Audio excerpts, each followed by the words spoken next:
and learning, same as you do, as these guys work through everything they're doing. You are about 28 seconds or 30 seconds there, ready to go in that pen. So I'm going to get my last 15 seconds in of talking. I'm sorry I missed yesterday. It sounds like there was a lot of great things going on, and I'm anxious to catch up today and see how all of it's going, and where these great contestants end up with this amazing set of Colts. Go. Your time starts now.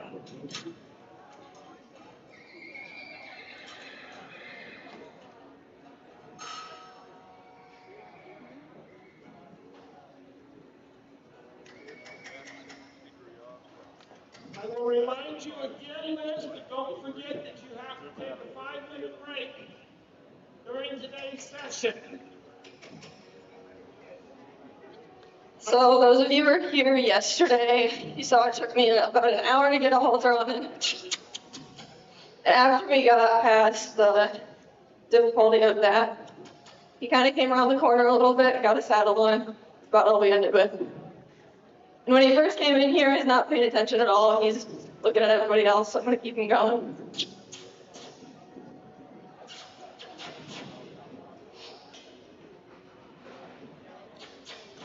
He's got an ear on me. He's kind of looking at me, but he's really not paying attention.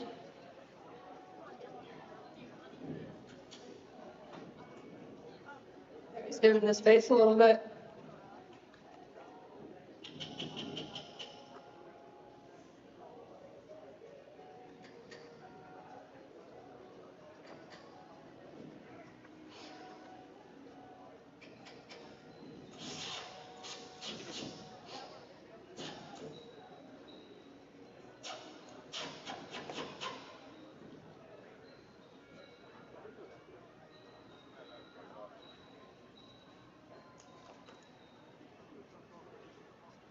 There. He looked at me, so I'm going to release the pressure.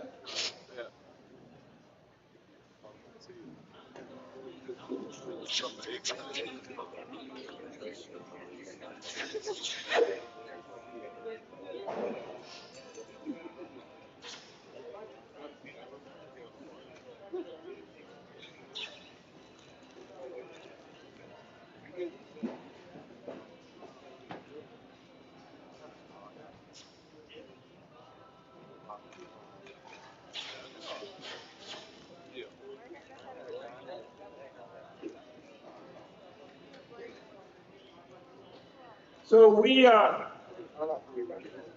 the scores announced as they came in, and so they picked these Colts yesterday. This Colt had the least amount of interaction with a human prior to Liz picking him. They had the group that had been prepared to bring here, there was an injury, so they brought this horse in as an alternate. And so Liz learned that really actually after she had chosen this Colt, and she's got a little bit more of an uphill battle and a little bit more work to do. But at the same time, she's confident in the Colt that she picked. I like watching it here. Time management is so crucial in everything we do in these competitions. You are constantly weighing the value of a second, not a minute, a second. And what am I going to use my time on, and what am I going to do? And there is no way to tell you the value of your pen wrangler who's out here handing things to you. And really, because you're worried about seconds, if they're a little late handing stuff to you, you're a real nuisance. And it starts kind of getting off your game in what you're doing. So, this Colt moves so freely around his head. Just really free and forward. Those of you who saw him yesterday saw that he was a very sticky boy yesterday, so he is learning a little bit. So that's good. And that's a testament to the work they do, right? He wasn't sticky yesterday and then had a light flash moment, changed his personality, and became fluid today in the middle of the night. No, that's the work that went into him yesterday showing up here today. And that's what's really cool about these, is you get to watch what really happens in the trainer's barn when you're not there, right here in front of you.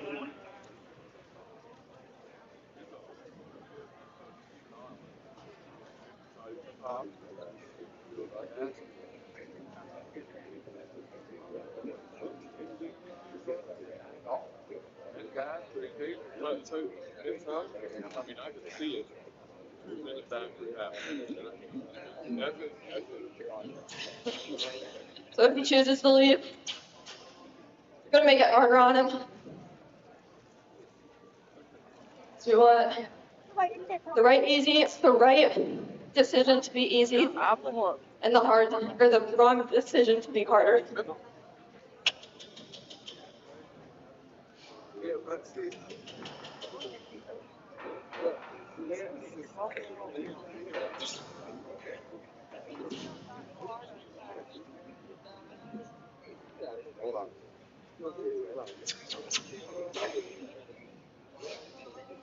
I know, Liz, you've got plenty to be worried about, but the audience members and I are mostly worried about what you're going to name this horse.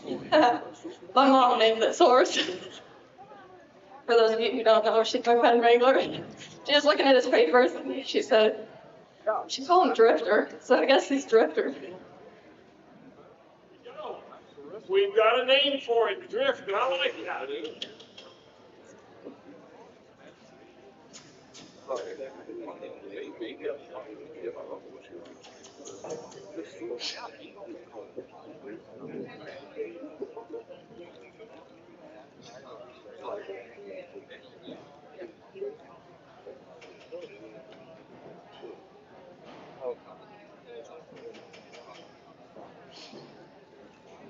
There you can tell if he's starting to pay attention a little bit better. Except for when it comes to this side.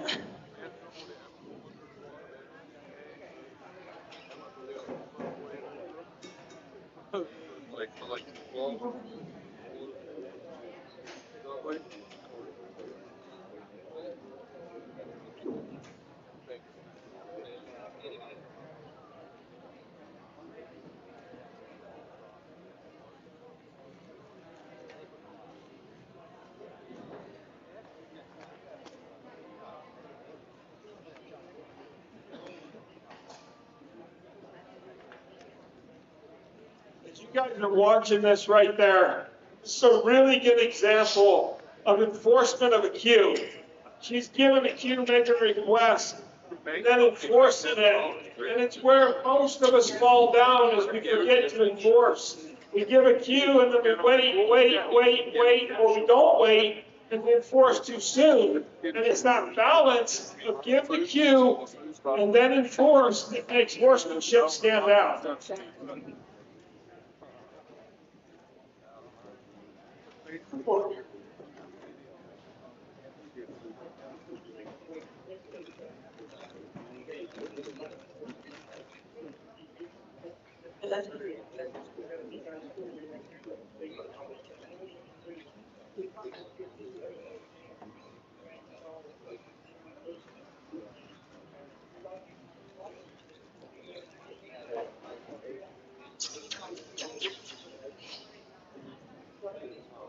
So I was letting him think about it there, but as soon as he gave his attention to everything outside the arena, made him work a little bit harder for that. So I got the inside on Drifter. Because Liz was called in and drifted into this competition late, and this Colt kind of came into it late and drifted into the spotlight late, and it's on his paper, so that's how he's got 3 positives on Drifter, and that's how we elected the name Drifter.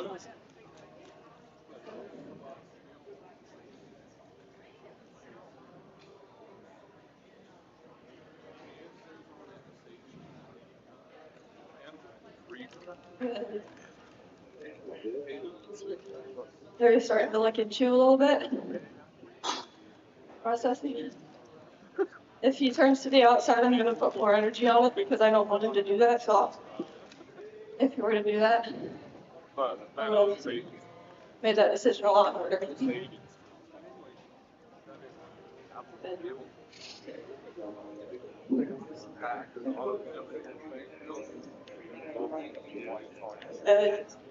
There he's starting to relax a little bit.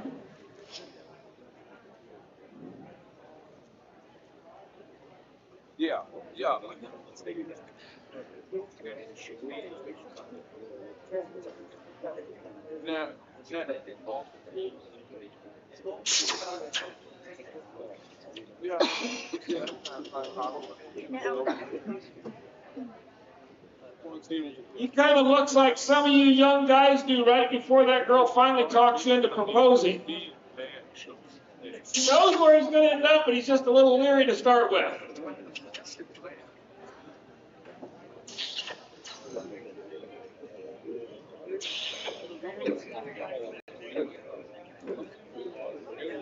So something that I do with all of my colts, I'm sure a lot of people do, is the voice cues, because I do my cluck to trot, then I'm going to kiss at him to canter, because when I go to get on his back, I want that thing to be familiar to that specific voice cue. And eventually, when a horse becomes more advanced, you don't need that because they have other aids that they're used to. They understand. That's the only thing he's going to understand when I go to get on him.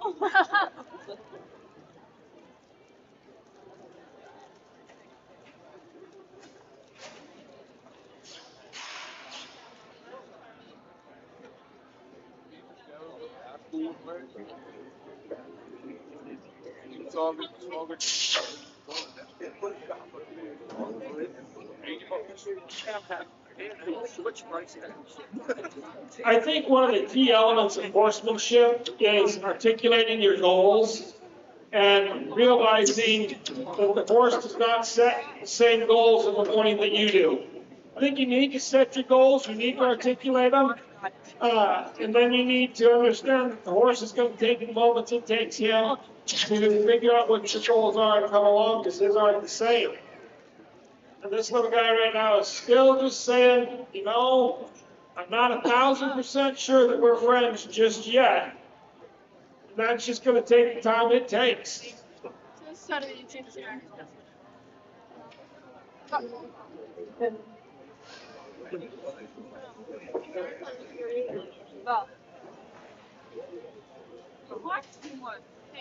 Oh, by the way, my whole time about wedding. He figured that before he goes there. We need her to hear God. Well, the hot dog. It's a snap for the TV.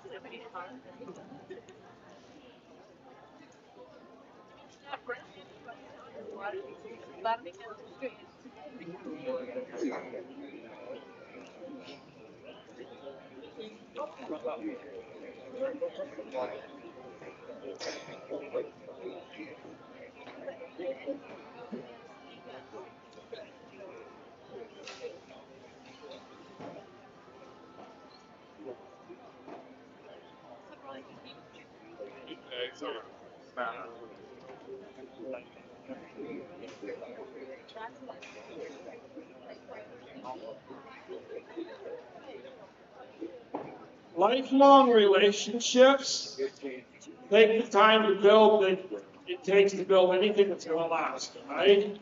You see that right there? That was really nice. That Colt just really came into her and gave to her. And I'm going to tell you right now, that's a hard spot to be in. You have your goals, you're watching your time, you're trying to do things, and to not get rattled and not start kind of trying to shortcut is really difficult. She took the time it took for that Colt to just relax and come in there and change how he felt. It was really nice to watch. It's awesome. Boy, you should have a train.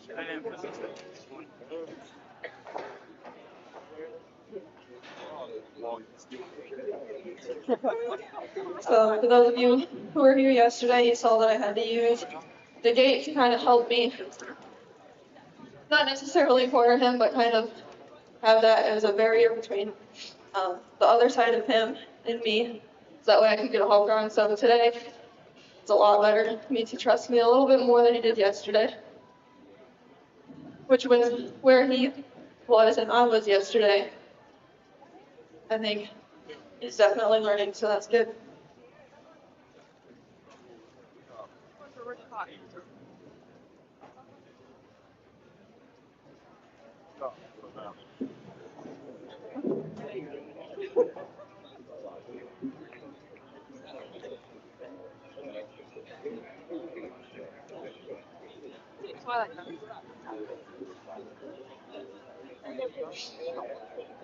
So again, those of you who were here yesterday, notice that I put my bit on semi soon. I do like squirting Colts and bits. For me, it helps me get a little bit more direction in the Colt than a halter. I honestly don't know how people do it with halters, so kudos to them because I can't. So I'm just kind of checking his teeth a little bit. I don't want to put the bit in his mouth. His gold teeth are coming in or anything like that. And I also want him to get used to having something in his mouth. I don't want to just force the bit in his mouth right away. Yeah, that's right. But top net, you know, always that one's like red, beautiful. Stick it up in that box. The type of bit I'm using is a type of Snapple, but I got it gifted to me by another Colt store, and it's kind of just the only bit I've ever used. For me, it helps me help Colts get direction. It's got kind of spoons on the side, and I've just used it ever since I got it gifted to me, and it's just worked out really well. I don't really ride horses with this bit outside of the round pen, because if they leave the round pen, I would hope that they have a little bit more direction on them that I don't have to worry about. I'm trying to pull a bit through the mouth. And this kind of bit, I can't even pull a bit through a horse's mouth, if that would happen. Sure, some of you might have had that happen with a Snapple. You take off running your horse, might have his head turned to the left, but he takes off running to the right because he's not connected. So I'm going to try to establish that before we did anything, before we get out of the room.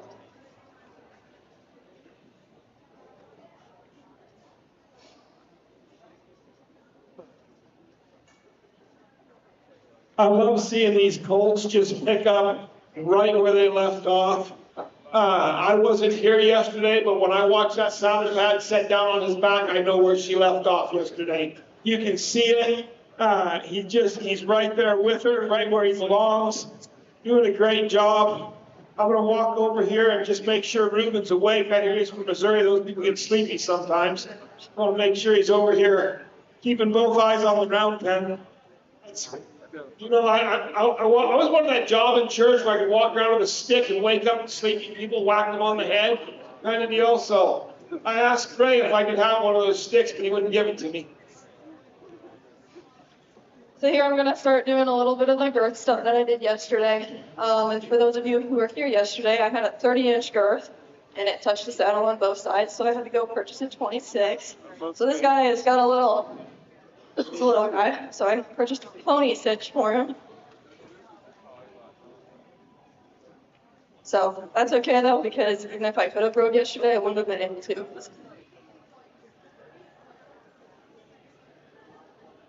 Again, I like my horses to stand when they saddle, so I'm going to keep the pressure there until he stands and release.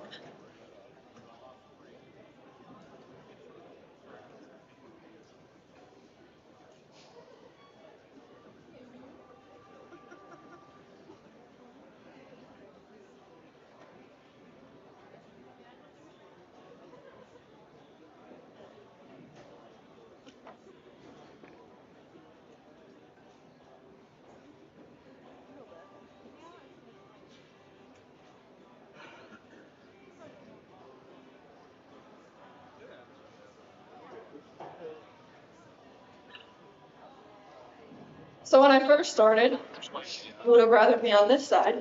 So now when I actually get to go doing things, he wants me on the other side. It's definitely different from what I've experienced. I've actually never had a horse place me on this side before.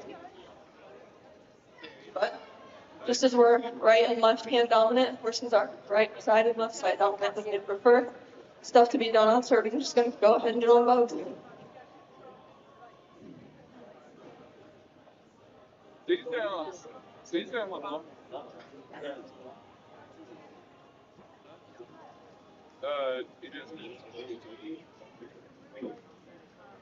I think sometimes the value of Colt starting is missed. People say, oh, that person's just a Colt starter, and that person's, they just only start Colts, or even trainers will tell me that, oh, Ken, I'm just a Colt starter. That's the most important person in this horse's world. You can't win a world title on a Colt that wasn't started. You can't win a world title on one that was screwed up, messed up, beat, abused, smacked around until you do a lot of fixing work. I'm not saying you can't win it. I'm saying you got a lot of work to go back and do.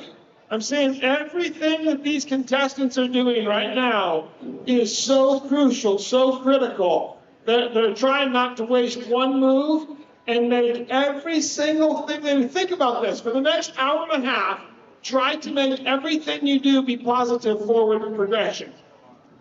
You don't have room to go backwards one step. Everything you do has to try to be positive forward progression. They're working so darn hard to make this horse's life constantly better, not just for today, not just for tomorrow. 10 years from now, what happened here today will still be having an effect.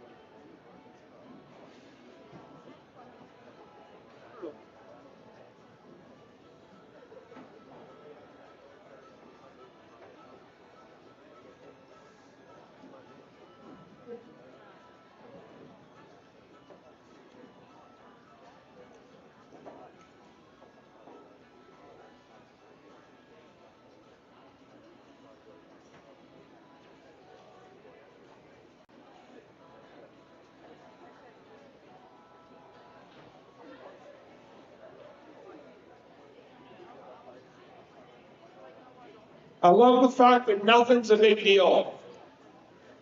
Just taking everything in stride with him, and nothing's a big deal. Just relaxed and calm. I like watching this Colt work that bit in his mouth.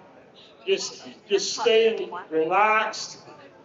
She's giving him room to think, giving him room to be a horse, but still progressing forward.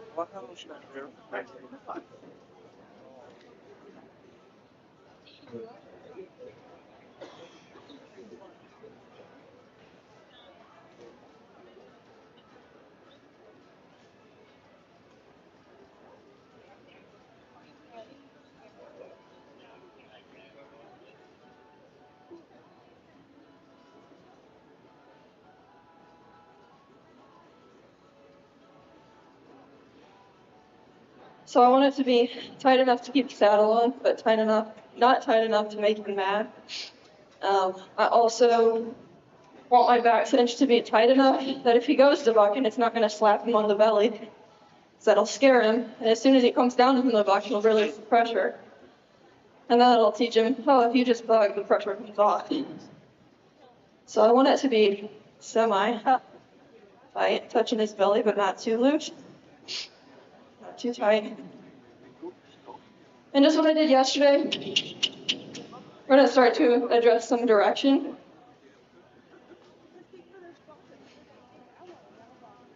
And a lot of times for me, I like to get my horse's saddle, and then I like to go through some obstacles. So those of you who were here yesterday, we didn't do any obstacles with this guy. Because I like to have my horse have the saddle on, but be thinking about other things. So he's kind of just being bratty. And I say, that's not what we're going to do.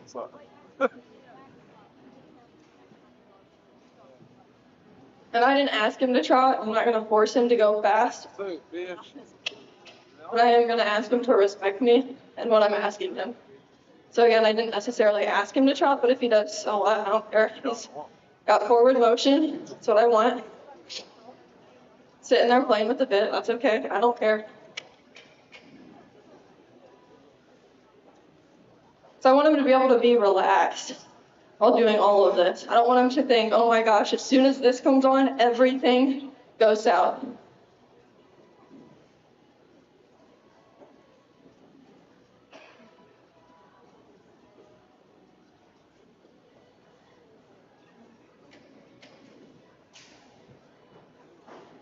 And yesterday I did this groundwork before I got his saddle on.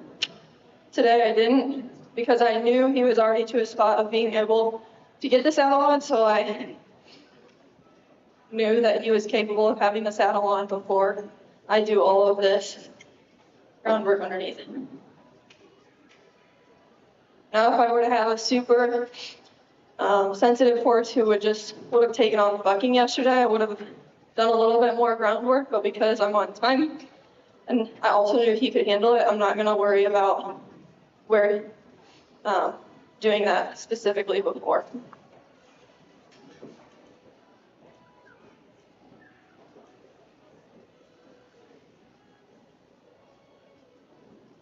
The logs. You can push the logs out. Logs. You can just push them out.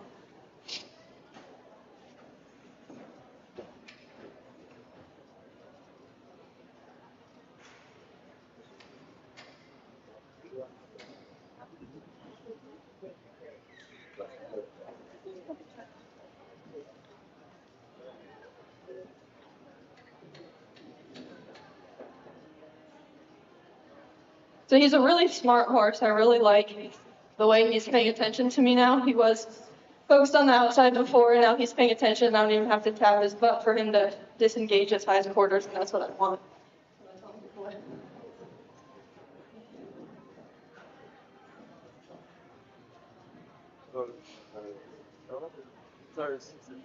And the plane turn. Like that's pretty close. Plane. So my pieces of wood have some paint on them, and that's just a little bit more to desensitize them on. If we get to it, I have another tarp that's got spray paint all over it. This one has a little bit. Look, he's already curious about it, so I'm just gonna let him do that. While I set it up, he can be curious about it. I'm not gonna force him to it. He does have a little attitude still today. That's okay. I don't like to pull my horses through objects just because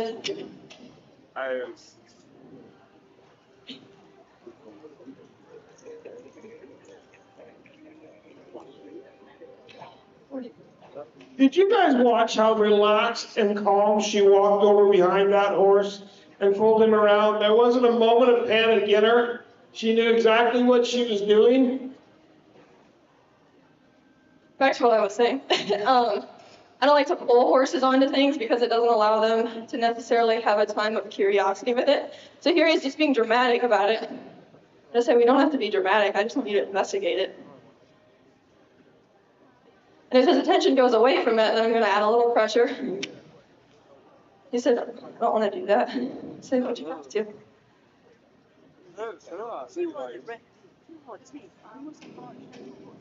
And because he's not even looking at it, that's why I'm going after him. But as soon as he goes towards it, I'm releasing all the pressure so that he knows, oh, as soon as I walk up there, that's where I can rest.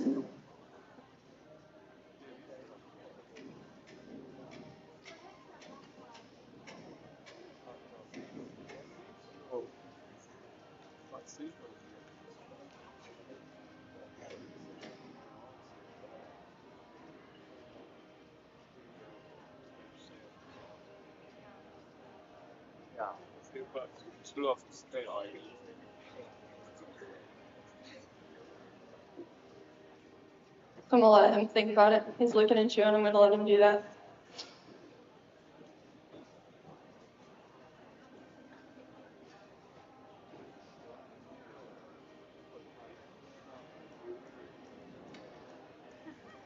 And he just looked at it, so that's okay.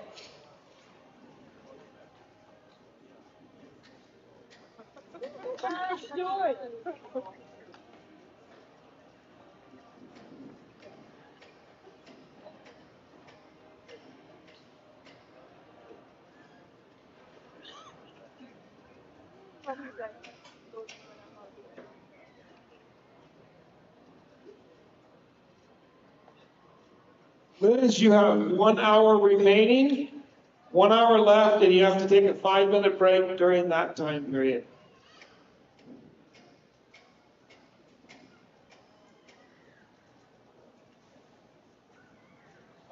You know who my least favorite person is in the Colts running competition? The guy with the clock. Never liked that guy. Always gets in my way.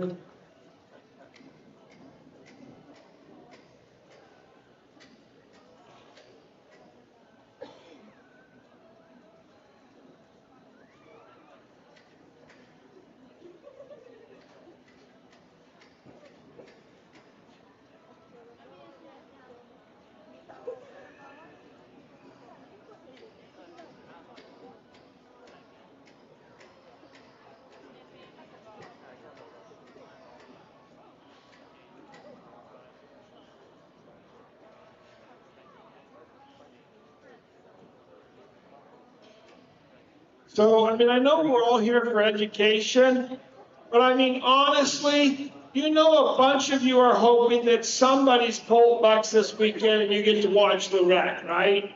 Like, just admit it. You know you are. Don't sit over here and act like all sanctimonious like you're hoping nobody gets bucked off this weekend. Right, I know you're all thinking that. You're all thinking, well, I sure hope it happens to somebody. I hope they just really disappoint you and ruin your weekend. I hope that doesn't even begin to happen. But all of us do. We're like, ooh, wow, that'd be really fun if that. I wonder if she can handle it if it gets really bad. I'm watching. I think she can. I don't think it'll ever get there. I don't think we'll ever get to find out.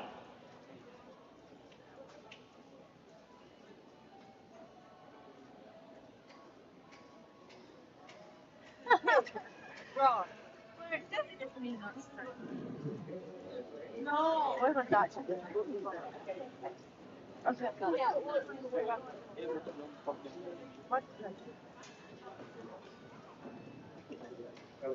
what's that? I feel so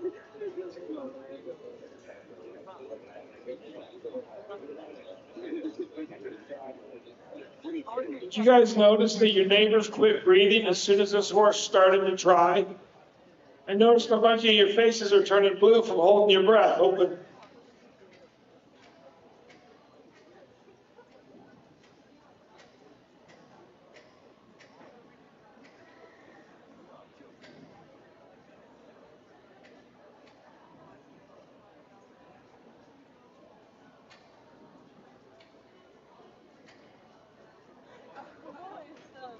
So?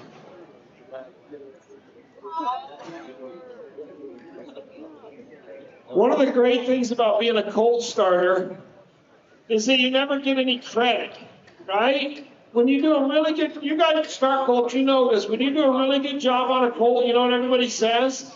Man, that was a nice Colt. Wow, that was a nice Colt. When you really mess up, you know what they all say? You sure screwed that one up. They never come along and say, wow, that was a terrible Colt. You did a great job making him look good. Ever. Ever.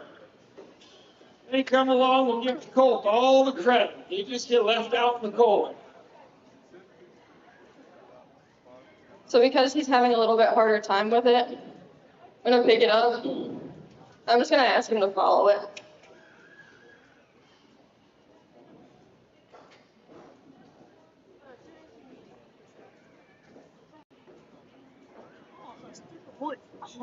He needs to know that it's not gonna attack him. And it helps gain his confidence a little bit. Build some curiosity.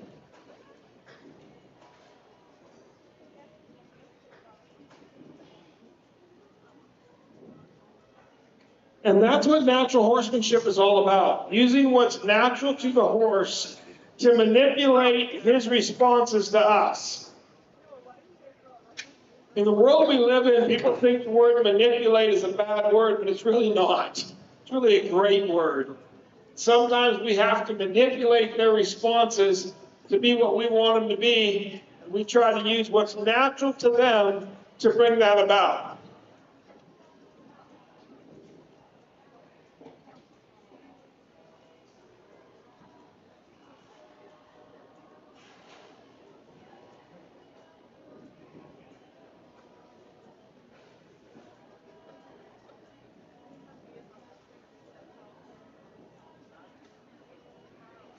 Chavez. Ja, kanske det var.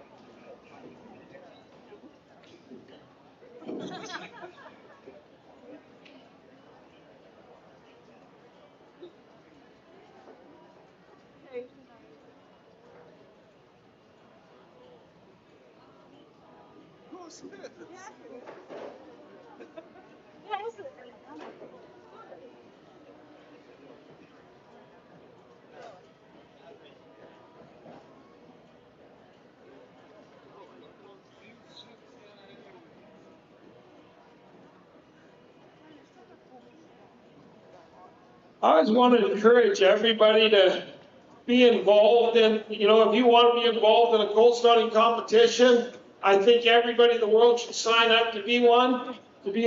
But while you're doing that, go home and just set a time clock on the wall and try to accomplish anything with your pro course. All while you're worried about your watch, right? I mean, that's the constant thing that you're in here. You're constantly in that pressure because look at these judges. They look like vultures.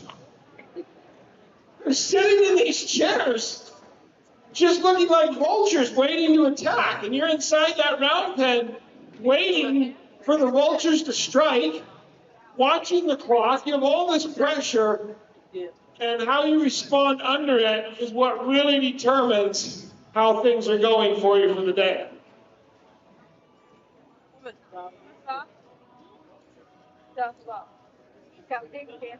No, not anymore. You still have hair, you just don't have red hair anymore. Yeah. I'm gonna make sure Jake hears me apologize for that. I just don't want to catch me out back somewhere and whoop on me.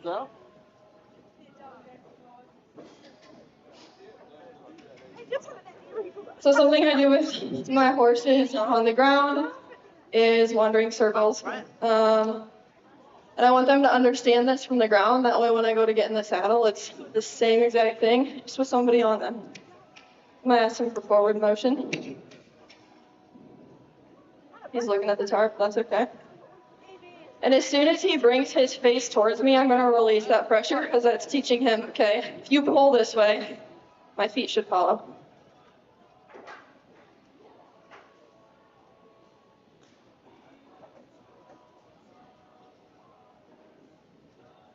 And when I pull him all the way here, I would like him to bend and give to the pressure and stop. So we'll just keep going until he stops.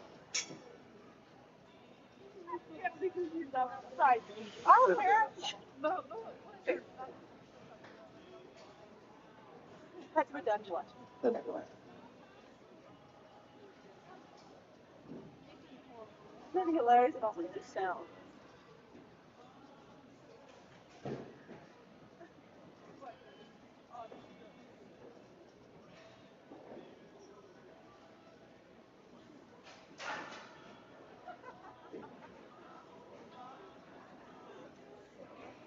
want the last point to be him giving just a little bit more than I'm already asking.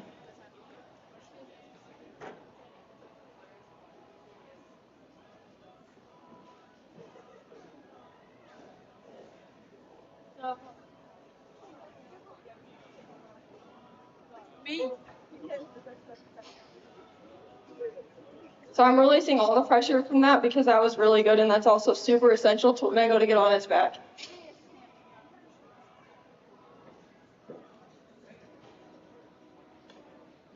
We're gonna do the same thing on the other side.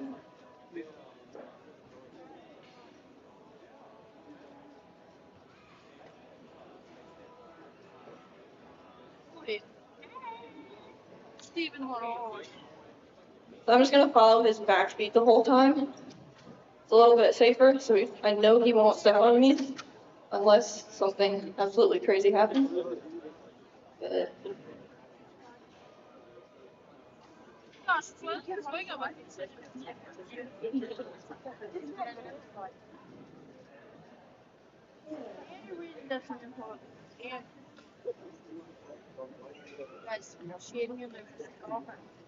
So he's giving to me the way I want him to give, but I need him to stop his speed.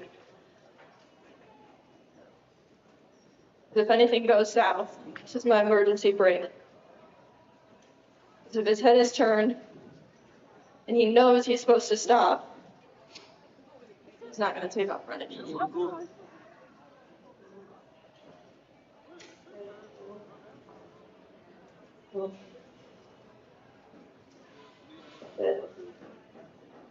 And again, I'm just going to release all the pressure on that one because that was good.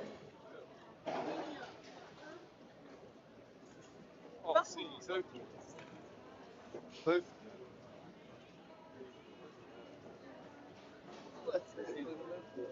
I'm going to do the same thing.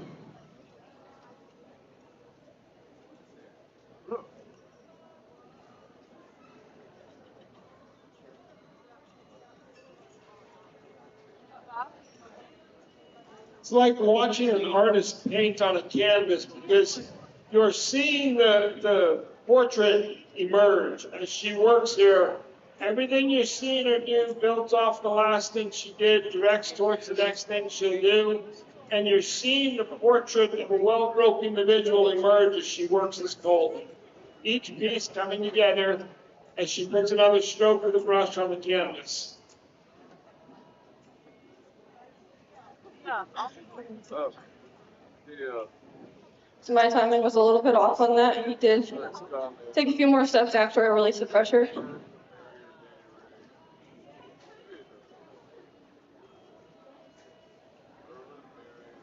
So I'm just going to keep doing this until it literally just stands here. Danny, right? I can go from one side to the next. Yeah, hello. Steve's coming. Oh, no, we are.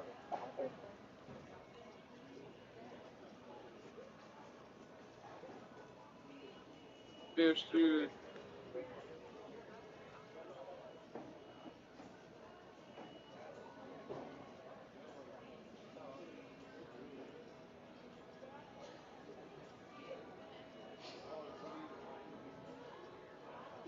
These guys have a score sheet, and there's so many brackets on that sheet.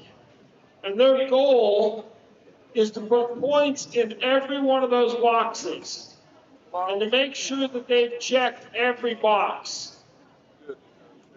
And that's really what our goals at home should be. Check all the boxes. Make sure the foundation is there. Don't leave any holes open, right? Here, if they leave a hole, it's points. In a competition, it can sometimes be won and lost by a point or a half a point. You don't want to leave any boxes open. But in the competition of life, sometimes the difference between a nice ride home and getting bucked off is the one box you left open.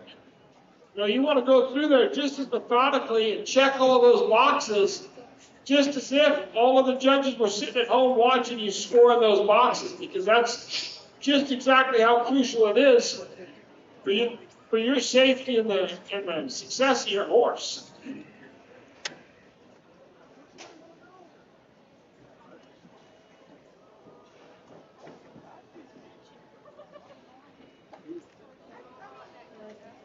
There, he just took a deep breath, so that was really good.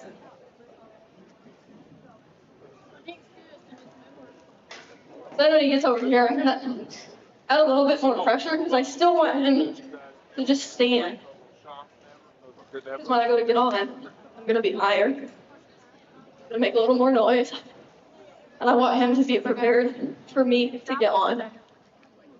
Det är för det skulle bli ett chans för det här. För man inte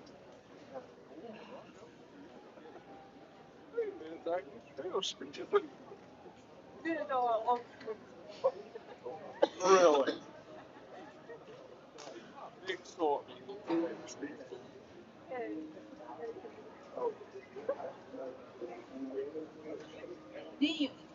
Same thing. Same thing. Stand for a little.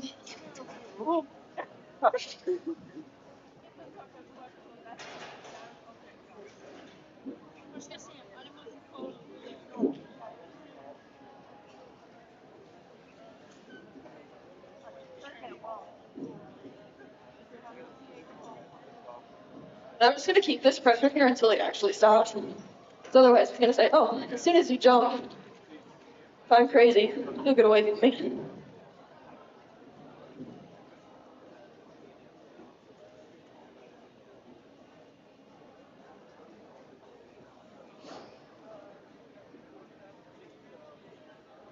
So right here, I'm gonna take my 5-minute break. Let him think about all that. I'm actually gonna take my saddle just a little bit. There we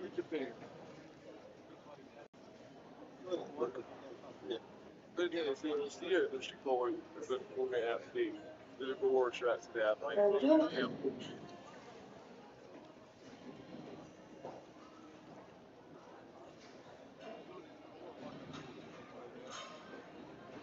Perfect.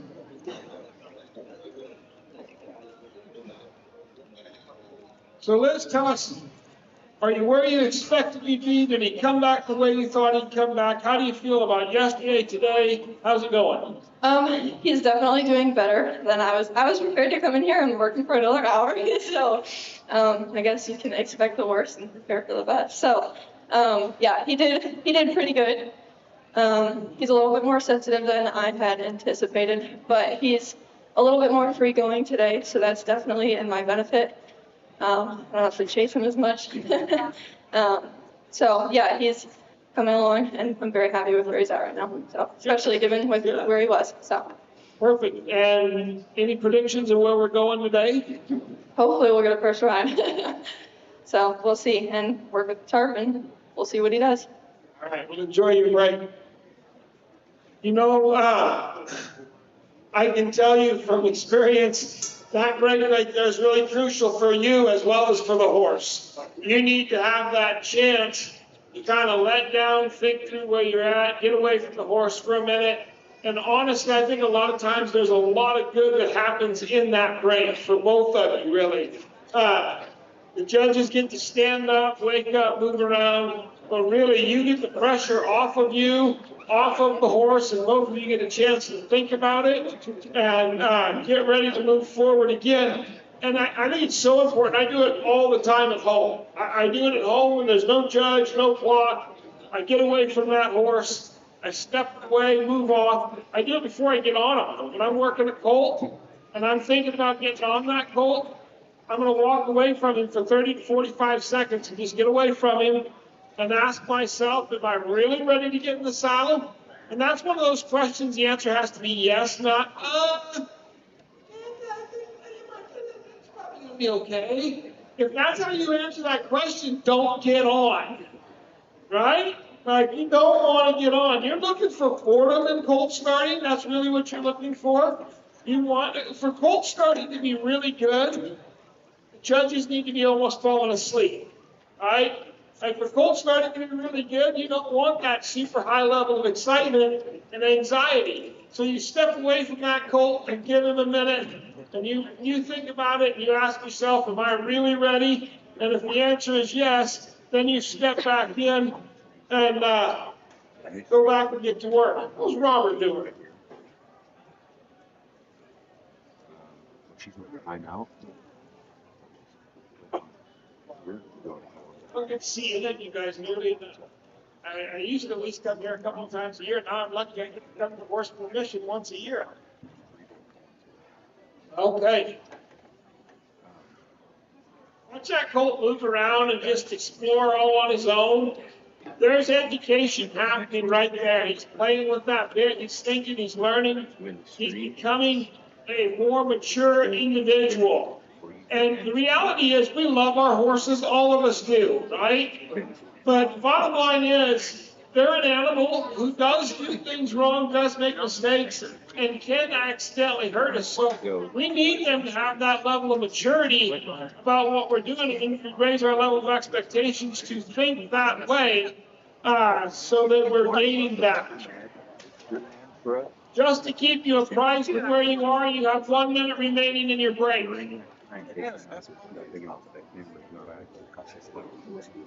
Then you got a couple units, you got some good time, you should get a freezer here, because you got to do for the next man. I tell my family all the time, you've never met anybody who values a minute more than me. A minute is a long time. It is 60 seconds. A minute is an incredibly short amount of time. It is only 60 seconds. And it's the exact same minute. Some days you think, oh my word, it'll never end. And other days you're thinking, where did that go? How did that happen that fast? You have 30 seconds left in your break.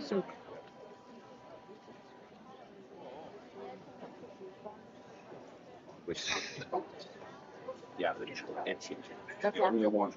Nobody cares if her break's a little bit long. They do definitely care if it's a little bit short.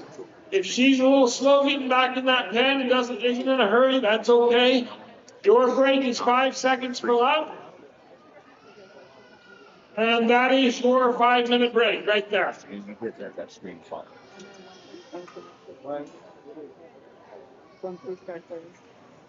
So you should be able to go back to it. But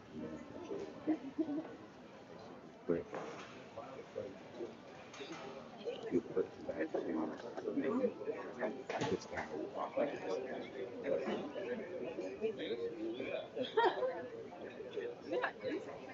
yeah.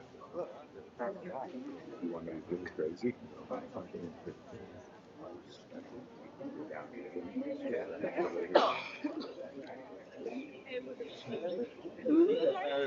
You activate this one, you activate that one, take that down, and you can do your own film. There we go. Bomb.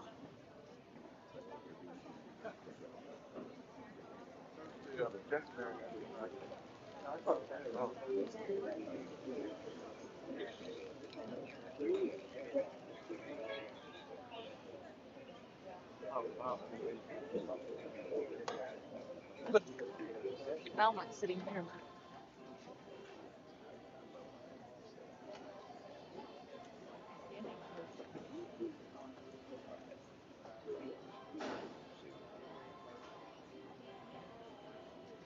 So I'm going to start back off where I ended, so same thing. Wait till he stops, release pressure. I'm going to tighten this out a little bit more, because I'm not going to go on this. And if he goes to react like that, same thing. Just say I had you here, this is where I asked you to be. Oh, we'll go on until you say, okay, we'll stay here.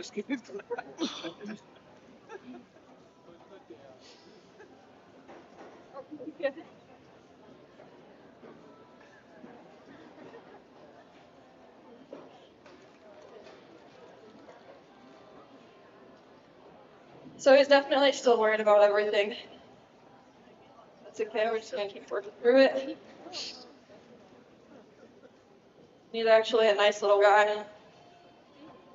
It's the same thing, he walked away.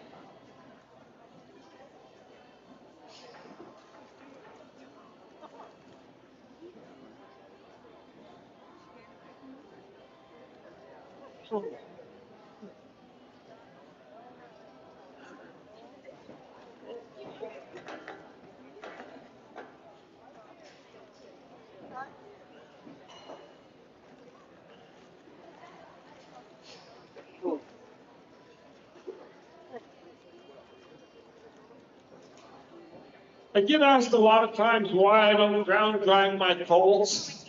And the reality is, when you ground drive a horse, he has to pull that rein all the way forward. And so when you release the left rein, he's pulling against it to get all the way to get his head back straight. Same with the right rein. When you work with your hands, you can release that rein immediately. When that colt comes to you and gets soft, you can drop that slack back to him instantly. And so it's splitting frog hairs of how it works out to be a little softer on your colt.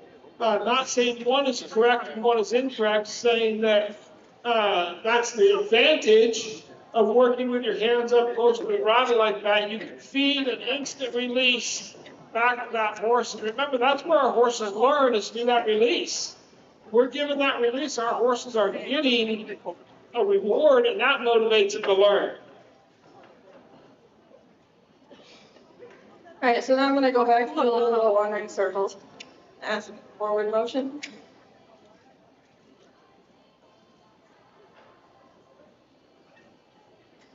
There, he's giving it to me, so that's good. I'm releasing the pressure as soon as he gives. Yeah.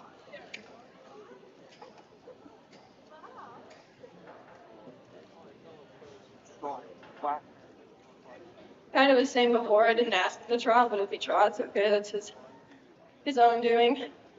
When he relaxes a little bit, he'll go down. Now, there is a time I will ask him to trot, because obviously we don't stay at a walk, ride a horse. He's kind of just giving to me, but his feet aren't following. So there they did, and now I'm going to say, yep, that's good, we're going to stop here. Boy.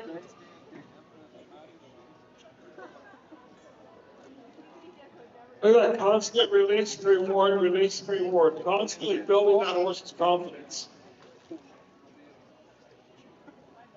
So he needs to be confident in me, and I need to be confident in him. The only way we're going to establish that is by our groundwork. And by him starting to trust me. I don't want to trust him because he's a colt, but I want him to know that we can work together, and it doesn't have to be him against me, it's us together.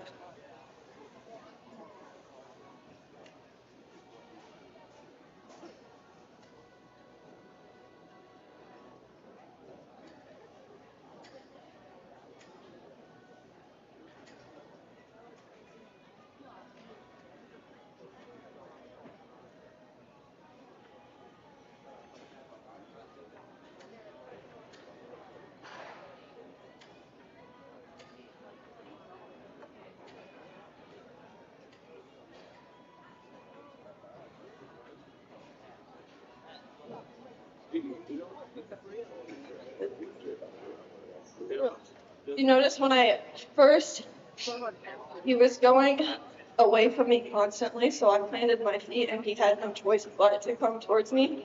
And I didn't want him to come straight at me, but I wanted him to move his feet towards me, not just his head, because that's where we get the whole, our horses are not connected with the reins. So you have a horse that runs with their head bent to the left, but they're running right.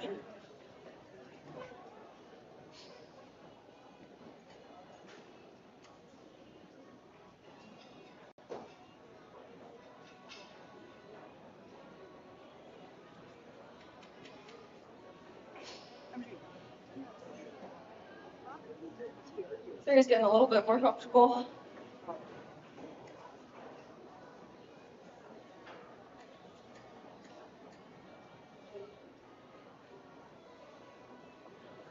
And I want him to create the slack between us. So if he's paying attention, he feels a little tension in there, he gives to the tension. Well, yeah.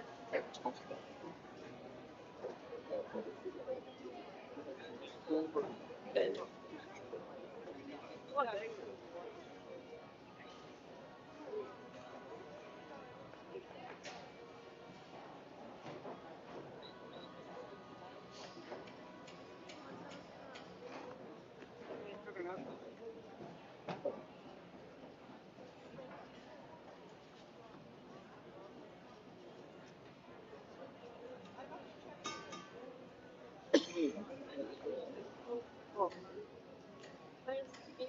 everything quiet, everything nice.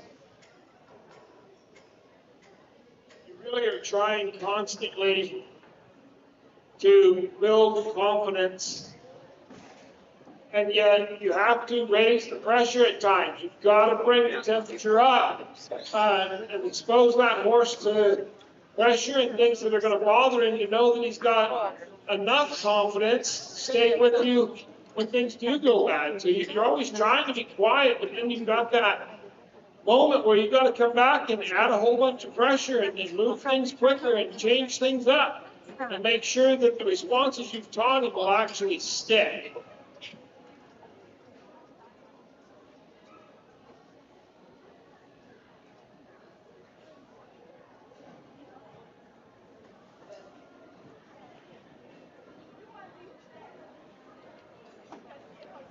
All of this fightiness, I'm just gonna kind of ignore it because that's just him saying, oh my gosh, what is going on? And I'm just gonna say, dude, it's no big deal. So I'm just gonna kind of ignore it. Because if I make a big deal out of it, he's gonna make a bigger deal out of it.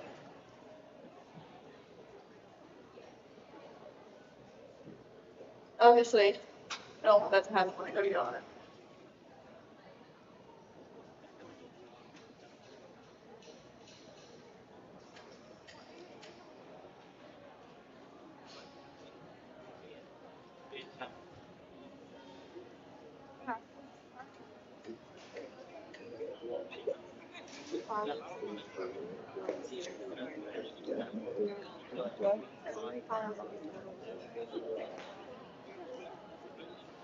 Okay, you have 30 minutes remaining in your session, Liz. So just so you're aware of that, there are 30 minutes left. Any of you younger generation or older people who feel younger like me, like you know, I mean, I still think I'm 18. I'm not, but I think I am. Outside the back door here, they are doing some trick roping lessons for any of the little kids or kids that just wish they were little. They're going to have some trick roping out there and some just plain roping. That's going on outside that back door. If that interests you. Me, I'm not moving. I'm going to stay right here and see what happens. But if you're one of those people who wants to learn to play with the rope, I was watching a man shoe a horse one day, and he was telling me he was 59 years old, and he shot his first horse, he told me, when he was 9. And he got all done, and he left, and I looked at my dad, and I said, if I do something my whole life and I'm no better at the end than I was the day I started, I sure hope somebody tells me. Dad said, Ken, cut your rope up. I'm just going to tell you right now.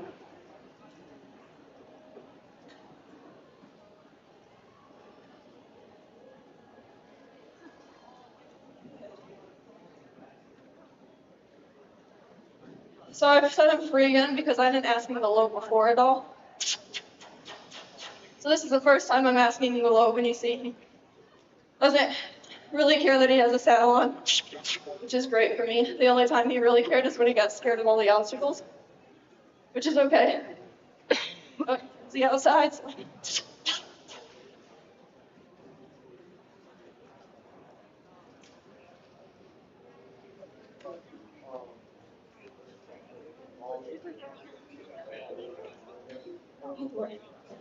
And he's paying attention to me a lot better than he was before.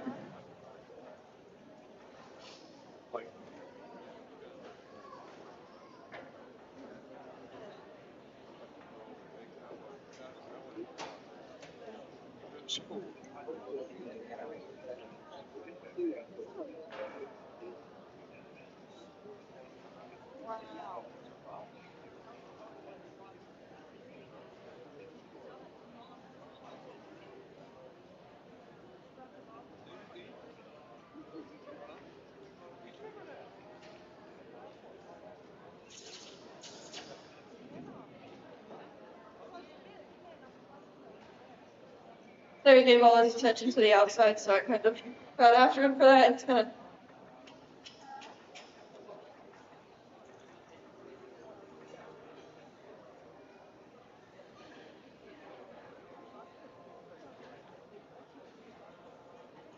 Oh, it's in that. Yeah, Mom.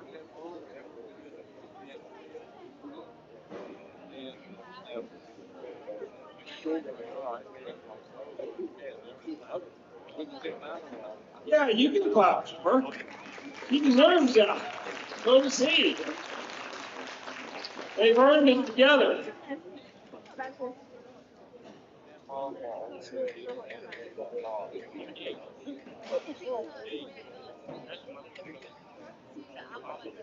Honestly, guys, this isn't golf.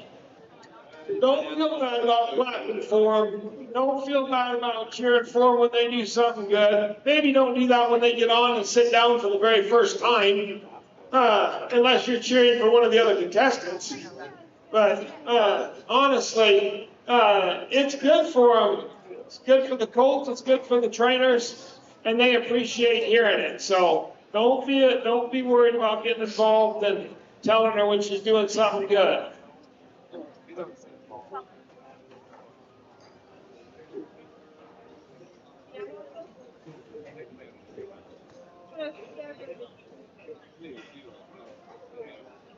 I'm just kind of flapping the fenders a little bit because again, they're gonna flap when I go to get on them. Stand still. And I don't want to be super quiet around him because, as the saying goes, a loud person makes a quiet horse, and a quiet person makes a loud horse.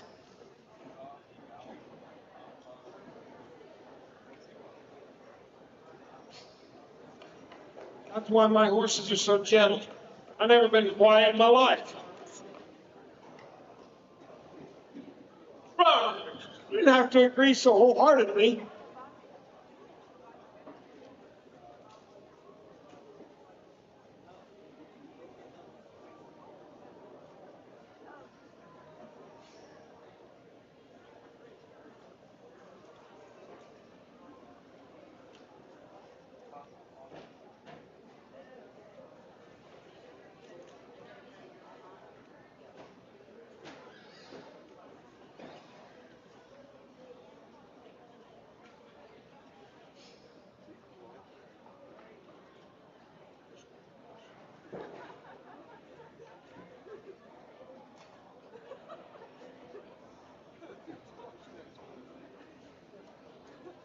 There we go.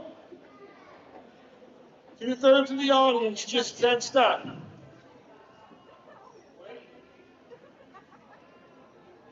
Now, I'm going to tell you, my leg works like that. It just doesn't seem to happen anymore. That is clearly an age-derived method right there. That, I don't know where that quits, but it's somewhere after 30 that stops happening quite like that. I've got a great deal of respect for her and admired everything she's done. That made me jealous.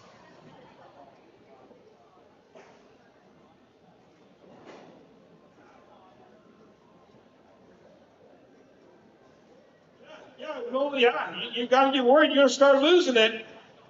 Right, if you're 28, you're counting the days. It's going the wrong direction. I hate to tell you that. Life gets better, but your joints don't get more elastic. Nicely done.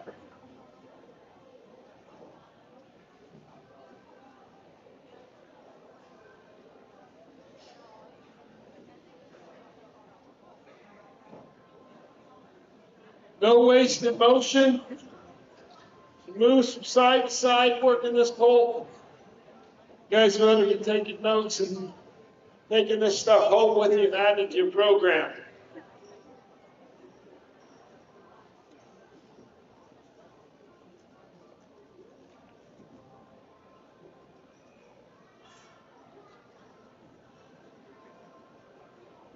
Stay the course. That's the lesson you just learned right there. Stay the course. It doesn't always go the way you planned. It doesn't always go the way you hope. But if you throw your hands in the air and quit, you aren't getting anywhere.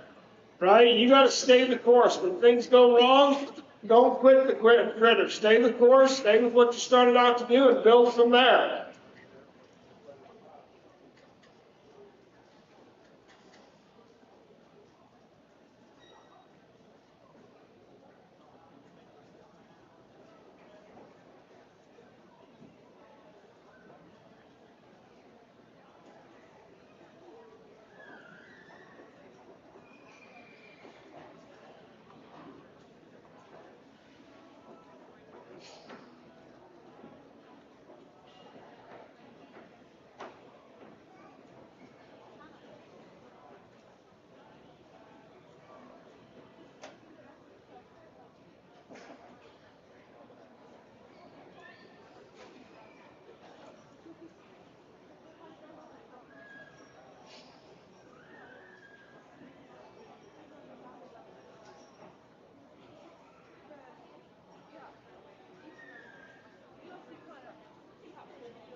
Nicely done.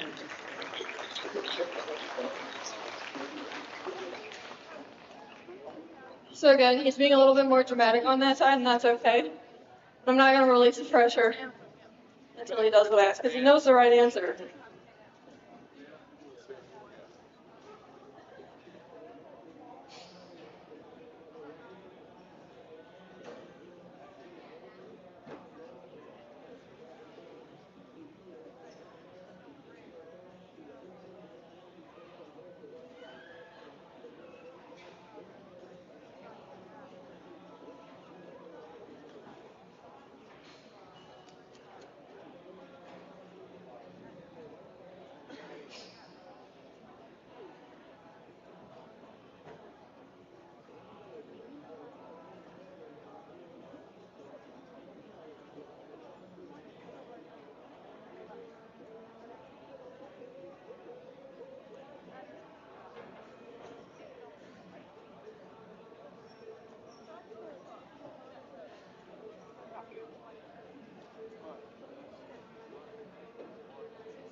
We frequently get asked, people will comment and say, oh, I don't know if those Colt starting competitions, if they're too hard on a young horse, or, they put them through stuff that you wouldn't do at home. I can tell you again from emceeing this every year except one, and from all the Colt starting competitions I've judged and all the ones I've competed in, and that's a lot, I can tell you that you don't see stuff happen out here that doesn't happen at home. It happens at home just the exact same way. You don't see colts leave these permanently damaged in any way, shape, or form. I've taken several home, not just that I started, but that other contestants started, and took them home and worked them at home. And it's just like they were started at home. That's what you're doing. You're starting that colt, you're putting that foundation on him, and you're building that foundation, and it's like building a house. It takes a long time to do the dirt work and to get the foundation right, get the ground level, and pour the concrete, and get the piping in and the wiring in, and then all of a sudden it's all ready to go and you build the walls.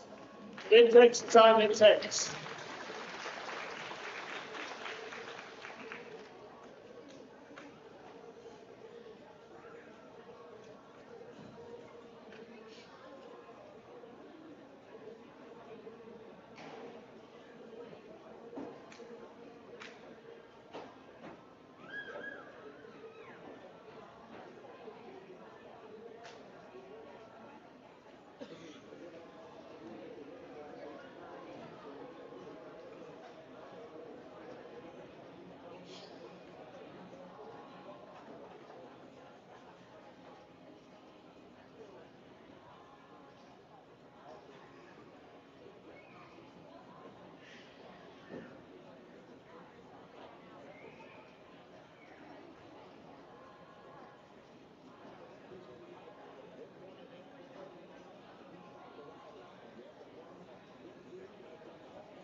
I'll let him think on that one a little bit.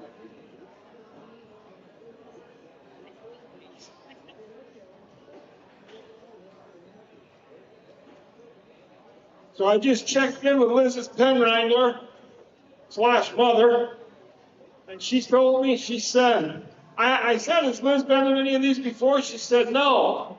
No, this is her first colt starting competition. Liz's line is that no one ever watches her start colts. It's just her and Jesus when she's starting colts. And I don't know if I've ever heard anything better, or if you could possibly have a better audience. That's pretty cool when that's how you feel about it. That's pretty neat.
Notice I didn't release the pressure as soon as I got off because I still wanted him to pay attention to me. And that's still my stop signal, so whether I'm on or off him, that should mean stand still. I want your feet still. Liz, you have 15 minutes remaining in this session. 15 minutes left.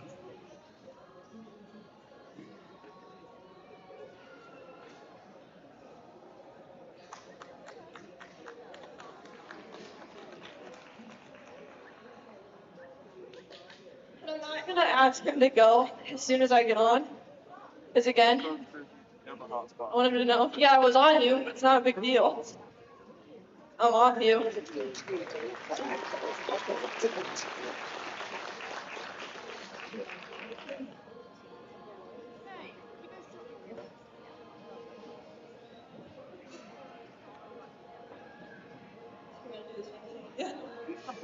If I had more time, I'd be going back and forth on both sides of him.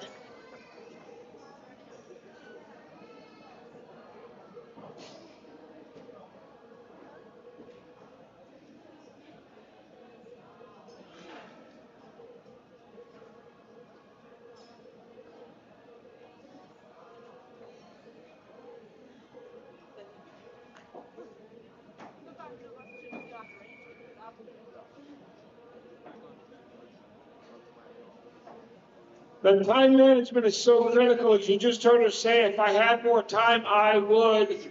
That's always the piece that we run into for each and every one of us. Same thing you have at home. And, you know, as I said earlier, you don't have the wall clock and the judges, and the scorecard, but you still have a time constraint because you have a real job and you work and you have a family to take care of. And certainly you struggle with that. But here, that time management is so crucial in using every minute and knowing this is what I need to do today. I've got another session. I've got more to do yet. This is what I need to do. This is what I need to get accomplished. And so you say, okay, I'm going to have to shorten this piece up a little bit in order to make time for that piece.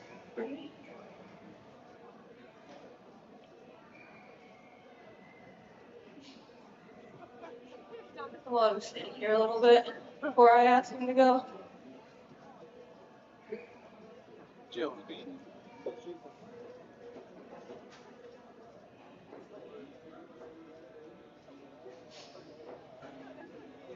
I asked him. I want him to move his front feet because he can sit here and spin on his front hand the whole time, but if he doesn't move his front feet forward, we're not going to get anywhere.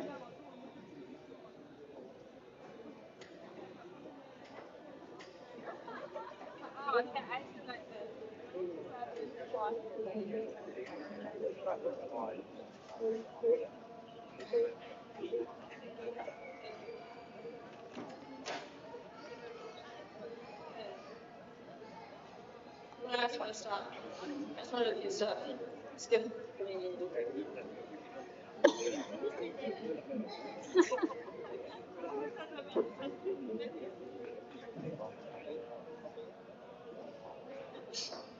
I don't want his mind to be thinking all I ever have to do is go.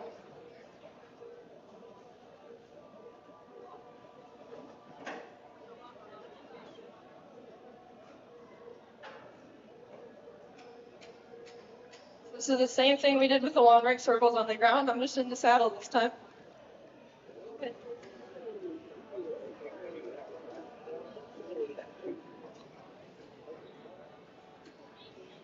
See, I'm looking at you in a little bit. See? Boy.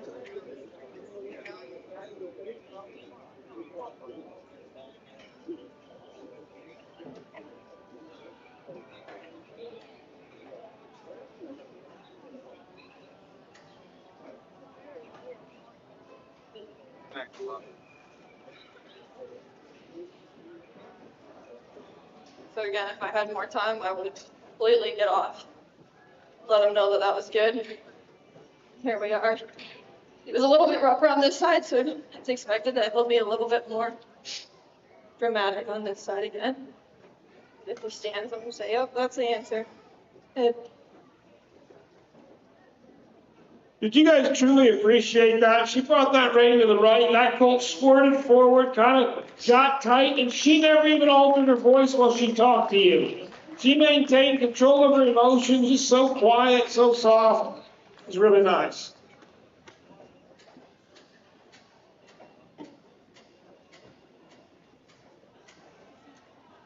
Again, in forward motion to get anywhere.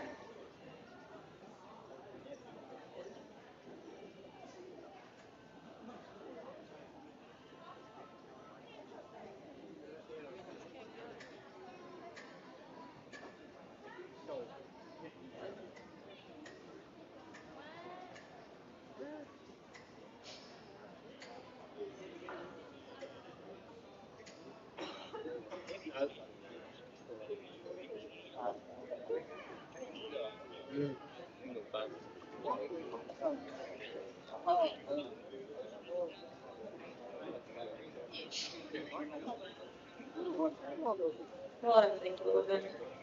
That's good. So in their session, when their session comes to an end, they have to end up with the tack off, the halter and lead rope on, and be done with them at the end of that session. They don't get on saddle when the session's over. They have to be completely done when that session comes to an end.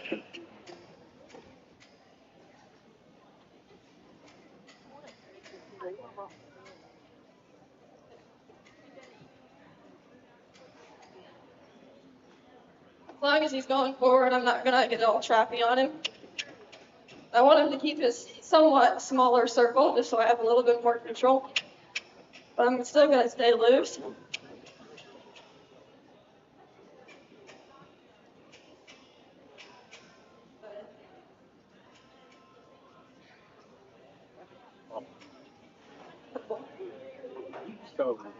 Makes me want to hit a high desert trail. Look at that nice trot moving around there.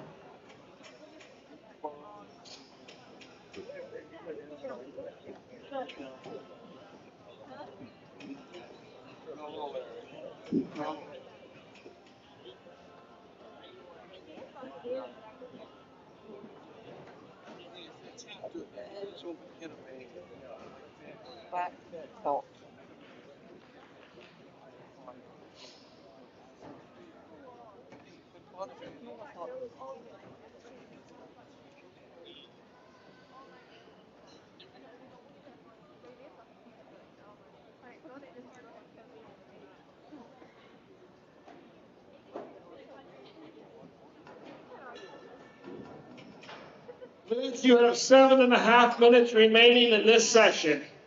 7.5 minutes left until you're going to be untacked.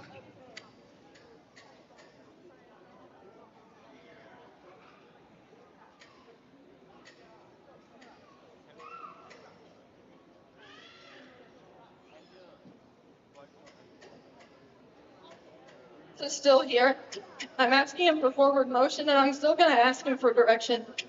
Because when we go to get out of the arena tomorrow, if he doesn't have direction, we're in trouble. So I could just send him all the way around the round pen, but I'm not going to.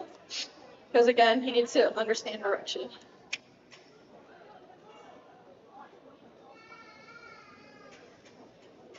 And as soon as I feel his feet follow, I'm gonna release that pressure. So I can feel his feet underneath me when they get, he has his head turned, but his body isn't going. So there, he's staying in there, his feet went under me. No. Thank you. Good.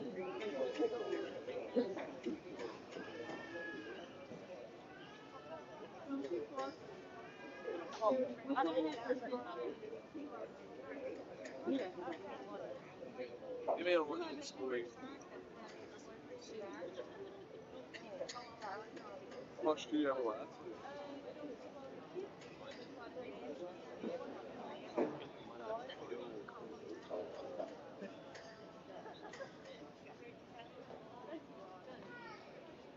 I like that direction, so I'm gonna ask him to stop there.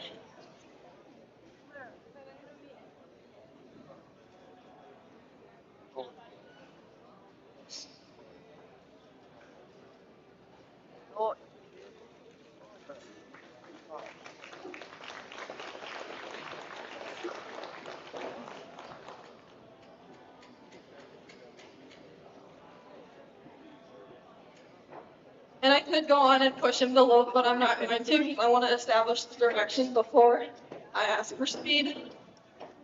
That's what I do at home. Alright, man. And if I don't have direction on a horse, but I just have speed, 5 minutes remaining.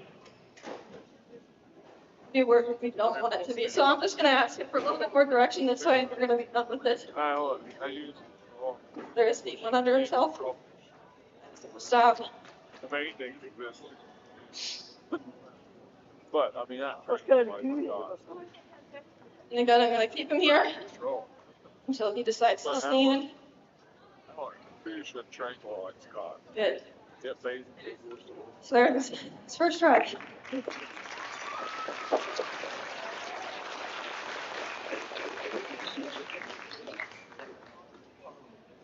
I'll tell you what, I don't really want to have to play poker with her because she's sure unflappable. Oh, No matter what's going on, she stays focused and centered on what she's doing. So I'm gonna go ahead and release all this pressure because I was pretty happy with that. But I do want him to stand still here. That's still there. And ask him to stand. Man, can be beat. Yeah.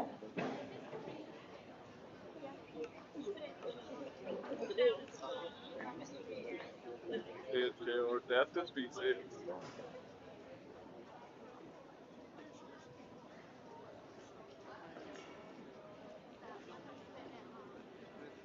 Automatically. You watch right there, every second still counting. She's still working that horse. Or no, the pole. She didn't take that saddle off until she was happy with where he was. She didn't just kind of jerk and run. Hey, yes. She's going to use her last few minutes. So because his feet have never been done, I'm just gonna stroke him a little bit, let him get used to that. He picks his foot up, I'm gonna release. Doesn't appreciate it that much, that's okay. I'm gonna release it as soon as he lifts that foot up for me. Release, good. I don't want him to do it meanly, but boy.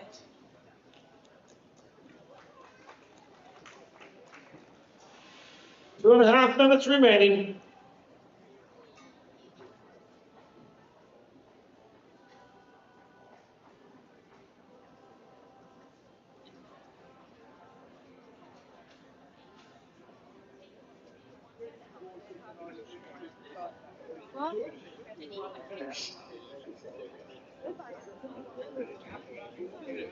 And if I have a really bad horse that's really bad with their legs, I'll put a lead rope around them and just hold it. So that way they get used to something on it, but one, my face isn't there, so I can't get hurt. And two, they can't get away from the pressure as much.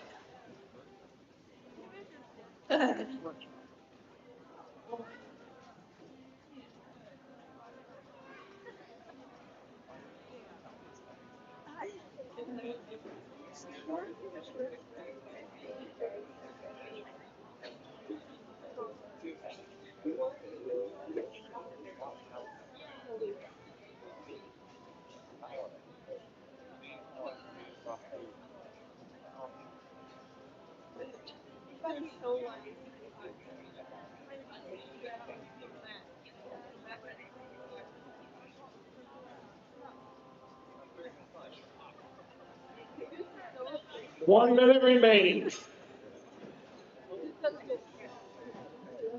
Do they leave a line on? You have to have a lead rope on them, yes. Yeah.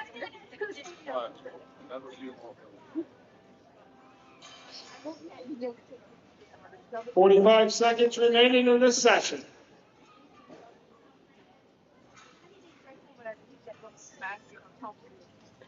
Yeah. C'est ça.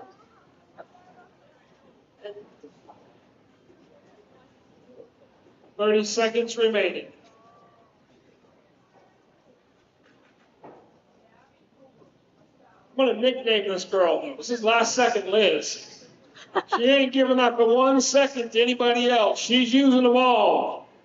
15 seconds remaining.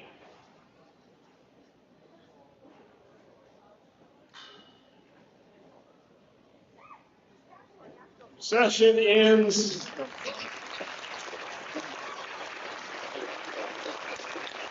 Congratulations, good job.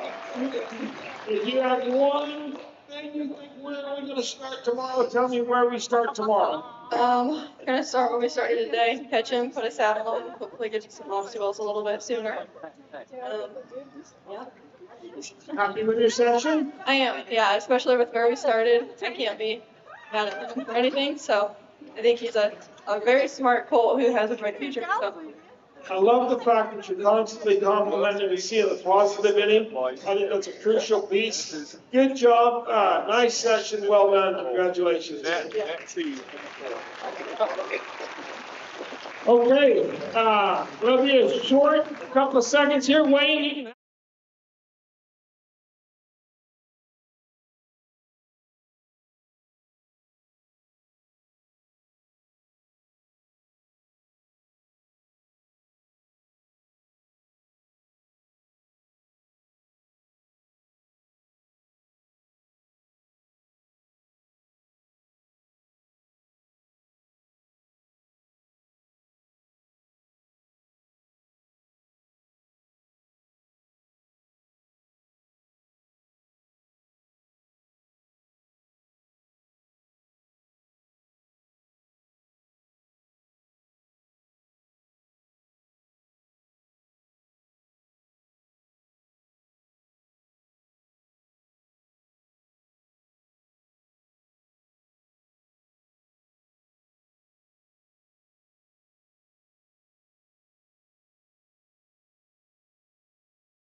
All right, we're going to watch Liz come in here. Coming in the leading position as scorer. You got room to screw up today if you want. You're not. There's no sound from you, which is okay. You don't have to turn it on.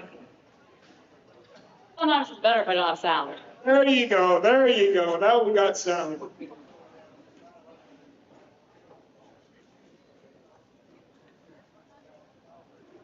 right, so yesterday we ended on a pretty good note. It was a pretty smart little filly. I was really happy with her under saddle, walk, trot, canter. So today, hopefully it goes just as good as yesterday.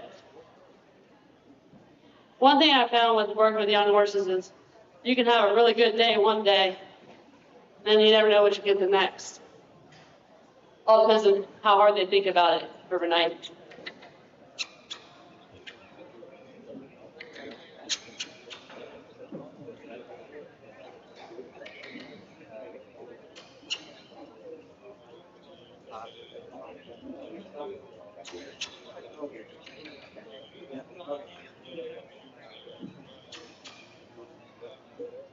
So this filly, I didn't work her a whole lot with ground penny yesterday because I thought I was going to run out of horses. And she really surprised me. She came back and she had a lot of energy after her little break, which was nice.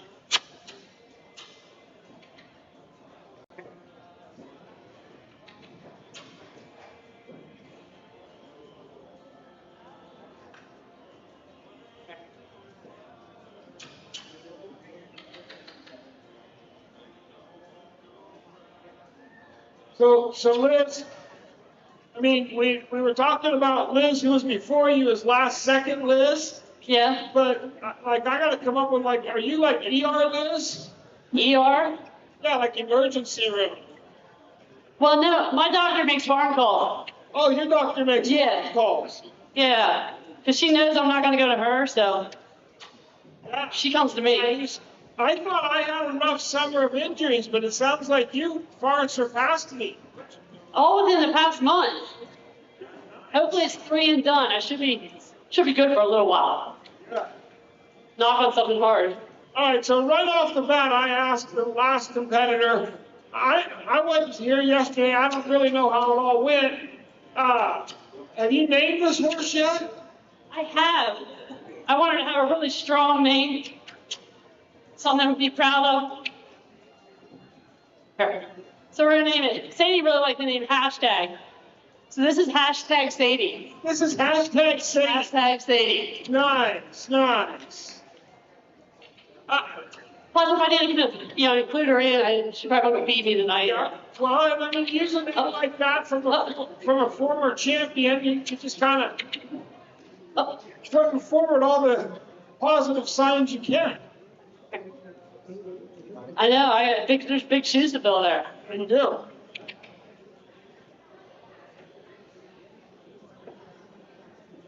So with my horses, I really try to use my body as much as I can. Teach them to watch me.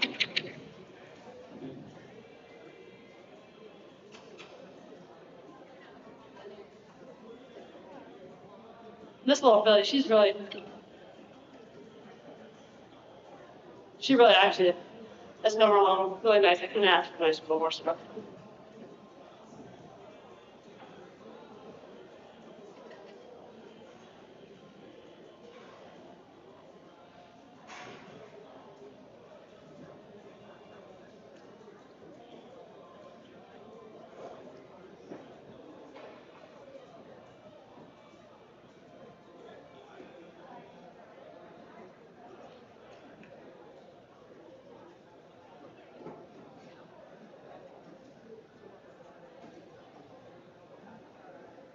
I told you guys I love to see them pick up where they took off yesterday.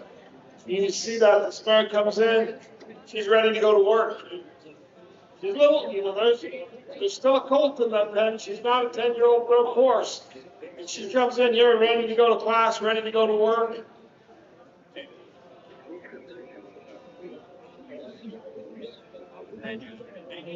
I always tell you guys, I hope you got a pen and paper over there and you're writing your scores too. Sometimes these judges get it wrong and you have to kind of straighten them out a little bit, but you should be keeping your scores as well just to see if you agree with them. Well, don't tell them that. I did good yesterday.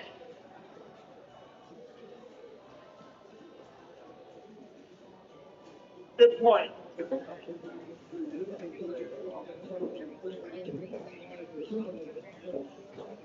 Yeah, thank you. The other two competitors said that they thought the judges weren't as perfect yesterday as you thought they were. So I was just sort of putting a plug in for the whole thing. I was last, so they had time to spare.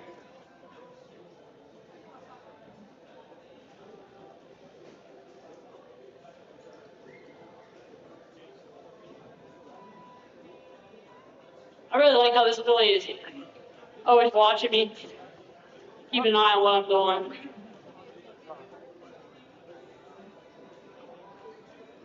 She must have been talking to my mom.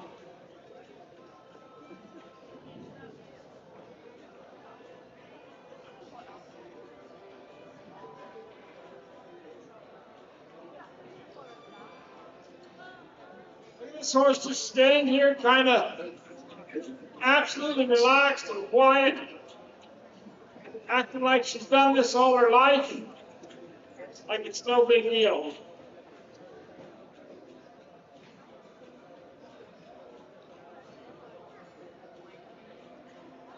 But first few times, well, pretty much the whole time I work a horse, I don't really put a lot of pressure on them. I like him to give them the opportunity to make a mistake. That way, if need be, it can be fixed. So the fact that she's standing here all on her own is really, really nice.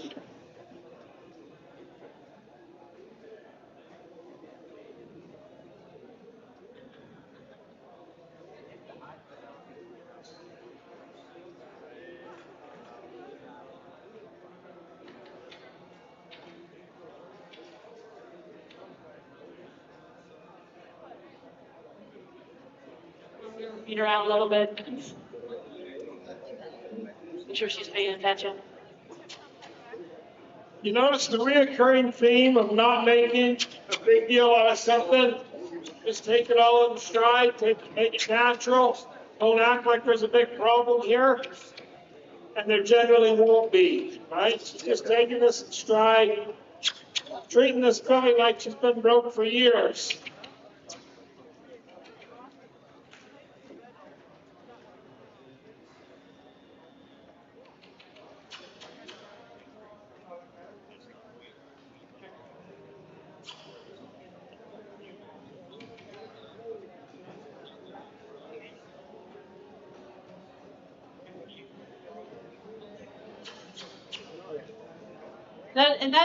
I tend to work a lot of my horses like that.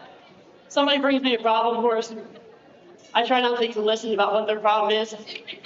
I get on that horse, like I would get on my broke horse at home. Until it gives me the opportunity, or it gives me a reason to not trust it.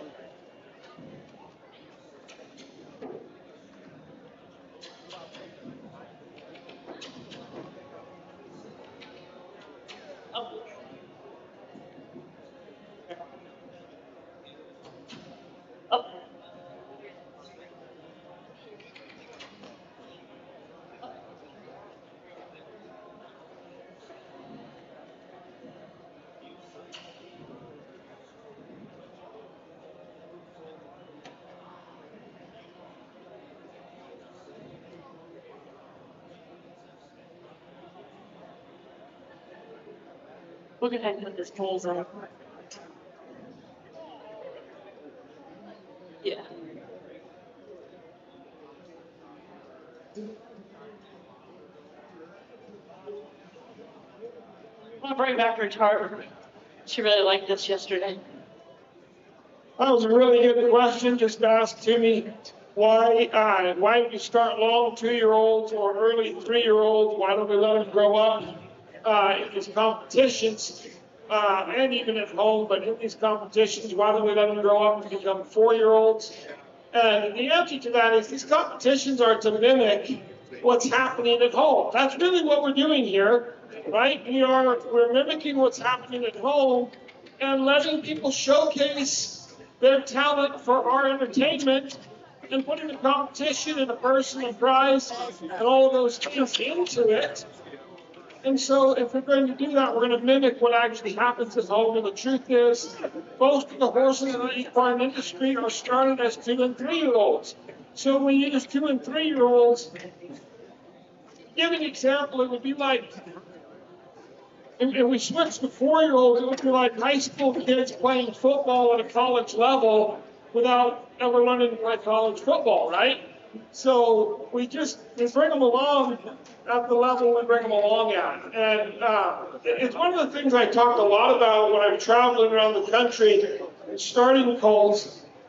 We put our kids now in preschool. I meet preschoolers who read better at 4 than I did at 10, right? Because they're pretty open-minded and we learn. We can teach. Not every preschooler learns to read, but lots of them do.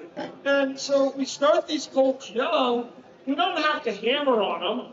We don't have to take these colts and ride them 12-hour days. We don't have to, we're giving them an hour-and-a-half session a day right now to get started. That's what we would do at home. It really is. It's exactly what would happen at home. And if you do that 3 days in a row, you're not hurting that horse in any way, shape, or form. I would say today, I would be interested later to hear from the judges, but I would say today we're seeing less colts blown up in a futurity mindset than we ever were 30 years ago. We're not pushing the colts. We've learned so much more. We're still training them to a higher level than we were. But we've learned so much more about horsemanship in the last 30 years that we're not pushing these colts into everything we're doing. We're actually teaching them and they're learning, and it's much like the difference between when I was in kindergarten and my nephew who could read and sign and do math before he ever went into kindergarten. I still can't read. Yeah. Sadie, this is a different chair for you.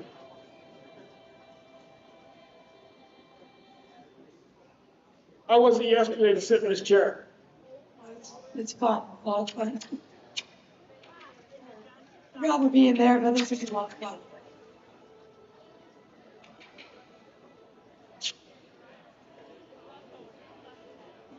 I have to admit, I really like where I'm at when these are going on right now. I like standing out here at the microphone watching them do all the work.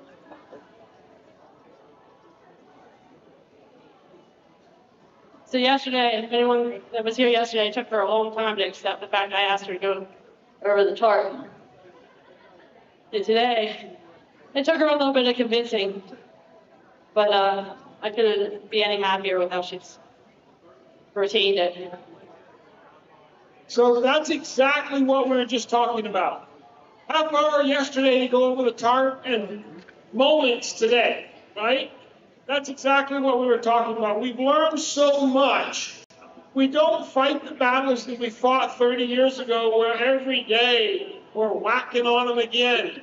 You've been on that trail ride, you go to the creek and you whack on it, you cross the creek, and then you go the next Saturday and you get to the same creek and you got to whack on him across the creek because we didn't know how to teach them to accept what we were doing as well as we do today. And you're seeing that. You're seeing this horse come back and take all of this in stride, so smooth, so nice, that if you just walked in the door, you could honestly mistake this as a broke horse and not realize this is her second session of the round pen. So right now, I'm just going to do what your parents told you never to do, put your fingers where they shouldn't belong. Play with their tongue a little bit, play with their mouth. Just to get used to something coming in there.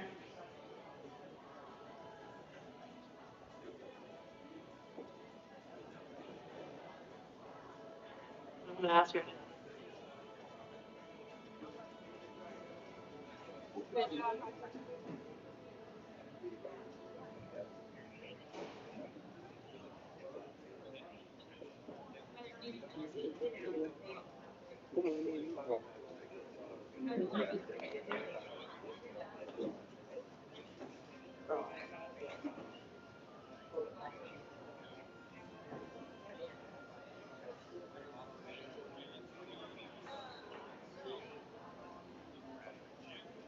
All right, by a show of hands, who has been here to the Horseman's Mission all 5 years? Not that many of you. How many of you have been here 4 years? A few more. How many of this is your first year to the Horseman's Mission? Yeah, good bunch of you. Yeah. Cool.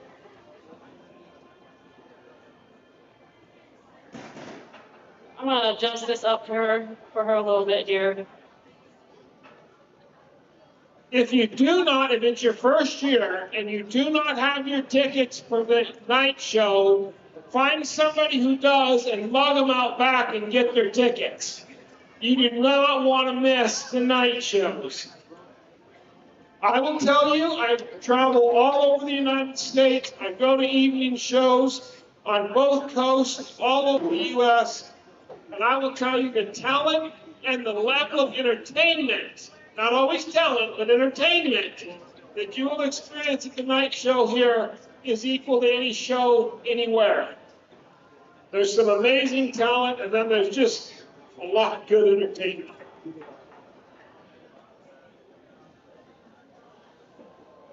I always play with them just a little bit on the ground before I get on with the bit for the first time, so they're not so shocked when we pick up on the reins.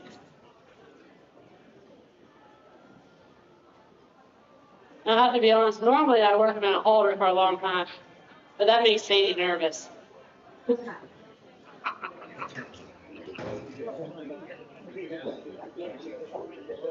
don't want to make Sadie nervous. Make Sadie nervous, hashtag Sadie not get nervous. Yeah, they tend to feed off of each other.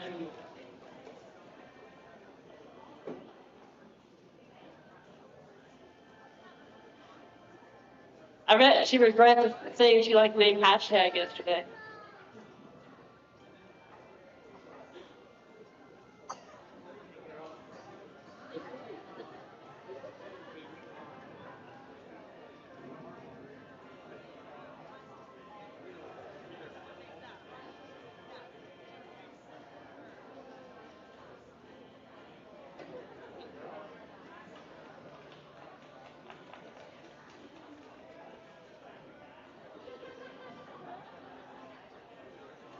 Excellent job. That looked great.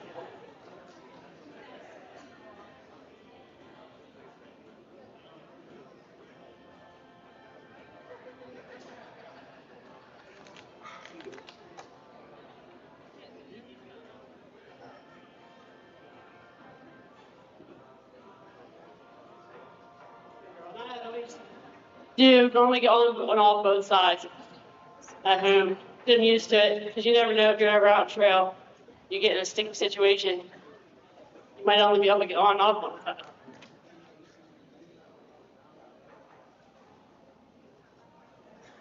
I've never been a big fan of say when the horses are, only on the left side. Because they have to be able to pay attention and do everything from both sides. I will say right now my right side is a little stronger than my left.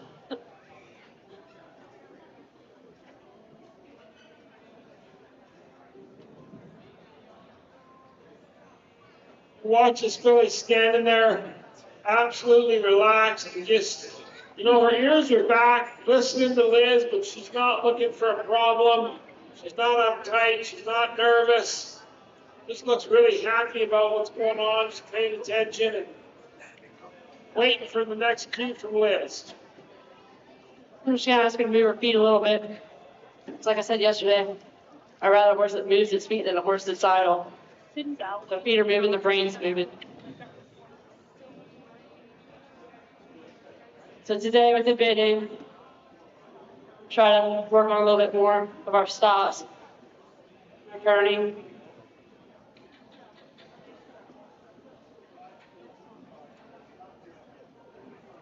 So I'll ask her to turn, and as soon as I get that response, there I'll release her. Let her go forward.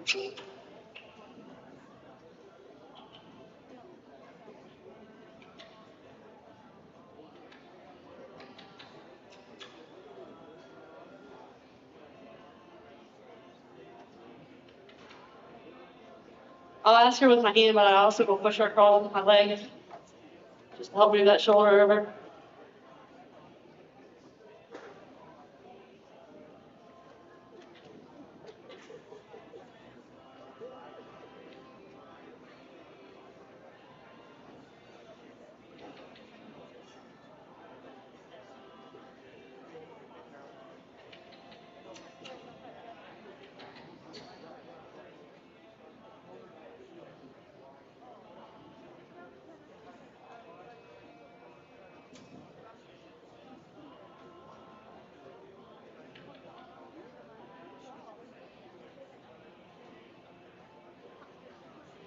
Just, I'm sure you guys all know it, but across the walk out front there in the other building, there is a whole building over there full of vendors' booths. You haven't gotten over there yet. Don't leave your seats and go there now. There's too much excitement going to happen here in the next little bit. But definitely, if you get a chance to get over there and go see what our vendors are bringing to you, that whole building is full of vendor spots over there, and you want to go over and spend some time shopping with your neighbors and seeing folks you know right over there.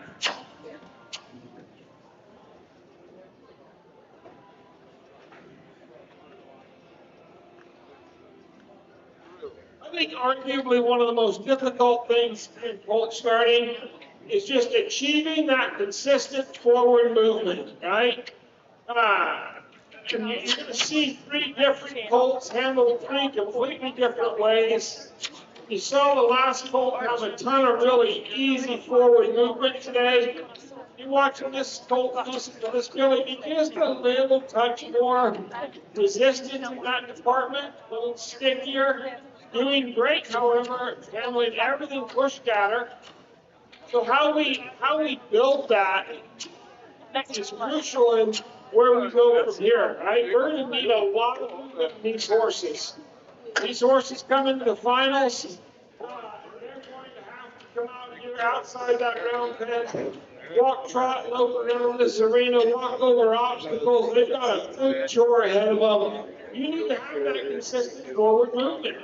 So you're always trying to balance that line between really making a nice, quiet, gentle horse and maintaining forward movement.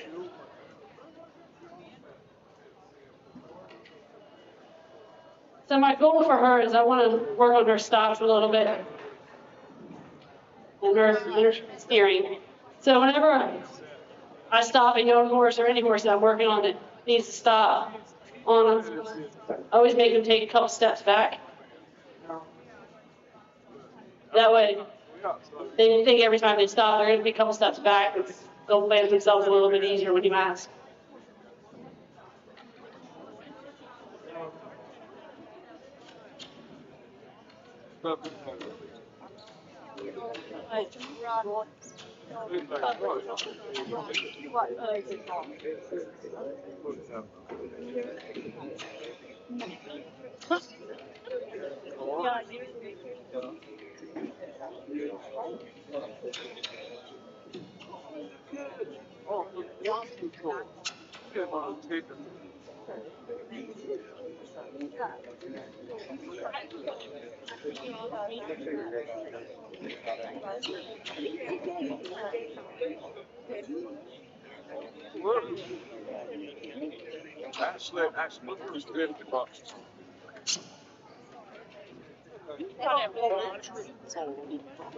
You're watching here, and this is constantly instilling confidence in this baby, constantly releasing when the Billy tries hard, giving back to her all the time.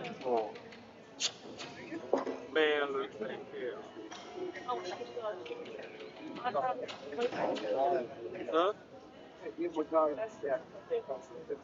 Huh? $400 for the tire to just get out and stuff with it out for all. I want her to know that it's okay to move out.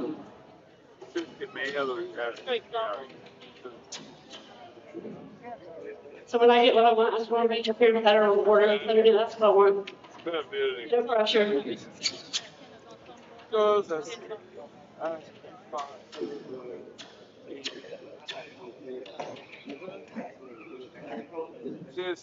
this wish because it's all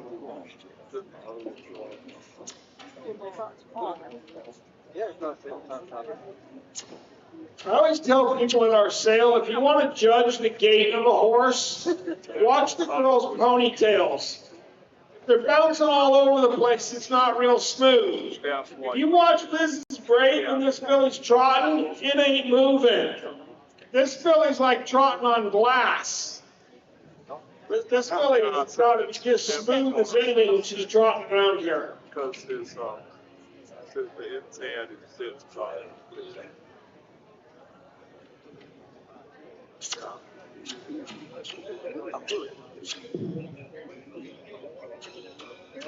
Yeah, my family I looking at later. Just seems like You ever run your car out of gas? And you know what you do? You put it in neutral and hope it coasts, and you're like trying to make it coast further. That's kind of what Liz is going through right now. She's trying to get that little bit more motion, a little bit more forward movement. And then she just hit a little nice downhill and she'll roll off and coast on. Alright, so it's a little. I'm doing these horses. So it's still. Like I said right here, I just wanted to coast around, let her know it's okay to move.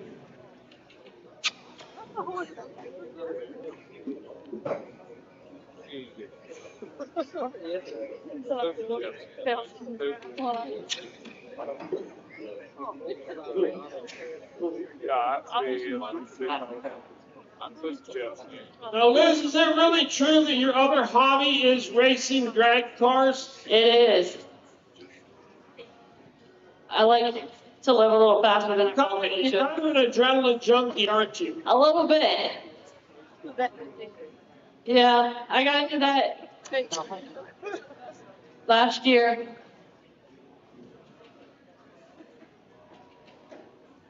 I've always wanted to do it. So last year, I was able to build my first drag car and compete with it this year.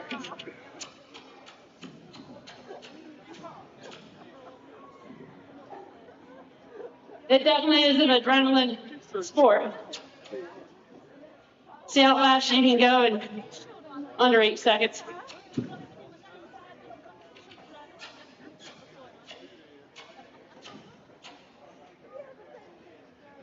Kind of like bull riding, only I was stay in the car. If it's very much like bull riding, I just lost all of my interest in it. Just the 8-second part. Oh, just the 8 seconds, okay. Yeah, it sounds nice, but. See that? I had a couple spare days in my week, so I figured I had to do something with them. Just that so course. Yeah, that's all. You know, cowboy logic is a really funny thing. I asked my son, he's a big, big man, and I asked him, I said, hey, why don't you bulldog? He said, Dad, I'm not jumping off a perfectly good horse onto a steer. I ride bucking horses. There's logic. I'm not jumping off of a good horse. I'm going to get bucking off of a bad one. That's cowboy logic. That's the kind of thing that makes you a drag racer.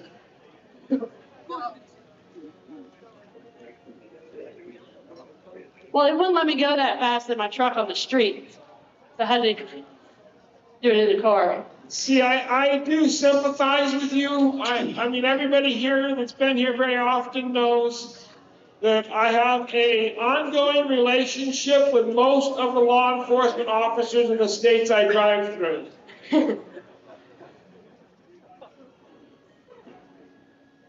So, and my full-time job is driving a tow truck, a record.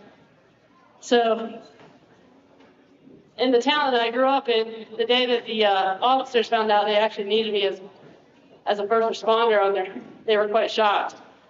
Who would let you drive their record? Right? You have 1 hour left. 1 hour remaining in this session. Just Billy following her nose around and just learning to find the feel of that bit. One of the things I've been watching, I don't know if you've seen this or not, I like to observe horses. That filly just left her hind end planted for most of a full 360 and crossed her front end over there. Just really moving very, very well, just trying hard to be correct. Trying hard to get there and be right. I like this filly.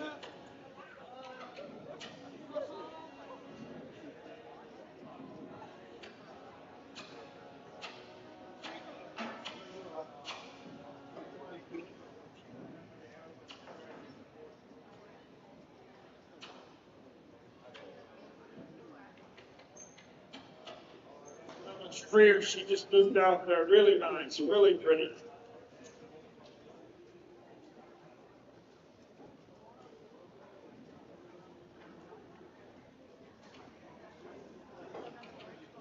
See that hind end stick and that front end want to come around? It's just natural to her. She just naturally wants to leave that hind end in the ground and move around.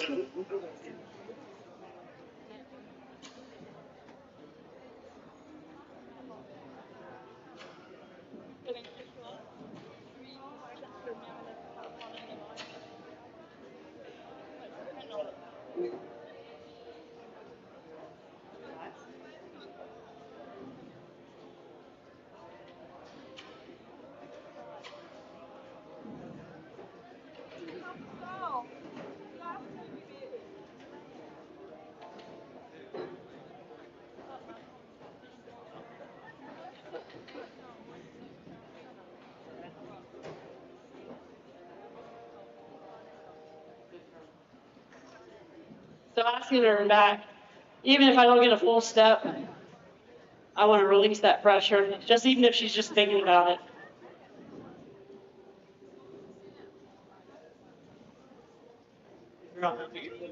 You release at the right moment, you'll have a backup pretty quick, I found.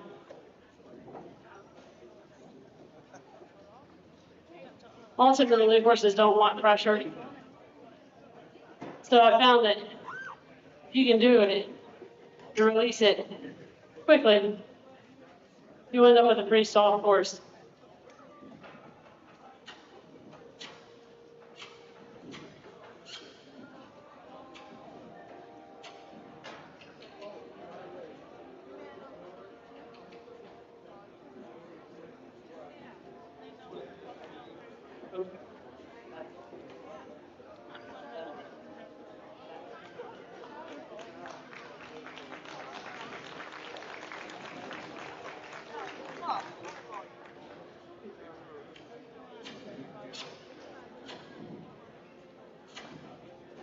This really makes me look like I actually did a little what I'm doing. She's making it easy for me. There's about 10 vehicles on the side of the building where the vendors are at that need to be moved before 4 o'clock. They're right on the outside of the building here where the side of the vendors are at and need to be moved before 4 o'clock. They've got some vans and that coming in for the event this evening. Thank you. Back. Girl. Girl.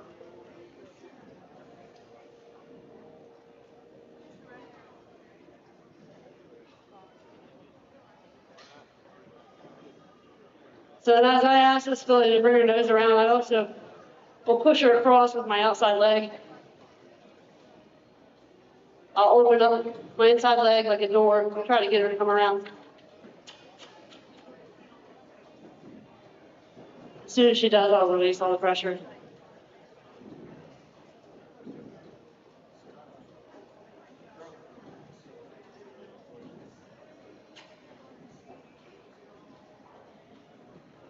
That's exactly what I was talking about earlier when I said you do a really good job and somebody tells you what a nice colt it is. And if the colt really messes up, they'll tell you how bad you screwed up. I just got done telling you how much this colt really wants to stay on her hind end. I didn't give Liz any credit for what she's doing. But if you watch Liz's legs, those feet are turned out constantly away from that horse, but she can communicate with her leg and her heel on that colt. She's encouraging that filly to step that shoulder over constantly. Every time she turns, she's asking her to move that filly over or move that shoulder over and get where she needs her to be.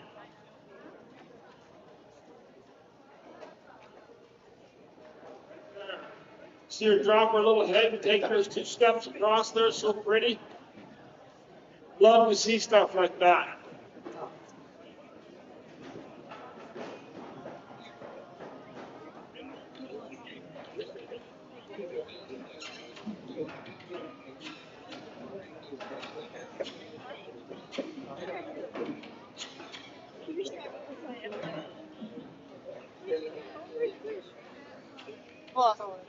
Hello, Planner.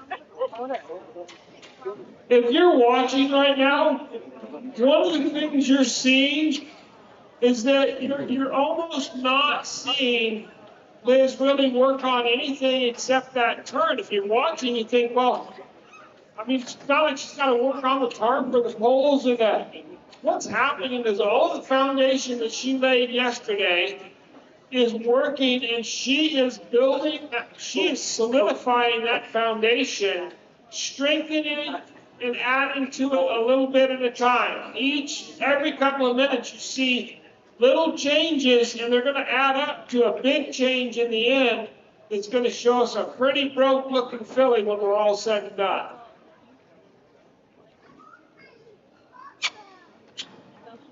By the way, the majority of these young horses, I believe, are still for sale.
You guys can clap for her. I heard a couple of you starting to clap for her. You go right ahead. She's doing a great job. Feel bad about that. We'll take the poles out, see.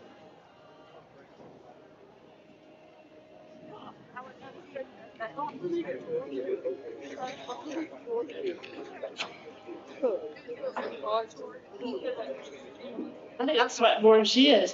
Whew. Oh.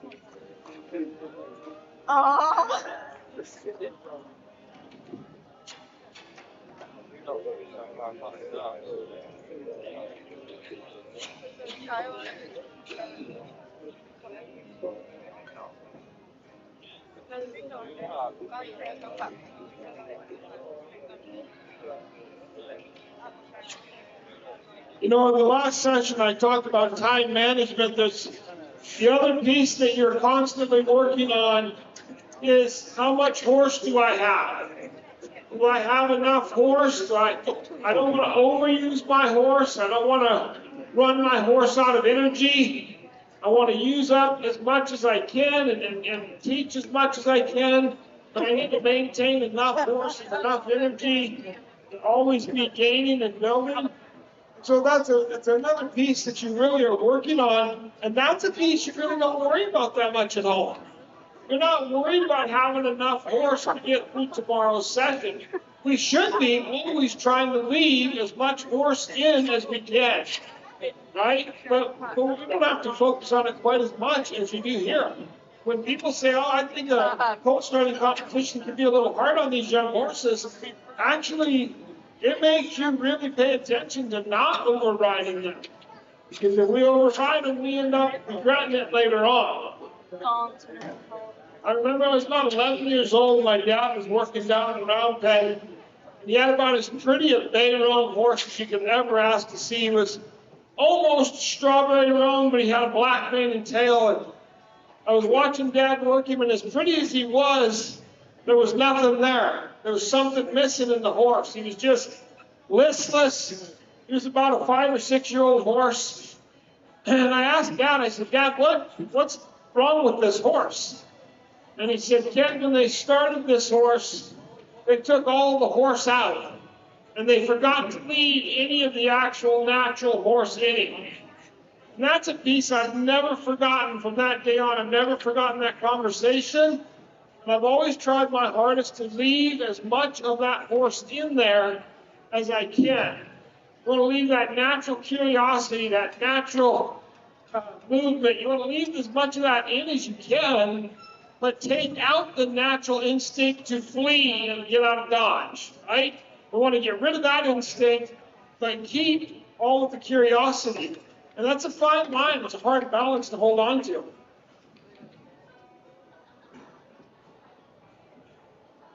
Time left.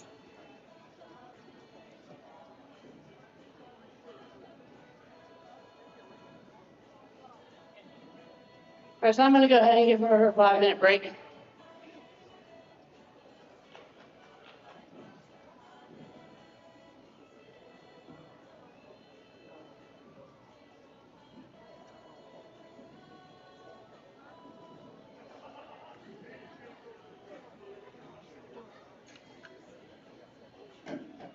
I'm always very careful when I take the bridle off these young horses with the bit. I don't want them to bang their teeth or get a bad experience. Girl. I wouldn't want somebody to put a piece of metal in my mouth and crank it around.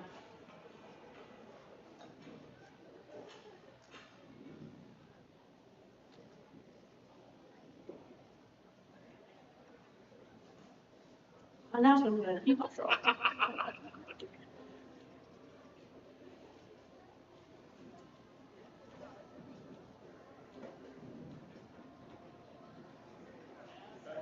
Sadie wouldn't give me a bathroom break and be myself. Yeah, I did see that. She's hard. But I was just going to say, you look like you're sweating harder than she is. I think I am. I mean, how's it going? It's going good. I'm really happy with her. She's a smart filly. There's a little bit.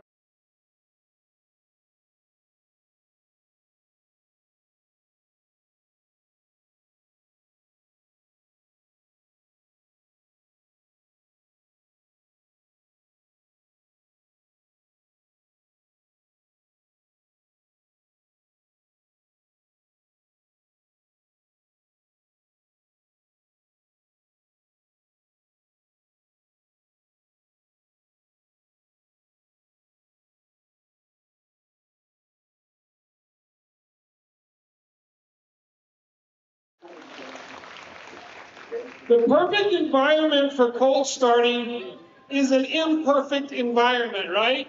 So when I was a young man, my dad built a round pen that I was working a lot of BLM horses, and so my round pen was 8 feet high, solid, all the way around. It was really cool. You could get in there, and it was just you and the horse in this pristine little world. And so it was kind of nice until you opened the gate. And when you left out of that round pen, all of a sudden there's the whole real world, right? And I remember one day I was in there on a pretty explosive young gaited horse. And my younger brother, who's 11 years younger than me, snuck up on the outside of that round pen, and he stuck the barrel of his little cap pistol through the cracks and let that cap pistol fire off. And it wasn't the only thing that fired off. We were in there in that little pristine, quiet world, and all of a sudden, bang! And then there was a lot of bang going on, right? And then he was gone. When she quit bucking, I was still on top, but I started trying to find him because we were going to have an execution, and he was gone. But I learned a really valuable lesson from it. This is the environment you want to start your Colts in, right here. I want to hire the local kindergarten class to come down and sit around the outside of my round pen and spit wads and throw balls at each other and bring the neighbors' barking dogs over. The more nonsense that goes on and you maintain their focus, the better you really actually have them. The more you're actually speaking to that horse and they're coming back to you, you're not just stuck in that pristine, quiet environment. And I was just talking with a gal about this in North Carolina yesterday and telling her that the mistake that gets made is people want everything to be quiet and right. And the reality is, man, the more you can get this horse exposed to right now, better off it's going to be in the long run. The more things that they just learn, oh, that's normal. So think of it this way.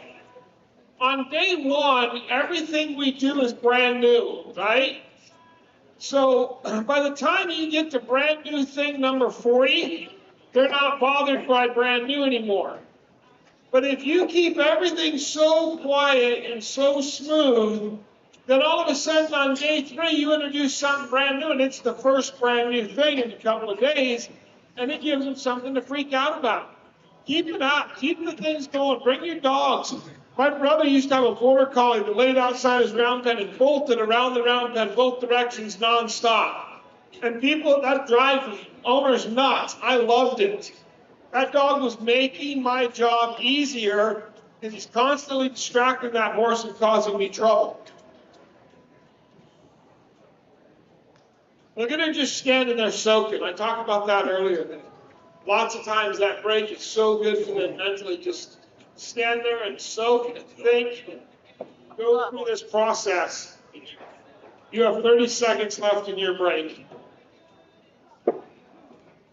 Hurry, Sadie, you're about to be late.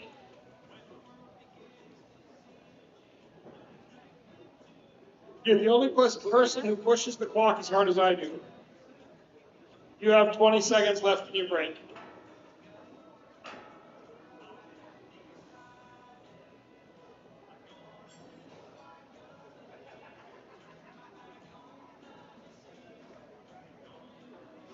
Break ends now, and during your break, you reach the 45-minute mark. Okay. You actually have, you're at 48 minutes now.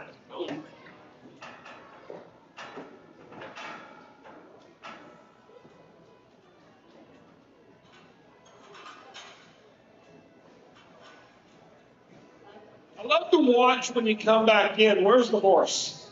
Right? Where are they? Do they meet you? Do they walk away from you? Are they thinking about you? Where are they when we come back to work?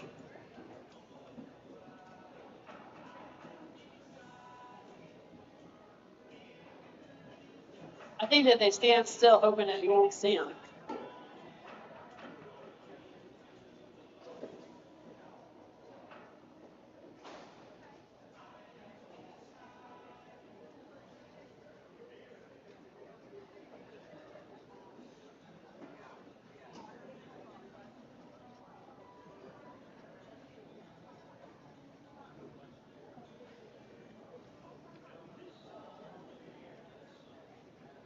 So like I said yesterday, I don't use a round pen very much. Actually, I don't even have one.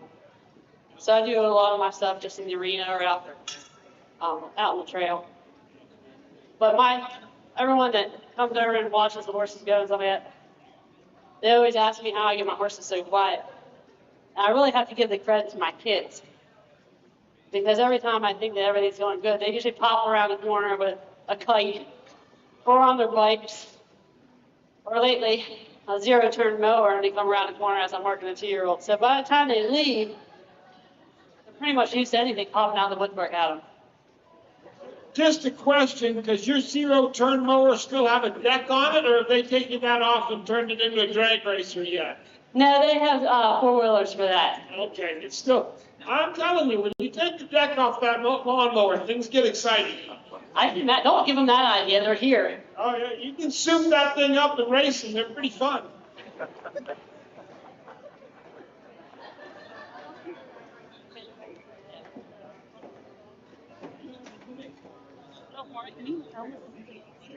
Get over here and block people's view.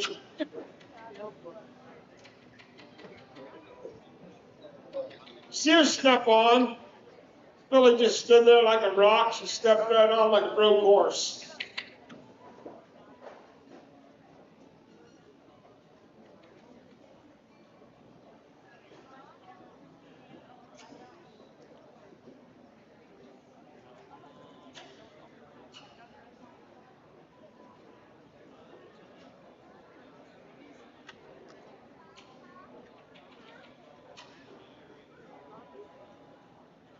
Here, I want to move her around, let her know that it's okay to move out.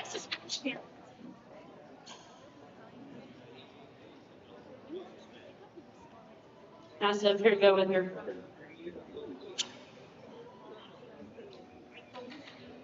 I'm gonna ask her for a load.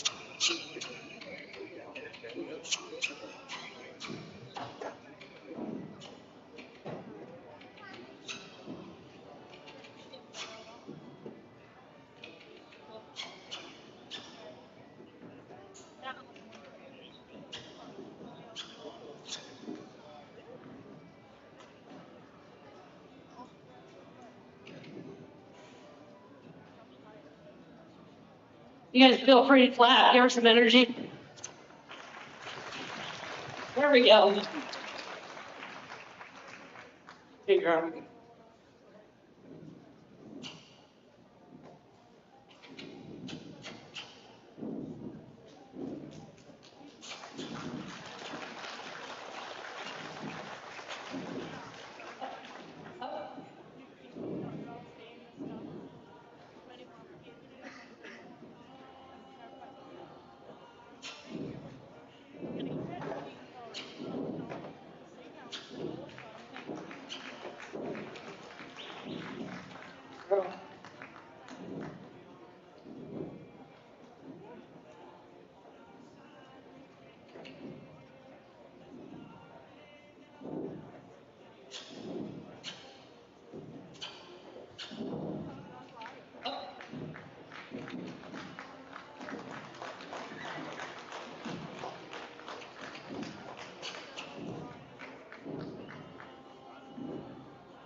Years ago, in 2010, at Road to the Horse, my gray horse Jerry refused to cross the tarp during the finals, and all of the audience behind me started clapping every time it looked like he was going to go, trying to chase him across the tarp with their applause.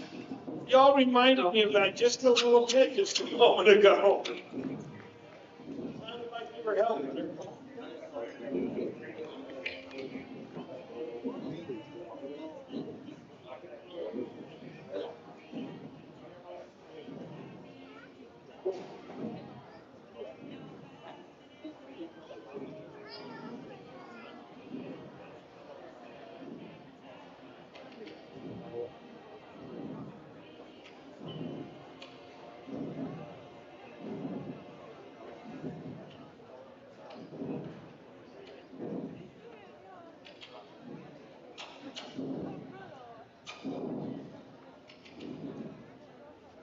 I appreciate listening to someone else breathe as hard into that microphone as I frequently do.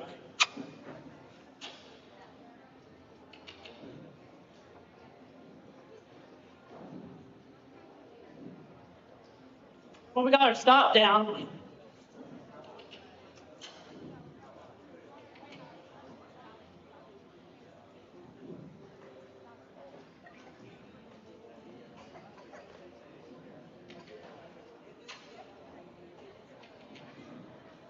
This was kind of what I was afraid of yesterday, running out of horse.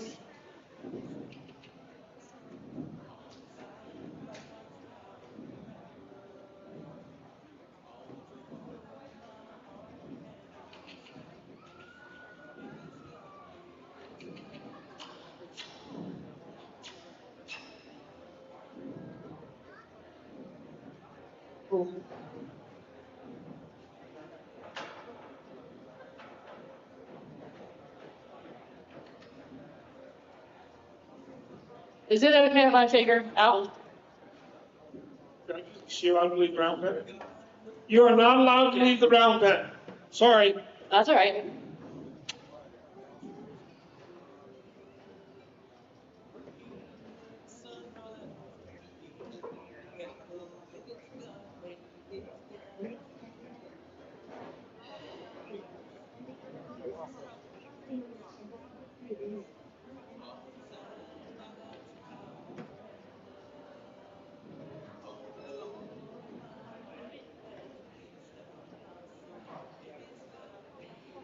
Because I don't have a whole lot of horse left, I'm going to work on her steering a little bit more.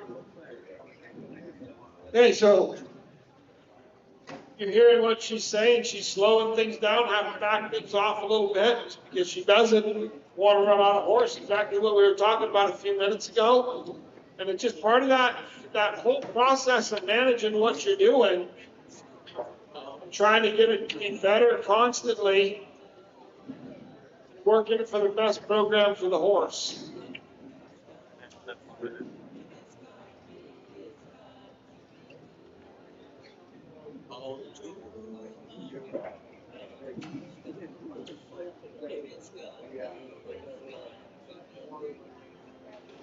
I still want her to move. I don't want her to think that it's okay. She can just stop whenever she wants. So I am going to push her forward. She's really learned what the gait is already.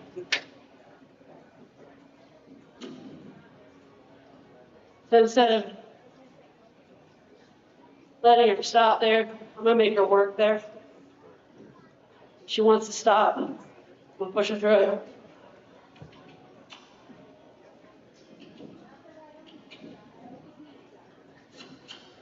Make that not her comfort spot.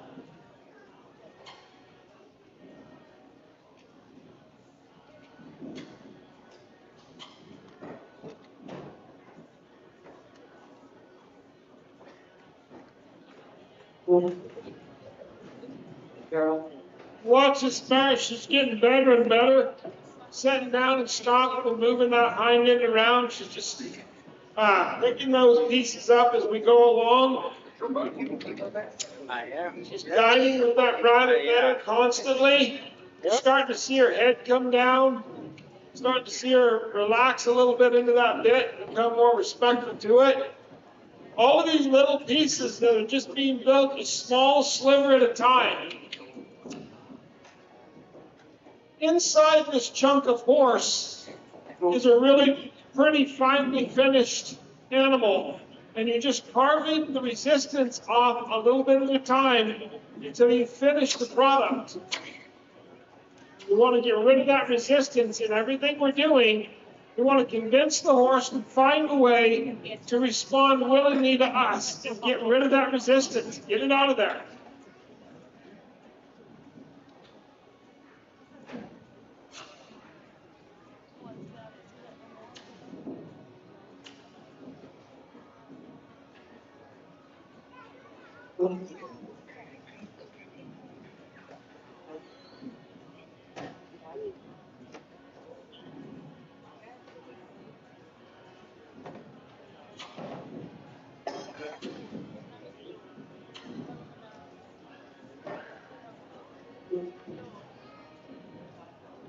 I wish I could show you guys a freeze frame picture of that one we saw compared to the first time she stopped her today. You were just looking at the horse with the saddle horn forward. The dramatic difference that you saw in that stop compared to the very first one, you'd see the change is being made one piece at a time. If you had that picture, it'd become obvious how big the change really truly was.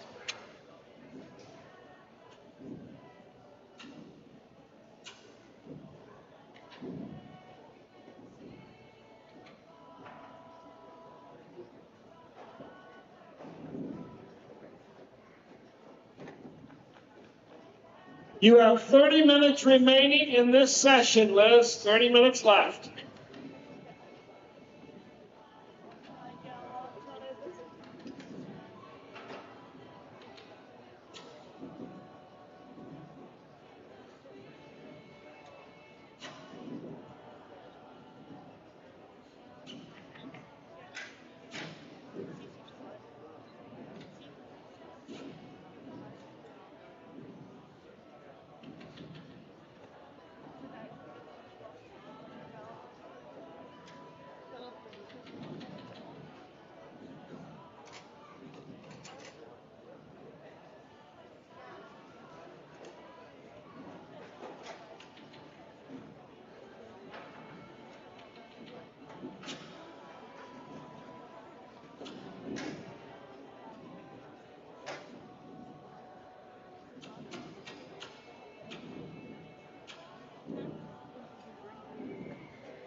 What do we know about a horse? We know it's that animal that will gladly run through a barbed wire fence and cut off all four legs to avoid being attacked by a piece of toilet paper.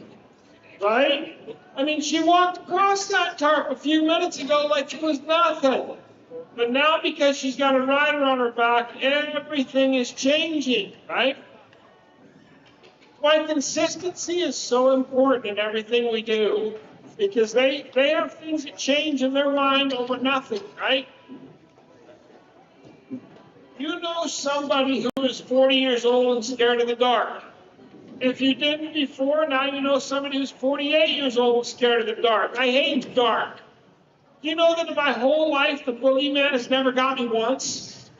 In 48 years of experience, actually, I've not ever had one bad thing happen in the dark. But for whatever reason, I don't like the dark. It's an irrational fear, right? The difference between us and the horse is I can rationalize through how irrational my fear is, but I don't get rid of it. I keep it. That's mine. I want to be scared of that. But the horse, he can't rationalize through it, but the moment when we show him he doesn't have to be scared of it anymore, he throws it away and he's done with it. The moment you convince him it's not fearful, he throws it away and he's done with it. And we hold on to our problems. They get rid of theirs.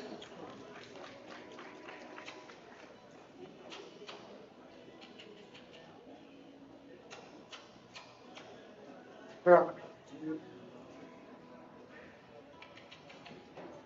like the way she thinks. That tarp's too big. I'm going to scrunch it up and make it smaller. That way she can jump it. She won't have to touch it. Okay. I hate to bother you guys again, but we really need those vehicle moved over. But if you are parked over by the vendors building, the green building, in that area between the chain link fence, please remove your vehicle. I do know somebody that owns a tow company, and she doesn't have any problem towing. As soon as she's done training her horse here, she'll be more than happy to tow these vehicles, but we do greatly appreciate it. We've got a New York plate Pathfinder. We got a PA license plate red Dodge truck, Ohio green Dodge truck, Ohio Ford van, Ohio gray Chevy truck, Ohio green Ford, Alabama Dodge, and a white Ford. If you are parked over by the vendor building between the chain link fence, please remove your vehicle. You know what I just learned is you people from Ohio break a lot of rules. You listed off 8 license plates and 5 of them were from Ohio. I mean, we expected New York and Alabama to do it wrong. We're Ohioans. Ohioans, there we go. Here we go. Gaining, winning. Liz is working on turning that no answer into a yes. And with her, she's not really afraid of the tarp. It's just not something she wants to stand on. One of the questions I ask people all the time, when was the last time you were out on a trail ride and you had to cross a blue tarp? Never. So why does every single trainer in the universe put a blue tarp out there? You're never going to cross it again in your life. Because it gives us a way to measure our horse's willingness to do something way outside of the normal for us. Right? Other people say, oh no, it's mimicking water. You think your horse is that stupid? Do you think your horse is dumb enough to look at that plastic tarp and think that's water? No. Especially not once he smells it, sniffs it, or steps on it. He does not think it's water. It's just a plastic tarp. He has no idea what it is, and that's why he doesn't want to cross it. Right? So when we start getting these horses to respond to us,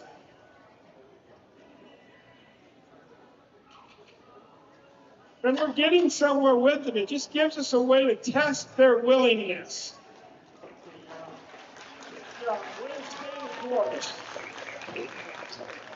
Yeah, we talked about that last session. No matter what's going on, stay focused. Don't start freaking out about the vultures in the judges' chairs. Don't worry about all the people watching. Don't worry about the clock. Watch your horse. Stay focused on what you're doing.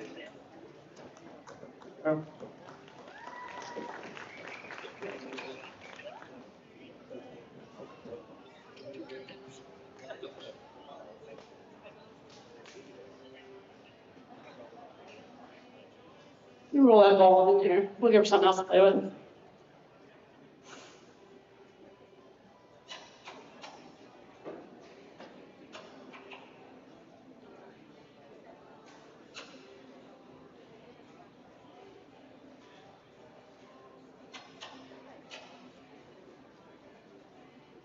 If you need help getting information on the lawnmower racing, she's got a video over here of her husband racing lawnmowers. Oh, yeah. I'm telling you, it's pretty cool. On a track, looks pretty good.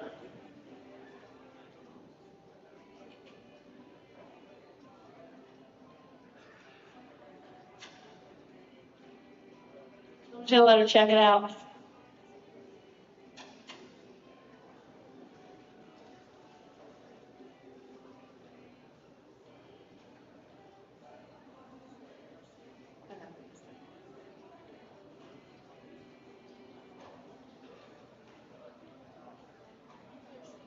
I love that natural curiosity. Can't brag on that enough. And these trainers leaving it in there. I hate seeing a horse desensitized until it's gone. I like to see that natural curiosity left in there.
I'm trying to make a soccer player out of her.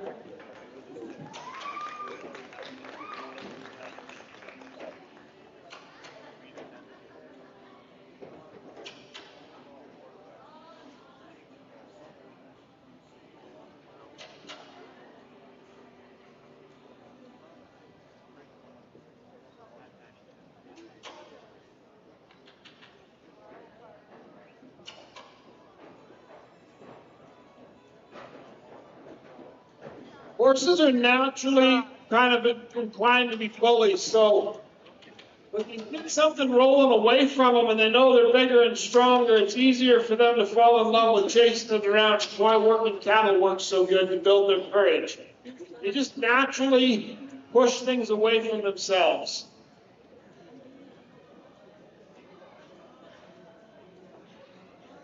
Before I had cows to play with, I always used my kids.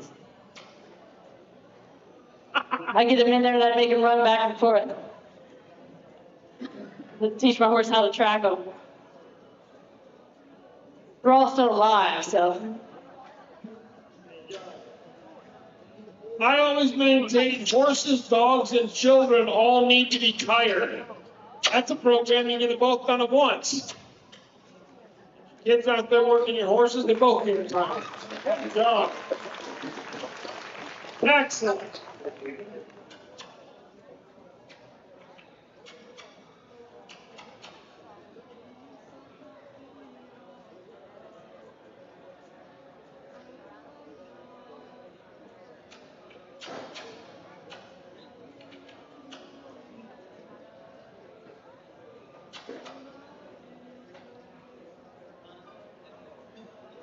Now I'm going to ask you a question. You see that filly come across the pen chasing that ball right now? I want you to go back in time 10 minutes and ask yourself, was she really on a horse? Or was the filly just getting a little bit dull and bored with what we were doing? Because now that she's got something new to take her focus, she's moving right along, isn't she? She's coming along as easy as anything. And I think that's important to just every now and then, redirect them.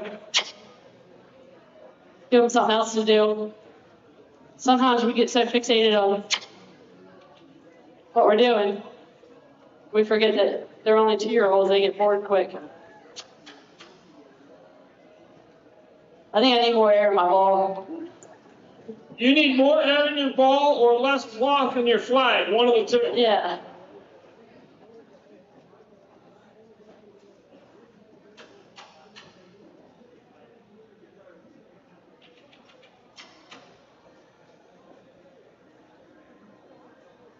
Watch that filly just dropping her nose down to that ball. Like, the exact same way she'll work the cow. She's sticking her nose down there, wanting to get into what she's doing. She's figured out this is fun. I'm enjoying this.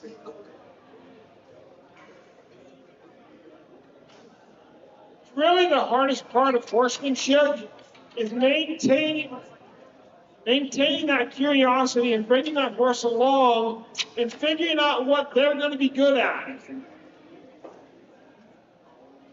Giving them something to do. It's the same thing as parenting. You try to figure out where to put your kids. It's going to fit them where they're going to have the ability to be successful, right? What dreams do you encourage and which dreams do you let them just work through on their own and discover doesn't really fit them? It's the exact same thing with a horse. You just keep bringing things along and trying something and saying, hey, does this fit this horse? Are we really where we're going to be? Is this the kind of horse you are, or does this not fit you? The hardest thing we do is try to shove a square peg through a round hole, right? Give me an example. We take a really laid-back, slow, lazy horse. Are you trying to pump that ball? Yeah, maybe. No. I'm getting some excitement. That might. You take that really slow, lazy horse that really is slow, and then we say, oh, we're going to get time event horse out of it. Or you take yourself a horse that's bred to run and really wants to run and is kind of hot and hyper and say, well, I want to make a pleasure horse out of it. Just shove a square peg through a round hole. Find the horse that's bred to do the job you want and has the right disposition and nature, right? We don't want to take a paint horse and say we're going to make it into a gaming horse. It just doesn't really work that way. So you look for that thing that works for your horse. This ball certainly really worked for this one.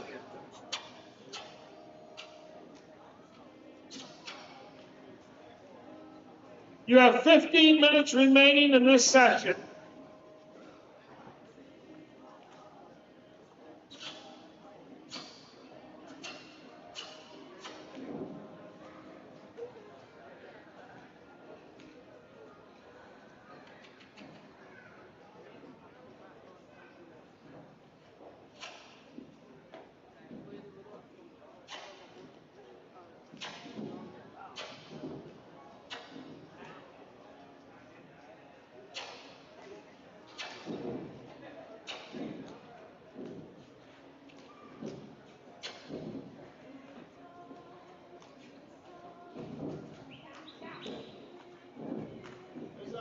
with help again.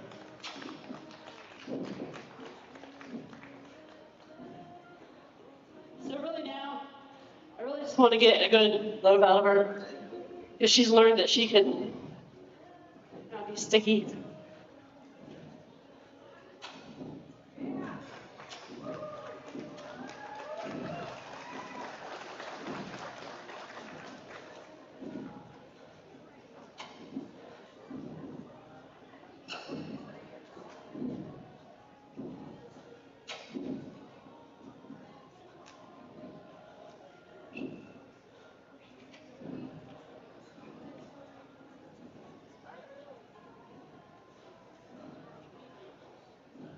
I am working harder than she is. Well, right now, it does look like you're working harder than she is. Your legs and arms are moving faster than hers are.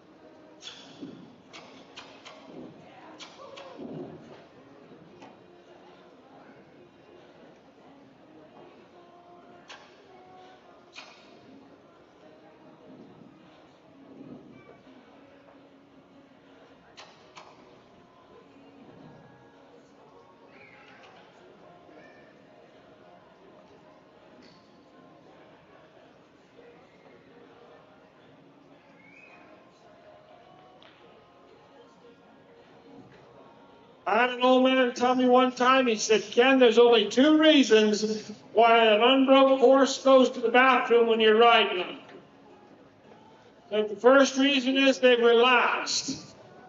Second reason is they want to make sure there's something soft for you to land in.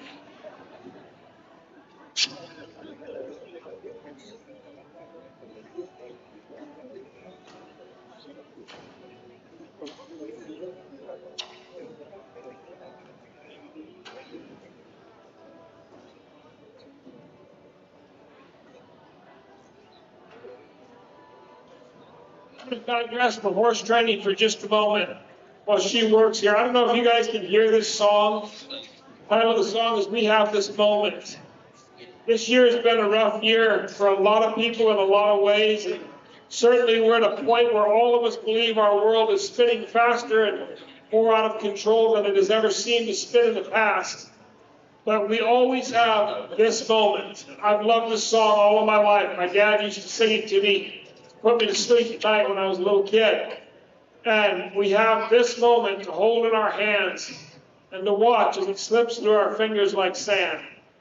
Yesterday's gone and tomorrow may never come, but we have this moment today.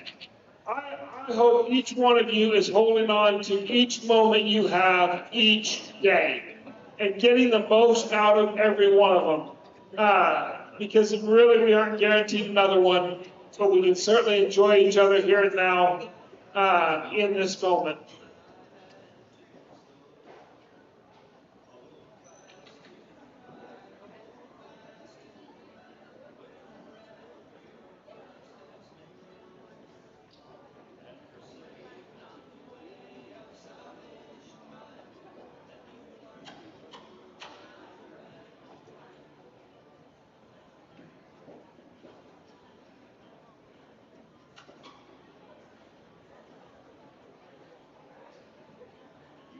I love this filly's mind.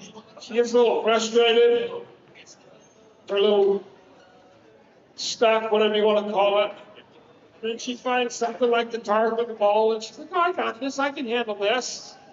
Goes and tries something new and a little different.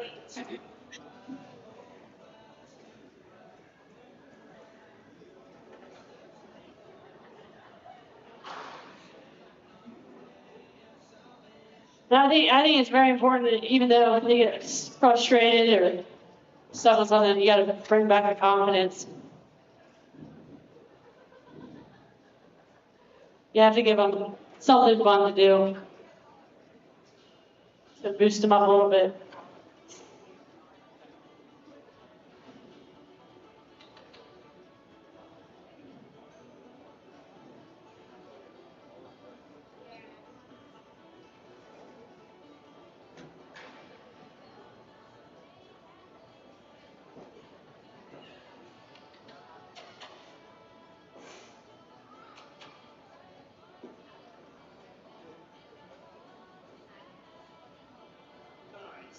It's me again annoying you guys about the vehicles. My apologies, but we do need to have them moved. We still have the PA red Dodge pickup truck.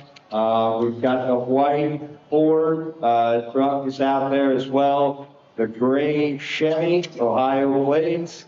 If you would kindly move your vehicle, we'd appreciate it. They are right next to the vendor building. If you're parked in between the vendor building and the chain link fence, your vehicle will be towed.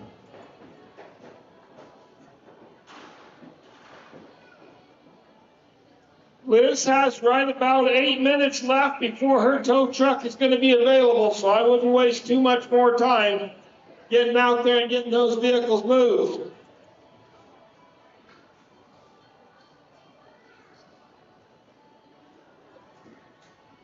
Hey, Ken, I Yes. just found out hers is one of the vehicles that needs moved. Mine is? No, Liz. Liz's. Turns out Liz's vehicle is one of the ones that need. She's gonna a get- tow truck. She's gonna get a hell of a tow bill. We'll get her a tow bill. There's a chain in the back. When you Those tow truck drivers are kind of evil people anyways. Come and get your car and pound it off the side of the road. We'll give her back a little just deserved. And she told me yesterday she enjoys that part. I do. Knowing Liz, that doesn't really surprise me. She's one of those really nice people who just enjoys causing a little misery now and then. You gotta keep them on their toes.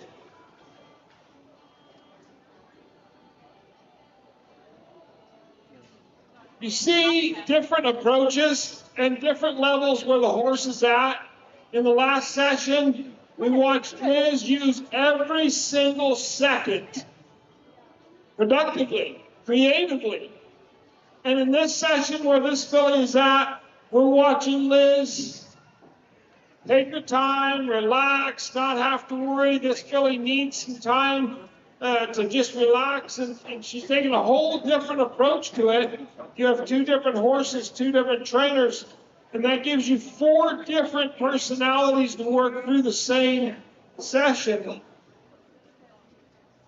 And it makes a huge difference in how the sessions end and how you finish. But what's amazing, what always amazes me, is where everybody ends tomorrow. You watch the ups, the downs, you watch this person's here, that person's there, but when it's all said and done, we're going to all have a horse pretty darn similar. All 3 of our competitors are going to take a nice started young horse and ride it through an obstacle course, complete the course, complete the rail work, and all of us are going to walk away saying, man, I'd have that person start my horse any day. They did a fantastic job. I will tell you, from a competitor's viewpoint, I say this every year, these guys are tough competitors. I don't want to have to compete with them. They're dang good at what they're doing.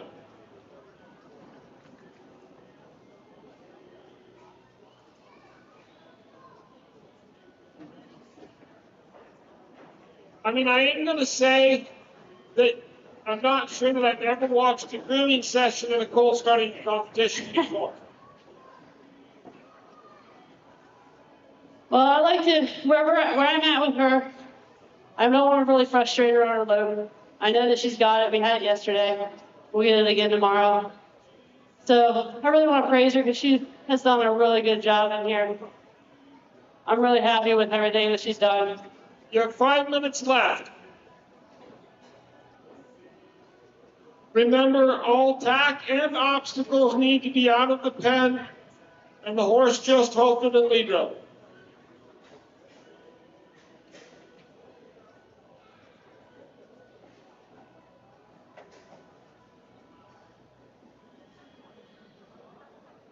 Plus, Kevin said I have to be able to shoe her by tomorrow.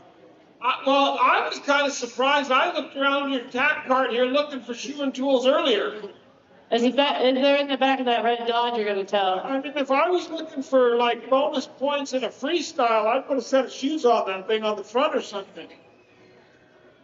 I had to bring him because I knew one of the first things Sadie was going to ask me is, do you have your shoeing equipment?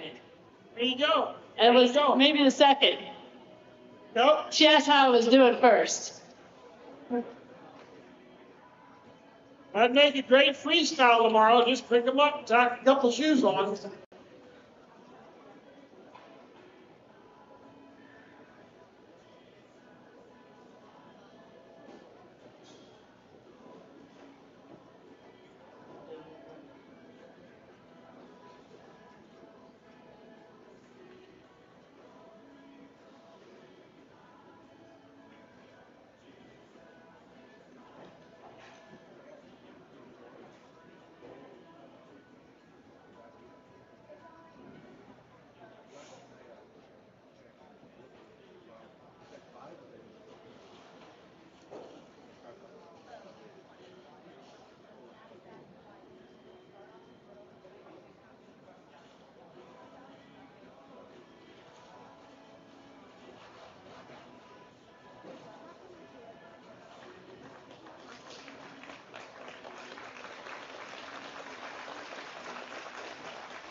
You have 2.5 minutes remaining.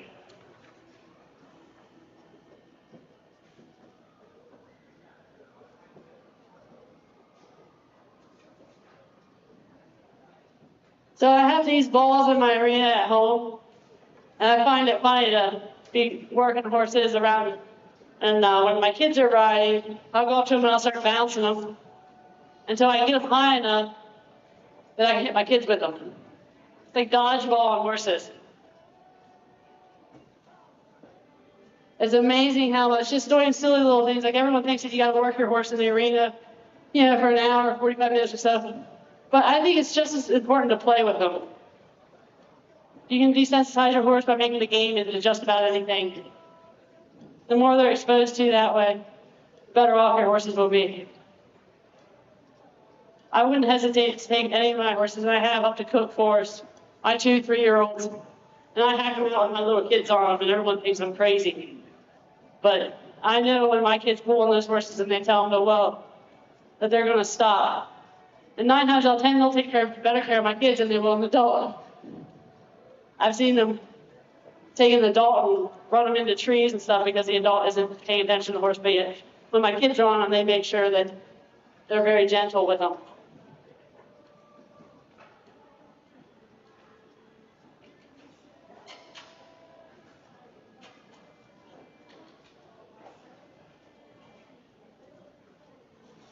One minute remaining in this session. You have 1 minute left. We are going to be giving away door prizes in our 15-minute break until the next competitor comes. Yellow ticket is what we'll be looking for.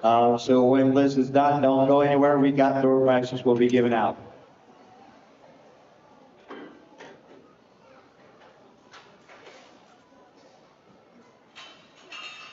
30 seconds remaining.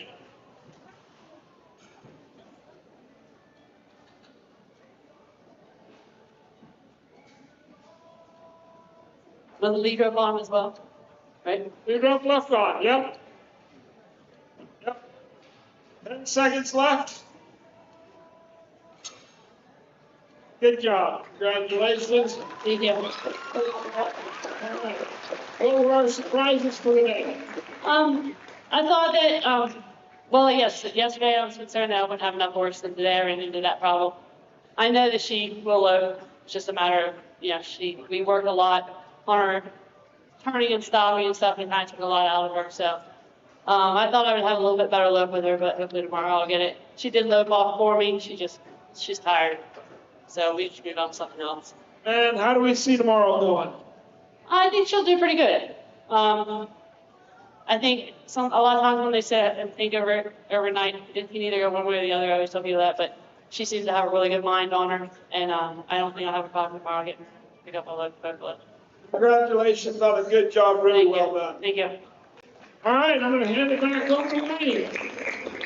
Yellow ticket, yellow ticket. First door prize, 824263.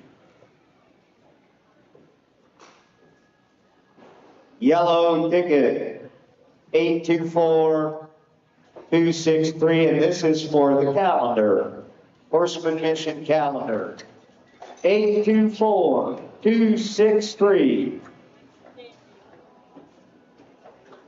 All right, we'll give them a little bit of time. If you've got it, please stand up and holler and yell at us. 824263. 824263.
in the lead in scoring yesterday at a score of 274. Daniel Chavez comes to us from St. Charles, Minnesota. He's 28 years old, couldn't be more excited. Participating in the 2023 Colt starter competition. I'm grateful for the opportunity and can't wait to see what we can accomplish with the Colts. My path isn't your typical one. I didn't grow up with horses, but was introduced by my dad at an early age on a family's ranch in Mexico. From then on, I always felt something calling me to the horses. And that someday, horses were going to be a part of my life. After a few years in the career of accounting, I decided to take the plunge. Along my journey, I've had the opportunity to learn from some great horsemen and horsewomen in Montana, South Dakota, and the Midwest. This experience has helped me to solidify that God has blessed me with the gift of understanding horses.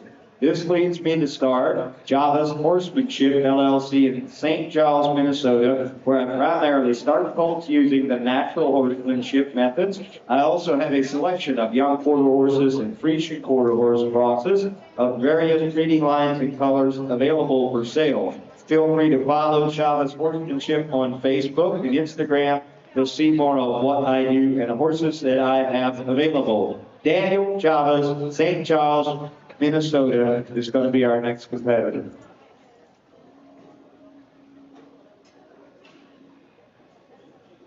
Judges, we have 6 minutes.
Here comes Ken, and we're down to 35 seconds.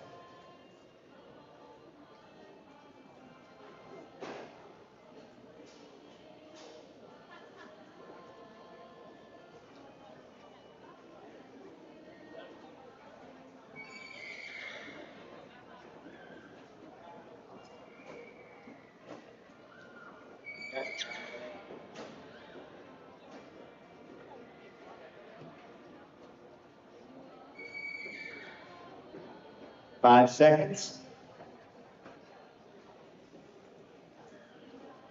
Time is up. Good luck. Daniel Chavez.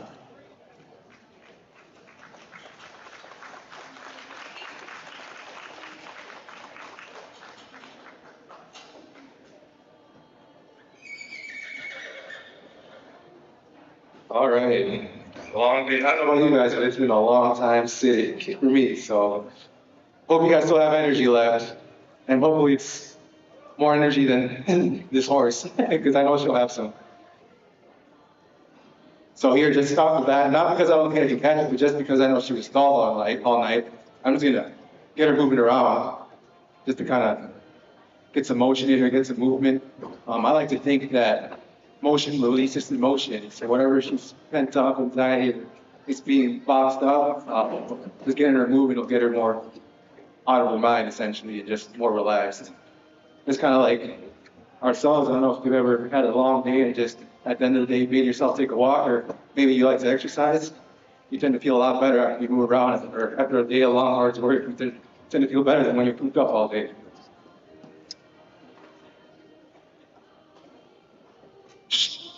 And here I won't take as much time as yesterday. It's here just to get her moved around, because I don't think I can. Not because I don't think I'll be able to catch her, it's more get her moving around, get her in the zone, essentially. If she wanted to move, so look away too, so I'll just keep her moving that direction. So she's wanting to look away towards the entrance. I'll add some pressure here just to kind of remind her that I'm here. Again, see if she can pick up from where we left off yesterday.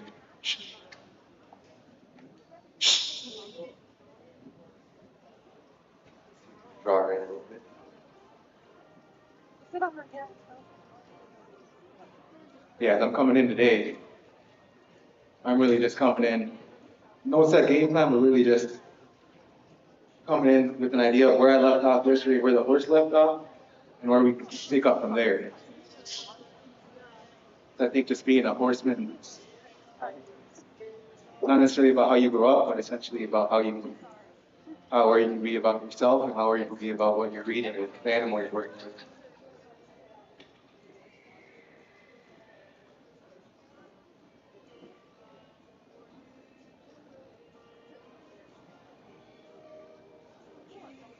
We'll see if she lets me get around here, but be two up front.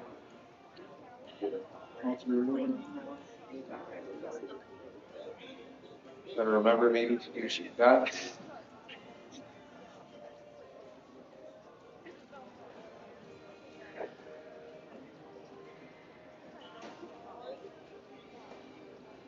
think I'm doing is just kind of just testing to see if she's, once I have her now, if she's willing to pay attention to me. I'm not really pulling it off, but she tends to, even though it seems like I'm looking over here, just looking at where her head's at and what her eyes are doing, and she seems like she's looking away a little bit, I'll give her a little feel, just to kind of redirect her mind, kind of snap her out of whatever she was thinking about doing.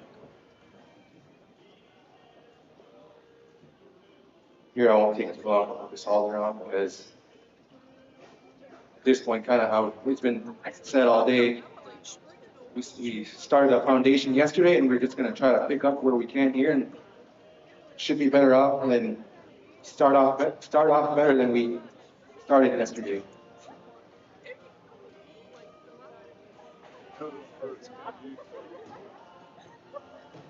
Yeah, a couple of things for me is I know the time got to me yesterday, and I feel myself getting a little rushed, and I felt, at least I took mental note of that, just to be able to try to be aware of the time, and also be aware of how I started handling myself when I was being rushed, and how the horse started responding or reacting because of that. The backup and the turn was one of the things. Here, I'm just gonna start to add a little bit of pressure up front while she has some energy, just to see if we can get her to at least respond a little bit backwards. I'm not looking for anything big, just the thought or the motion. Not necessarily a step there. I released. Here she gave me a little step, a little try. So I'm gonna reward the slightest change.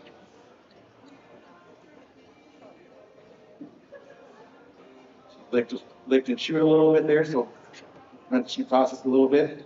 She tried to fight a little bit yesterday. I expected her to be fight me a little bit just because we ended on that note, but like I said, I'm here to work through where I feel like we need to work on and make sure I put a little bit extra focus on there just to kind of balance her out throughout the day. So here, she's fighting a little bit, but as soon as she wants to little motion back, step back, I'll release again. Man, just kind of a little nuisance here, doesn't it? Get her to think.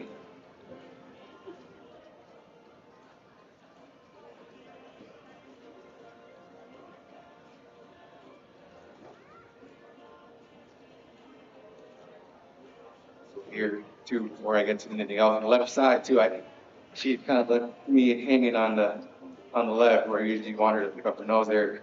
As soon as I picked up, she looked, and that's all I'm gonna do for now, just because I'll be checking in on that throughout the day. Might as well just do the right while we're at it. So.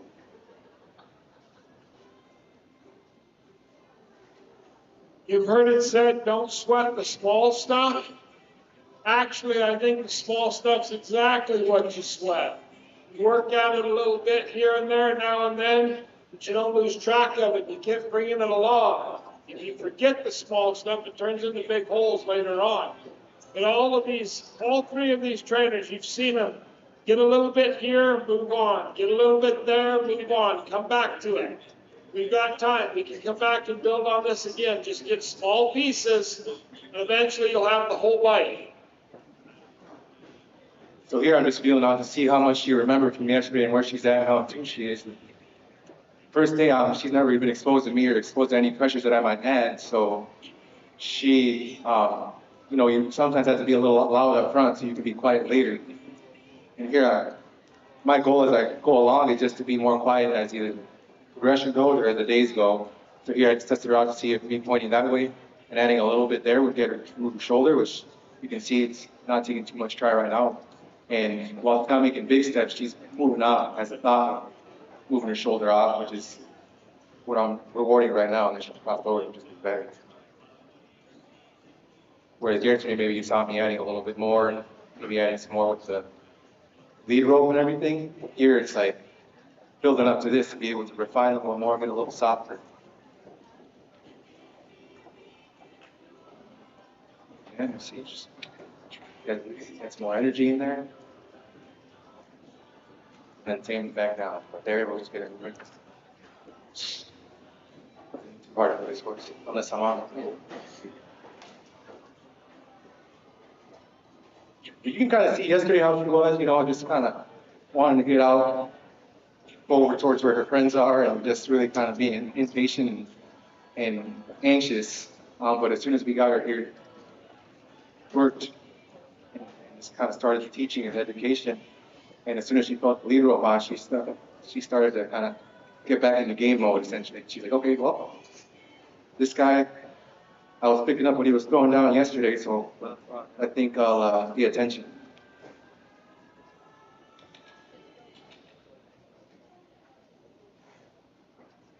Here, I'm being a little quiet, but while she's moving around, I'm feeling out. I'm going to essentially let her feel it out and be like, well, trying to run off or hold away isn't the answer, so I'll jab. I won't really hang on or keep too much tension, just kind of redirect the thought.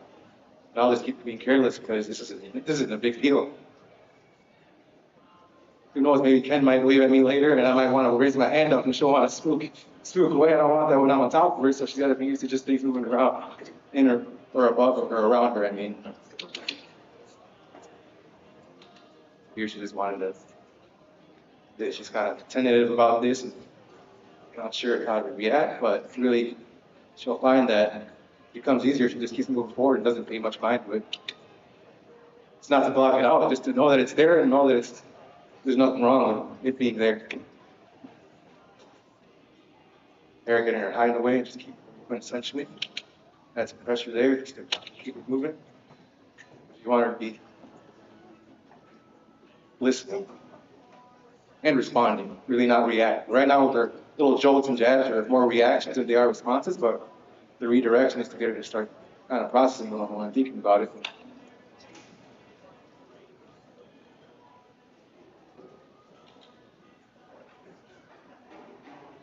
Here, every time I'm going towards the hind quarter and walking there and adding the pressure, I'm also looking for her to yield wherever I'm walking towards, and also even more so looking at how she's doing the steps right from the get-go. So she's stepping under her hind, is she crossing over her front, kind of Ken mentioned earlier. Because those eventually, her being aware of her feet, will essentially get her to give her the awareness to more advanced maneuvers if that's where her future owner takes her. I want to take her, but it doesn't hurt to be aware of your own body. Also establishes control between rider and horse, which is, or at least management between horse and rider, so that you can have more trust that the horse can respond to you and listen to you, and you can work together. Here she's kind of touchy about against them. It's working good. Not a big deal, just go quiet. Shh. She's there on to push into me, so I'm not going to move away from her. She's going to give me my space. We're the leader, or the humans are the leaders in the relationships. It should be the leaders between horse and human, just because they're so powerful. A small reaction to them could be an injury to us, so we got to make sure they can respond to a human's level. We're being conscious of it. It's courteous.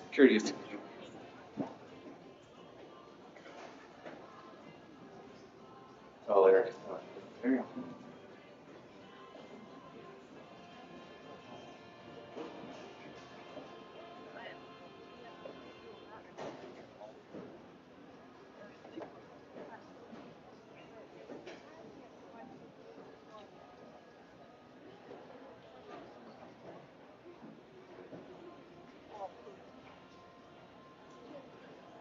You just because I did something yesterday or you worked her through something yesterday doesn't necessarily mean that she's gonna accept it perfectly right away again. Today's a new day and she could be a new horse. She could have woke up on the wrong side of the bed. So I'll work with things that I'll touch on things that I worked with yesterday to see where she's at, and then start from there and then start creating the plan as we go, essentially, of where is this horse at, what is she telling me, what am I seeing, and what can we work through.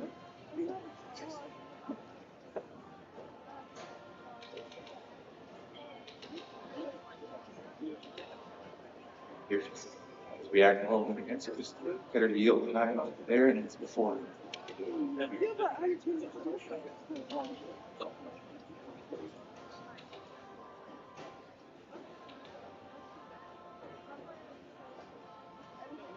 I'm just switching sides. With each side is a different horse to me, so.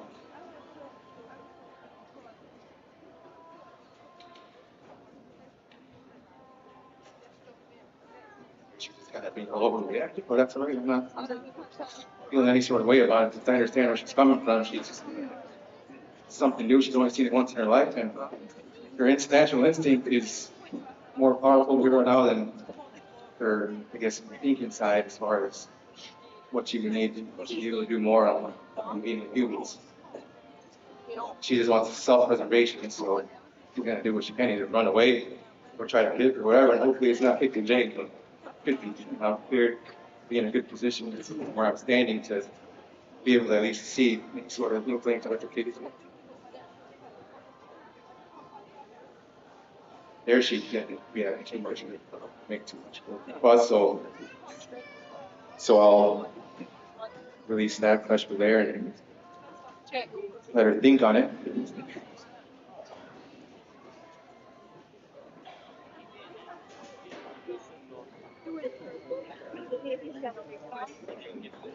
Talked about it a little bit earlier, but when you look at these Colts, what a nice set of babies to bring out here, have these guys start.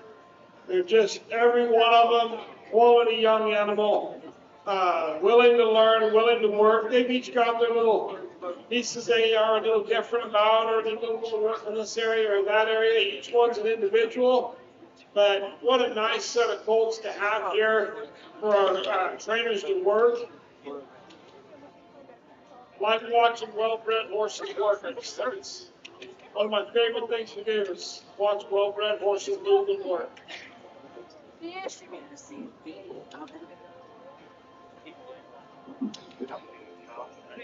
I just wanted to know. Anytime I pull on this and have any sort of pressure off the girth, it should mean forward, kind of like my legs would. You know, a guy was mentioning this yesterday, and it was cool to see that this concept is used too, and who knows, it might have come from him, I don't know. Definitely not me that created the ideas, just found it along the way.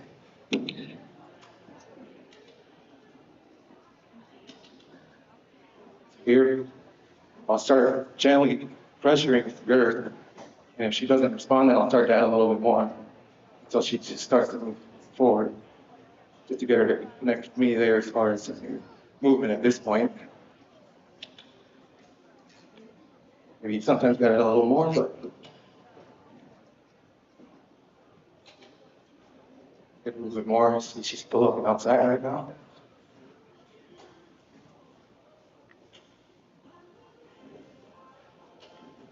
There we go. Maybe we'll start with it.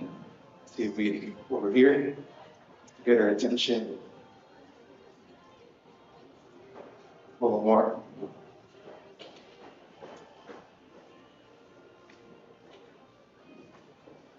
I'll switch it to focus forward, so I'll just get away from pressure just a little more than me again.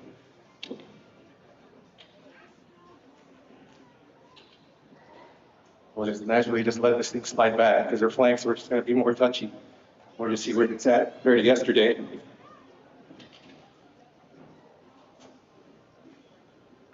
My goal is not to get her to kick. My goal is just to slowly add pressure and see how she responds, and if she kicks because she wanted to and felt like she needed to. And then from there, I adjust if she were to. But my goal is not to squeeze or hang on here and get her to kick. It's more to add pressure. See how she responds. Yesterday, she was kicking up a storm. Now she doesn't seem to be minding it too much. See if we can get her to move.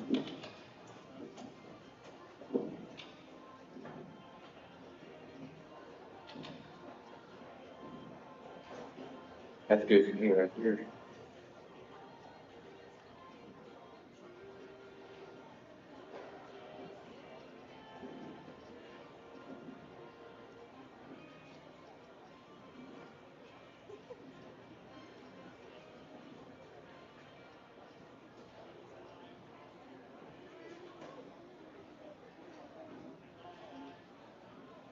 And one of the ways that I've learned, at least, to see if a horse is going to be uptight to start a session, or I should have maybe tried it before, to see if there was a difference. If you kind of grab around the flank back here, just kind of grab hold, and if it's real loose, kind of means that her mind may be a little bit more relaxed. And if she starts to try to kick or tense up there, then maybe not so relaxed, or not so, not so relaxed. Seems to me that he's from that, which I haven't been able to find out if it's foolproof or not yet. It seems like she's decently relaxed right now. I'll get her on the other side, same concept.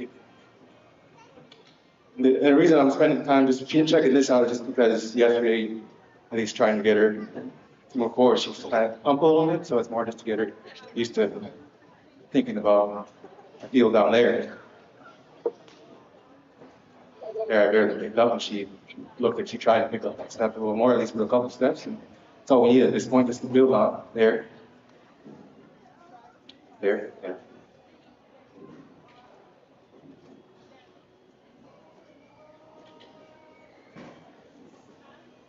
I'll try to pick it back. She's trying to look to the outside, I'm aware of that, and as we keep going, we'll just see where her eyes start going.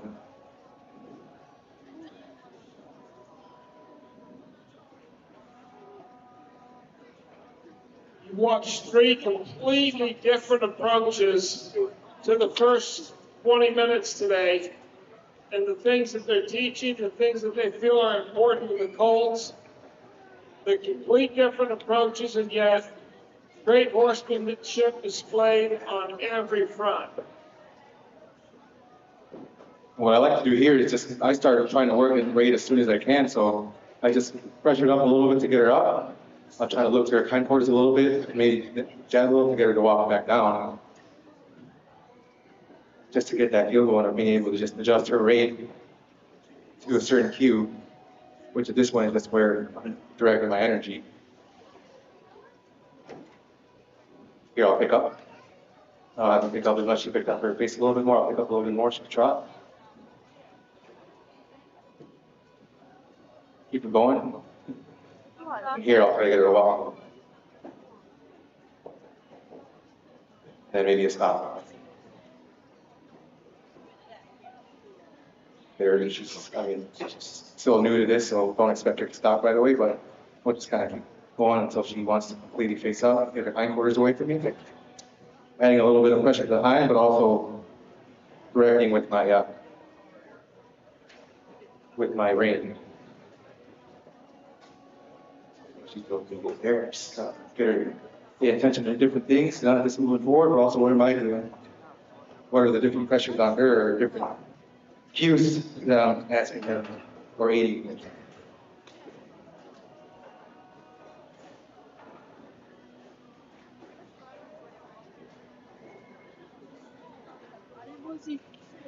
Here, I'm just, here just to see how she reacts if I just fling this around. Just because what else we're not doing, just.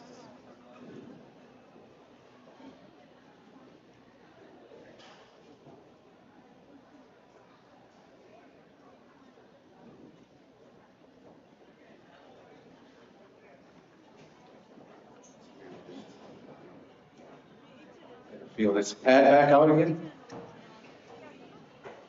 Not a big deal.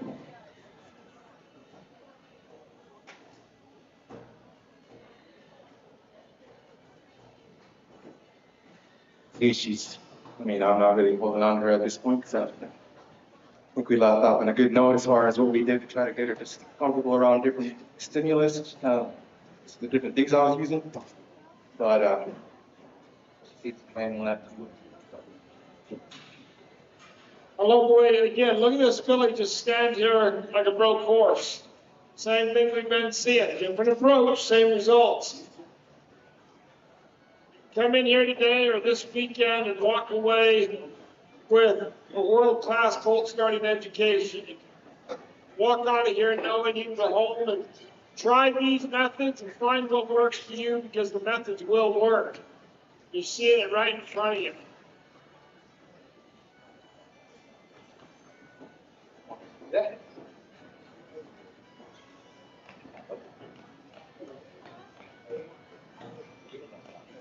It's not a big deal.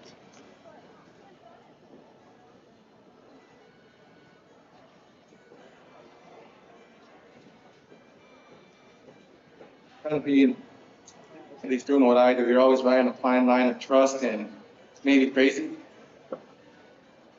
But I tend to find that a more trusting approach takes me a little further. But at the same time, being aware of the risks that I'm taking for how prepared the horse is. I wouldn't be trying any of this if I didn't trust in the preparation that I've made along the process so far, even though it's only been 1 day. And also being able to gauge how she's been responding. I felt that she wasn't responding good, but I felt good in what I was doing. I wouldn't be as trusted.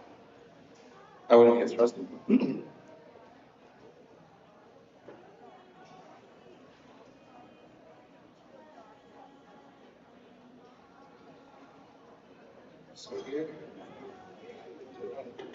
it's somewhat snug, not too snug, just get her to feel out on it, just weird cinch back off. Investigate what I'm doing maybe.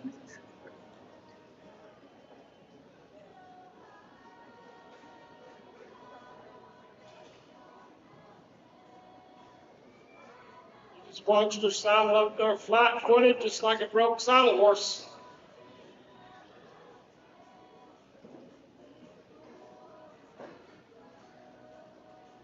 And as far as the snaffle goes, I just like to, big goes, I like to add it as early as I can. Not necessarily start pulling on it, but just to get her just used to carrying it in the mouth. I'll probably spend a couple of days before I even actually start pulling on it.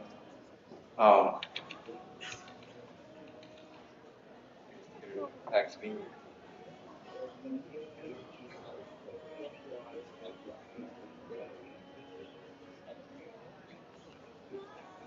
Another thing I'm paying attention to that may be hard to see is whenever I pull on one side, I'm actually releasing when she steps to the same side. So same side, same, or left rein, left leg, for example, just to start building that in.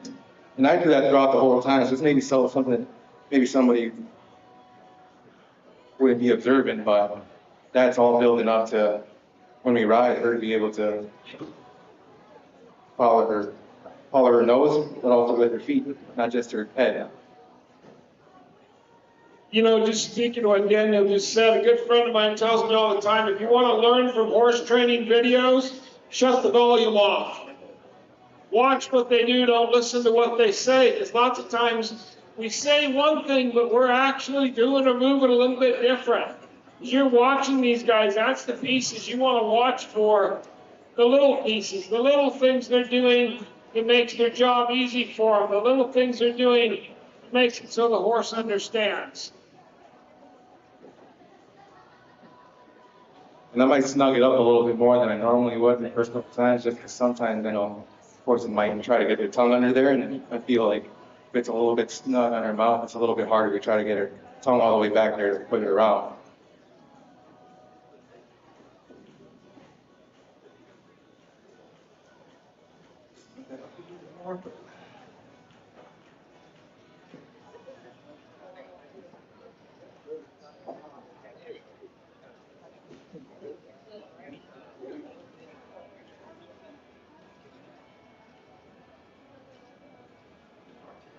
So we'll just get her added the flags, because I didn't do much of the flag yesterday. And it just, I mean, it can be, I think Liz, Beck said it earlier, maybe yesterday, an extension of the arm, which, you know, can be useful and just to be a more effective tool, you know, depending on what exactly you're going for. Going for precision can help a lot. Here, just, there we go. So, you can see she's stepping her hind under, right hind. Also stepping her left over there. She's trying to move forward at the same time, but there. Every little thing I'm trying to observe as much as I can, trying to be fully focused in what the horse is doing. There, she's crossing over. Front, left over right she did, now she's doing right under left, or left under right. There.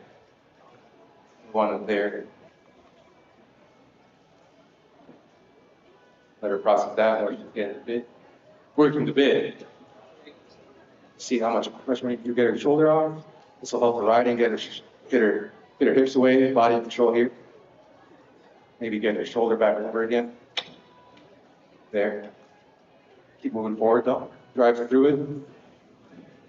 Essentially building her athletic stance. I don't know if there's many sports people out there, but a lot of stuff comes from the hips for people too. And you train a lot of positions in sports to be body positions to be the most powerful or most effective. And to use your body at its most efficient points.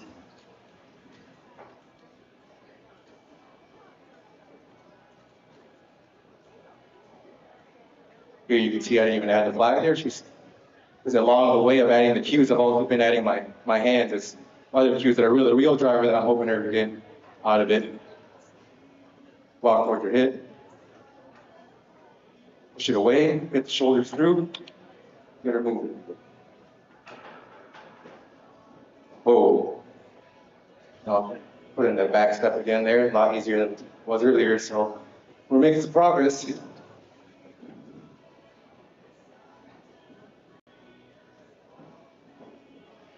Progress is that little word that means so much, right? Everything we do, we just want to get a little better, a little better. You're clearly seeing that. I wish I'd have been here yesterday to see the beginning of these horses. But wow, are we sure seeing them move forward fast today. Here, just seeing how soft she can be to turn, follow the light feel of the lead rope. Also following me, using my body and her drawing me to help.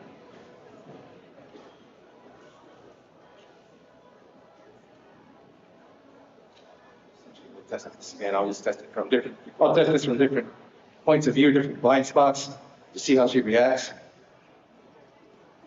Be kind of fearless with it. Get her used to seeing different things there. Under the shoulder here.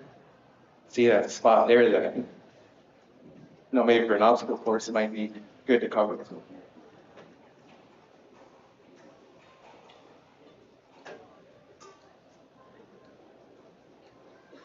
Here, we'll just add the flag and pressure, see if she a little weight in there. Shoulder pads, there we go.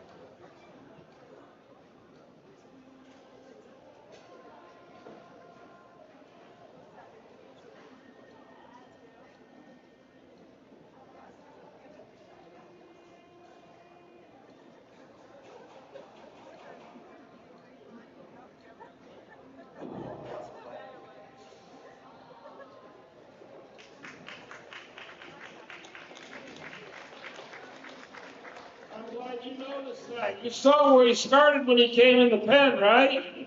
And you saw what just happened right there. Don't sweat the little things. No, I think you better sweat the little things.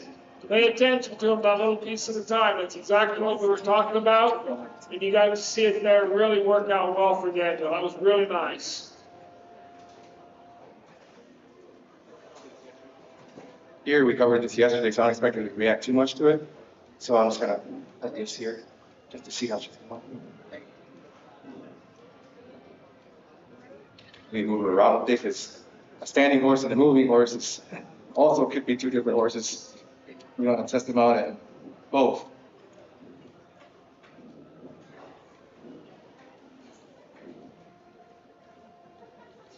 This one I she go across over pretty confidently. Got her thing between her legs, so maybe I can maybe I'll switch the spot. Maybe I'll just use the drop.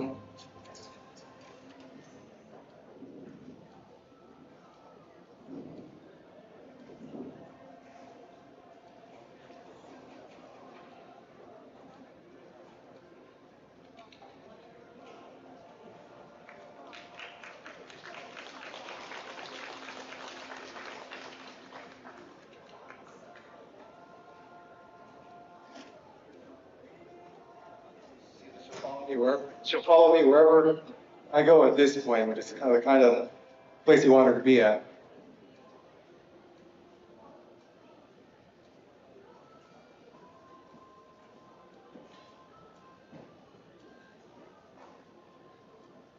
Glad that might as well just add this. Let's hear Daniel, I owe you a little bit of an apology. I got so enthralled watching that. You have used up 32 minutes, sorry. I normally tell you at 30 minutes. You've used up 32 minutes. You have 57 minutes now remaining and need to use up a 5-minute break somewhere in that. Okay. And I mentioned it yesterday too, just keeping that curiosity, and I think all the trainers so far have mentioned and asked me that. Just wanting to keep the horse engaged and curious, not to cross the threshold too much that they block it out, but just enough for them to experience it, come back down and learn from it.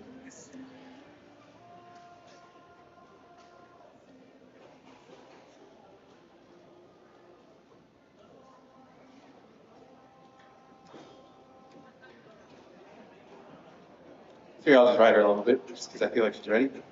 And we'll find out if she is.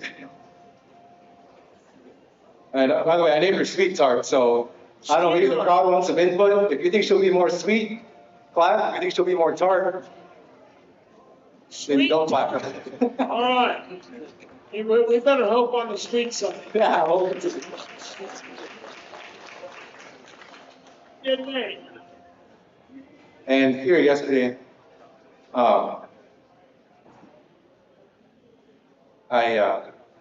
rode with one rein, which usually I just ride it in the lead rope, just with the lead rope, not wrapped around, just to keep myself focused on only pulling on one rein whenever I feel like I'm in trouble to redirect, rather than trying to brace up on two. Just feel like something that for me has worked. So here I'm just going to start. Feel like I'm pretty good at focusing on honing in on one thing, so I'll try to keep disciplined and not use two reins at the same time for at least turning here. But not that it's a bad thing, that's how I do it, just to get him focused on turn specifically first, and then maybe backing up. Maybe backing up and stopping. Stopping for two later. It's always the one ring stop that's key, and the whole time I've been building towards the one ring stop, just to have that as an emergency brake, kind of other people have said earlier today too.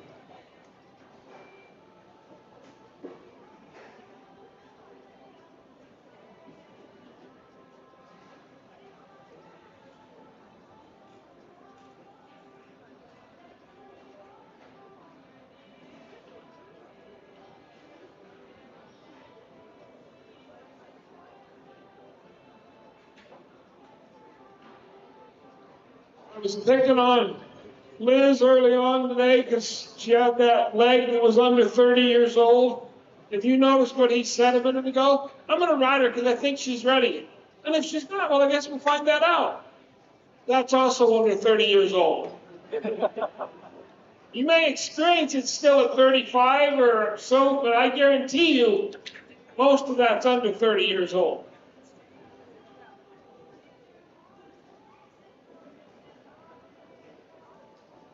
Daniel, how old are you? I was 28 yesterday and 29 today. It's today's birthday. Yeah. Well, happy birthday, Daniel. Thank you. He's only got 1 year left to act like that. Yeah. Well, like you've been saying. Last a little longer. Focus on your body, you'll last a while. But also, I think, us horse traders maybe have a little bit something off in our heads because these are probably a little bit more risk than maybe we should be taking.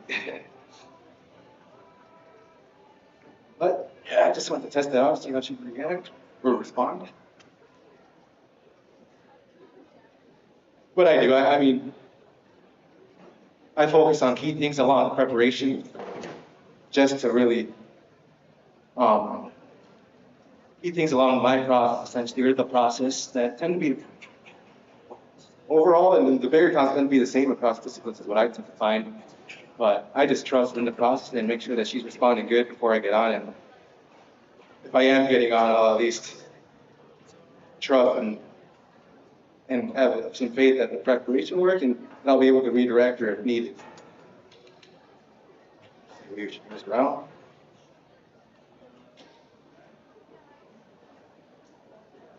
And here, yesterday I was in a time crunch, so I was just trying to get all the check boxes. But here, I'm not going to be too focused on getting her moving out too much. Right at the beginning, it's more just feeling me out. Give her the time. I'll grab this flag here.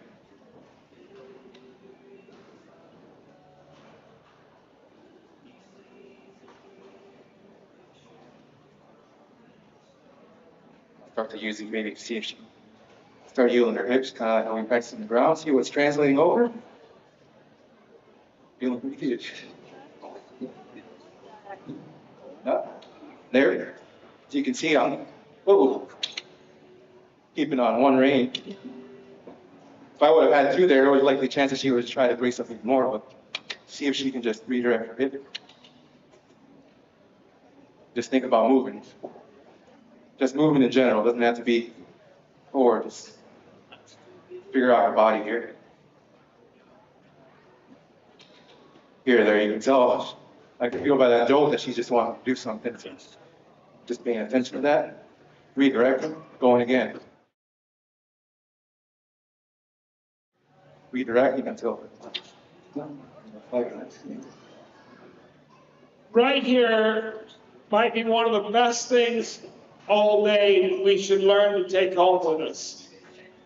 Every time this little mare kind of gets a watermelon under the saddle and humps up or thinks ill, Daniel just stays real relaxed and moves her body. No tension, and it's taking the fight away. Instead of meeting the fight or panicking because of the fight, it's taking the fight away. He just kind of moves her on, moves her hips, and away we go. Moves her shoulders, moves her hips. Doesn't freak out, doesn't tense up, doesn't grab, doesn't react. In every relationship known to man, there's an actor and a reactor, right? Dog walks up to the cat, cat hisses and whacks the dog kills the cat. She jumped this yesterday. She jumped this yesterday, so. have a little bit different reaction today. Maybe she'll desensitize herself.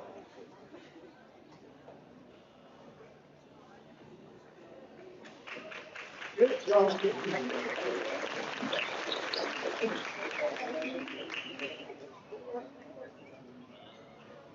You can see here, she might be pretty in tune with me, but I'm just shifting my weight now and putting my leg in a certain spot. See if she's feeling the hindquarters there. And I'm feeling that she is. Maybe you guys are seeing something different, but here we'll yield her left hand under her right hand. Feel there.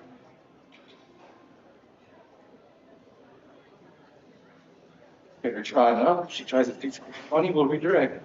As you can see, there's no tension in me, like kind of saying, because I understand where she's coming from when she's trying to do something, and I can feel it ahead of time to be able to catch the thought. Here, let's get her to look to the inside a little bit just by adding some cues, some pressure with my left brain.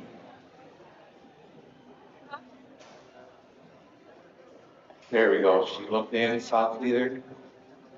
There we go. Now left front, left front, left front there, right. Right front, left, right. Right. Focus on this too much, and we'll just get her hand on her right leg and her nose. There we go. Now it's more forward.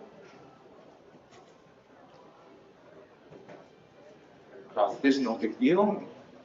The border might seem easier for her, but she might be trying. We want to reward that. Try the other way. Get her out here. And if I were to get in trouble, like I said, I'm not trying to just hang on. I'm being prepared to just go up, pull a right, left, single rein rather than trying to brace and stop her. And I'll just get her more braced up and wanting to fight through the pressure. But moving out pretty nice and quietly, I'm just loose cranking right now. All I want is try, and then next me. At this point, I haven't told her much of that. She shouldn't be hitting the key. There's panels. So next time I feel like I'm getting close, I'll just add a little bit of right range to go on right, just to pull it away. Just kind of let her know that, well, I don't want her to go that way. The other way here, just keep going, relaxed. Turn into the fence here, see what happens.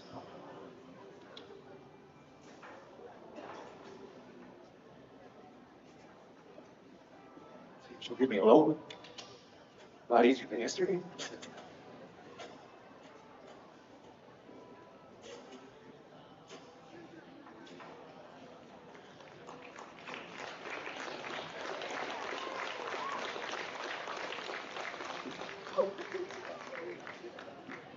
Good thing that jump wasn't any higher. What? Nothing, you're good. Sorry, I get in the zone sometimes. I was smarting off, you're fine, don't worry about it. Was it something about a lead? No, I said, good thing that jump wasn't any higher. She might have jumped once more. That's good. I go the other way. Like I said earlier, I don't start off running them to tire them out. I want them to be fully energized, full mental capacity to pick up what I'm going to throw at them. So here I'm working on the low earlier on when she's energized, so I don't try to not beat her, but pressure her too much later on. This might be the only low we do today.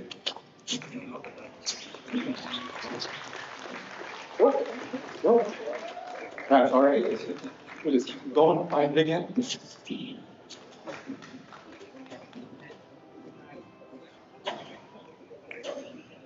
There. Oh. Get her a couple back steps in there. Well, not yet. I'm stopping her there and let her breathe a little bit. Let her lick and chew, process what's going on.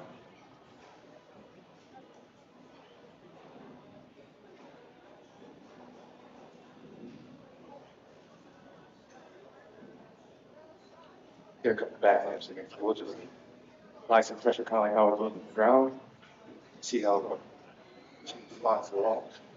And I'm just looking for the slightest step here. And if not, then at least I know what to work on for the rest of the time.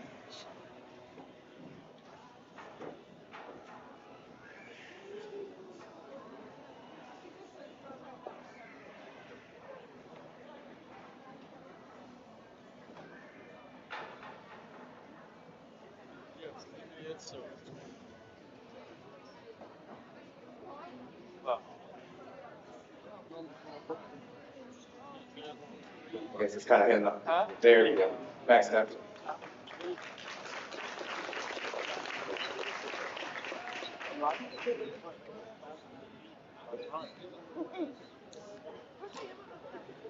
I'll give her a quick. Okay.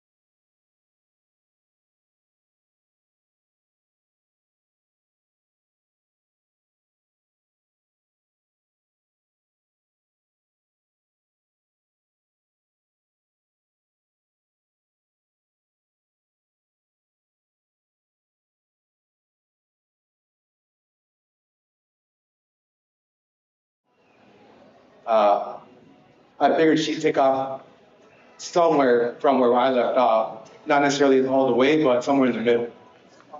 You pretty satisfied with where she's at? Oh yeah, right now. Yesterday, whatever, here. I guess I kind of pushed her a little bit too, just because of the time thing. Normally it's at their own pace, so here, I knew it was probably because she was actually more tired than maybe wanted to hum, and I was pushing her, so I'm like, well, give myself the time of day to do the things that I needed to do and work on up front, and then go from there. Fantastic. It's looking great. Thank you. Doing great. Thank you.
going to give you guys just a little piece of what they're being judged on today.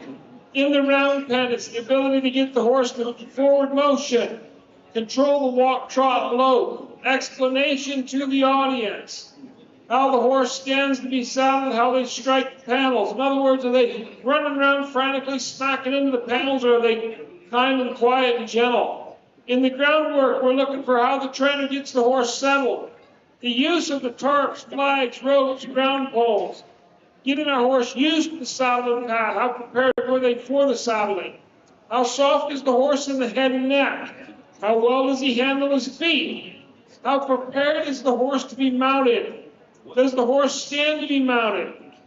If you do not use a rear cinch, you lose 25 points. Was the rear cinch adjusted properly? Under the mounted portion, how does the horse turn and stop? Did the trainer get the horse to walk, trot, and canter? The ability to get forward motion. In other words, how much of a struggle was it? How well did the trainer present that information? Their ability to teach the horse to back up is being scored. Then there is a minus of 5 points each time the horse bucks you off. I kind of don't understand that one. It's 25 points for not having a back cinch, but it's only 5 points if your head hits the ground. Somebody's priorities are really backwards. I want 5 points for a back cinch and 25 points for whacking the ground. That's a lot of boxes to check. You got to stay in there and stay on top of that and remember all of that that's going on and make sure you're checking all the boxes so that you don't leave some other competitor an opening to get scores. I mean, look at it. Your score is affected by 5 judges. Leave the box open once, it's times 5, right? So your scores change dramatically. Now we do, Terry, we do throw our top and bottom out, correct? So we really only use 3 scores. Your 5-judge system, we take our top judge, the judge that likes you the most, we kick him off. We take our bottom judge, the judge that doesn't like you the least, we kick them off too. And that gives us the 3 judges in the middle. But if you leave an open spot, it's still that 0 times 3, and someone else came along and put a 5 in there, and that's a 15-point difference in 1 spot. All right, so you don't leave any boxes open anywhere.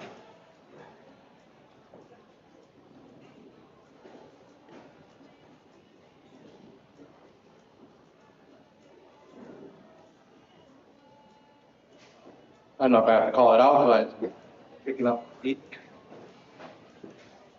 Picked up all 4 of them, but I couldn't get huge.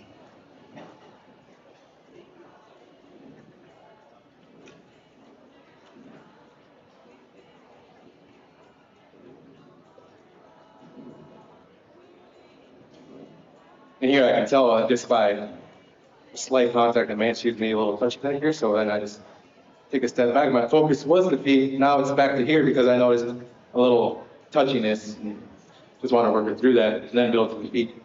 So plan is changing as we speak.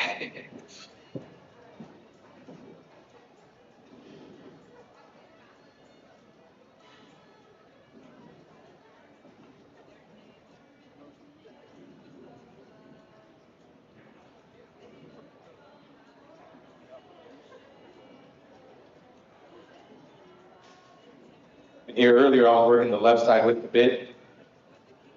Now, before I forget, I'll just go to the right side and just get her, just gently applying pressure, get her to give her nose. Building up from there.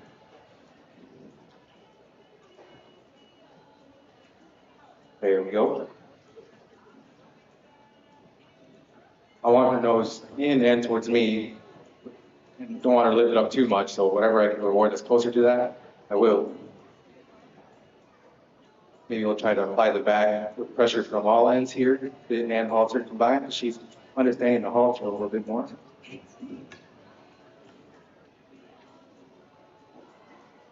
Let her just kind of work through that.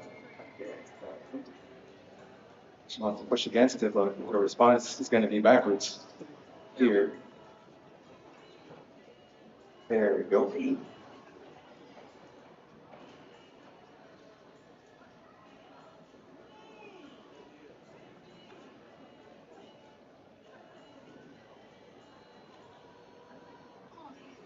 Desensitizers the rope a little bit, just like yesterday, just again, because you never know. Future owners might be ropers. I'm not much of a roper. I'll already say that. But I can hold one and make it look like I have. I'm a really good roper. I rope a lot. I just don't catch very much. Hey, at least you're throwing it. And here I switched over from actually the halter, the lead rope to the bit, just to start applying the feel to that as I'm desensitizing at the same time, just to get her to wind down and listen to that with little pressures that build up over time. And then build back down when she starts understanding. We're just trying to get her shoulder on me, so we'll put that away. She can make a turn without having to put her shoulder in, so we'll just reward the slightest. There. Not yet. It's a little bit towards me. There you go. That's a little bit. What's that?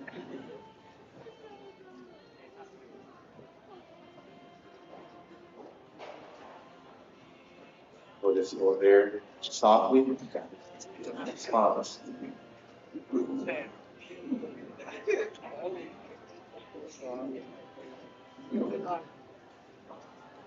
You get the other side too.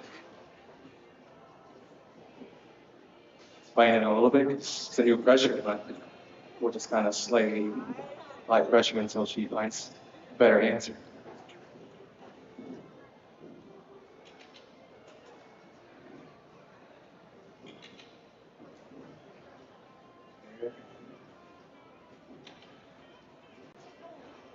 That's better. She'll eventually learn to close her mouth the more she carries a bit. As long as I'm not too aggressive throughout the process with bit in the mouth or the snap in it.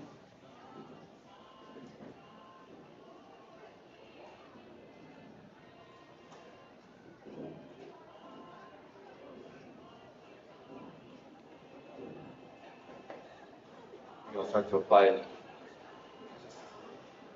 more here above her eye, just for extra desensitizing me. Go ahead another way. She's on that. Just let her there you go.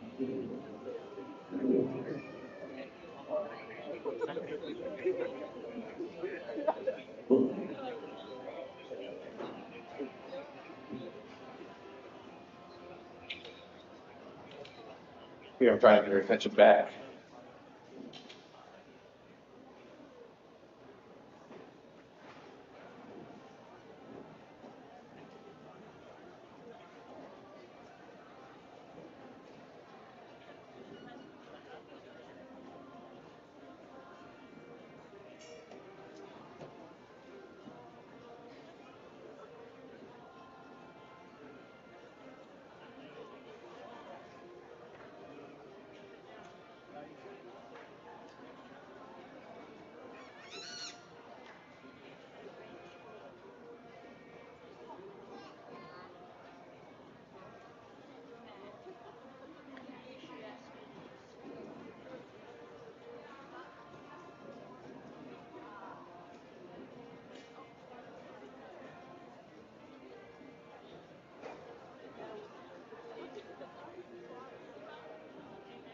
Everything these guys are doing, just preparing for the next step, right?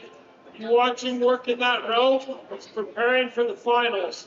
Preparing for that obstacle where they've got to pick a rope up and swing it over their head.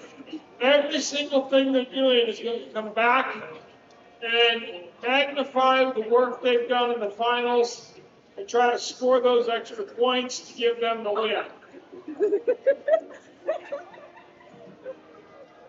Here's just Mexico. Desensitizing, just because why not? Better to see big, scary things all the way from the Withers to far out. She's investigating here. But you know, somebody might want to wear a jacket someday. It's raining. You have 28 minutes remaining. Okay.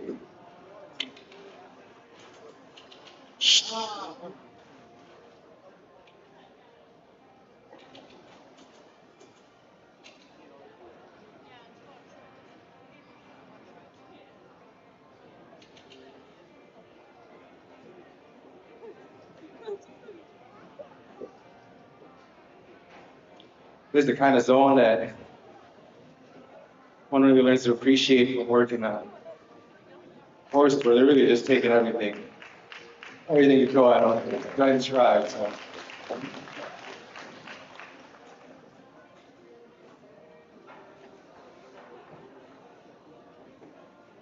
See you try a different way here, different angle, different spot.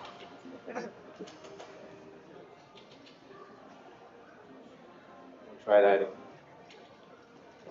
There we go. She moved her shoulder away with some energy there, so I'll just reward that. Because anytime I see some extra try, I'll make sure to try as hard as I can to notice.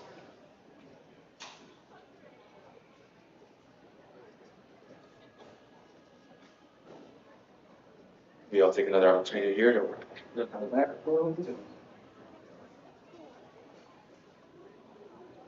You over her eyes here completely, see what she does.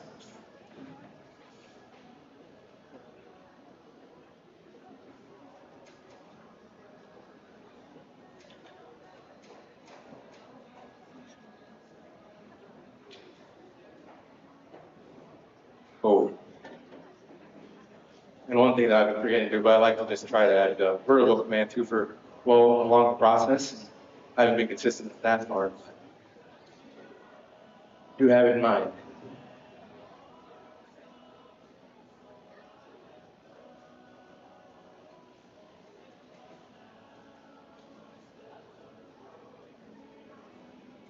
I have a feeling she's more touchy on her hinds, so we'll see how she reacts to this.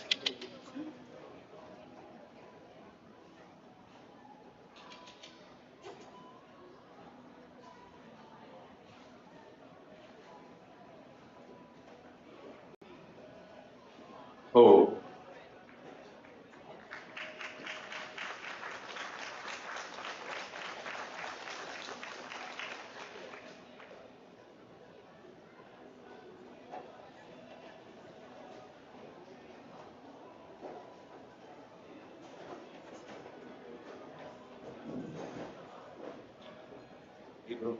So you're just trying to work through the back there, just trying to push again.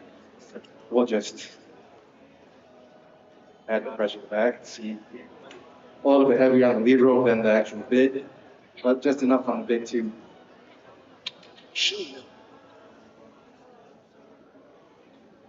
over her hips a little bit, then get her there, get her a little bit next step. There we go.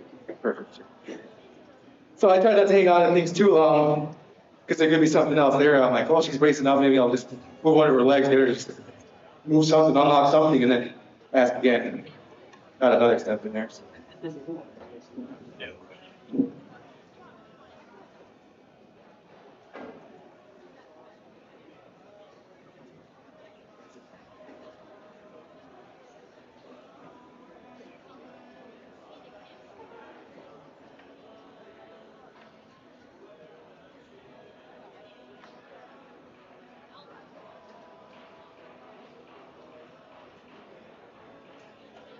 Just get on again, just work on more flying field turns and direction. There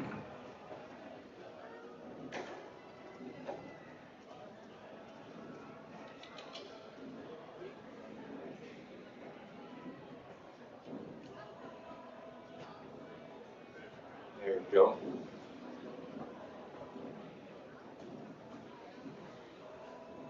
Or a bit in there. Don't want to pull too hard and pull it through the mouth.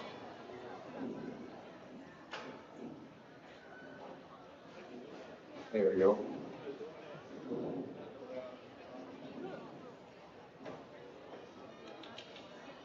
If horsemanship is really all about feel, watch these guys add and release pressure over and over again.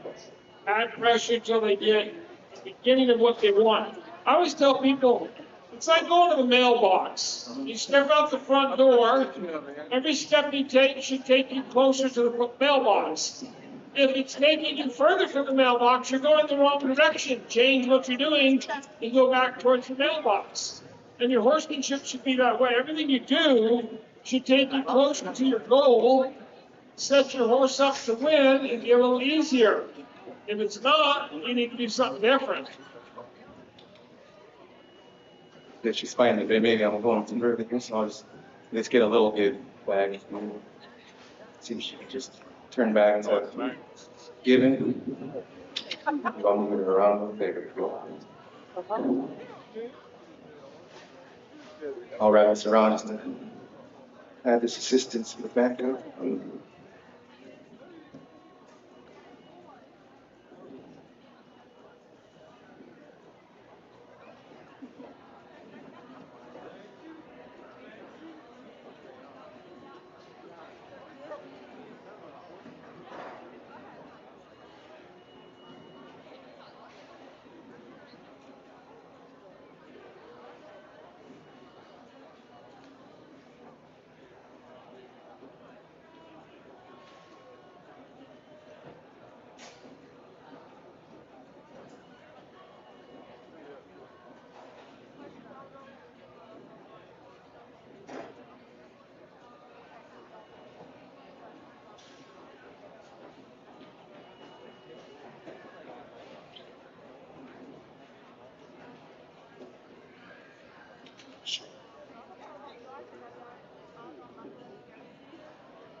Most of us quit too soon. We start out to do something, and it doesn't go the way we want, and we decide we're doing something wrong, and we quit instead of sticking it out.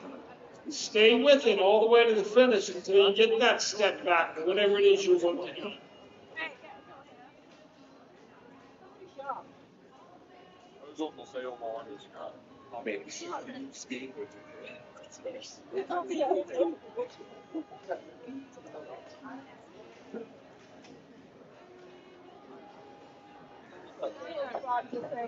I'm just gonna get on to work on direction again.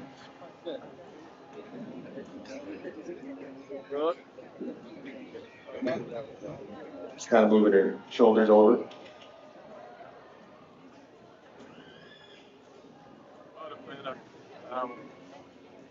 There we go.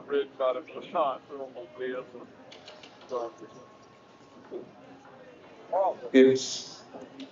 Move forward, Joe.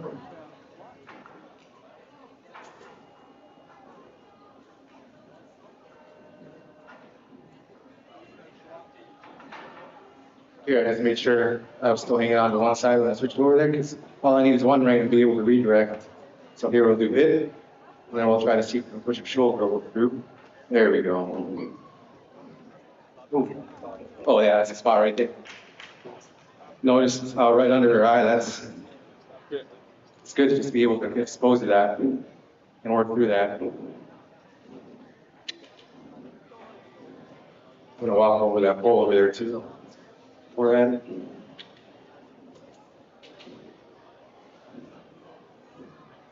There we go.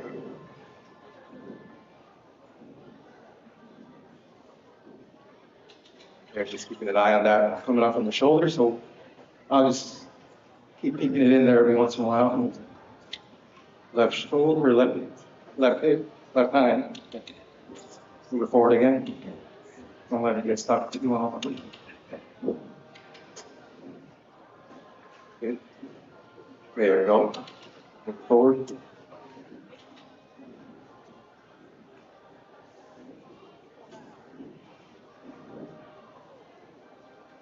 She wants to heat up, so I'll let her. Anytime she wants to move more, move out more, we'll just let her. eventually we'll work on just listening to the body. But for now, moving on to the important part. Hip over, there we go. I'll see if we can get the right shoulder through.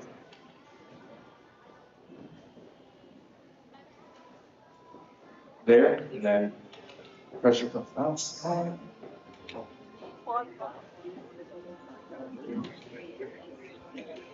Go there. There. Let's try it.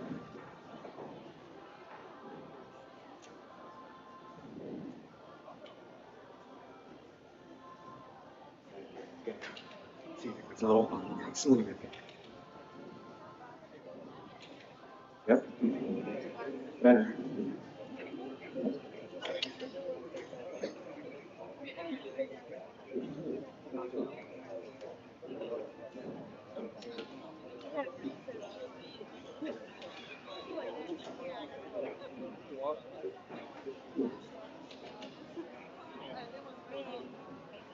You can stop it here. Oh. Well, no, hold just. A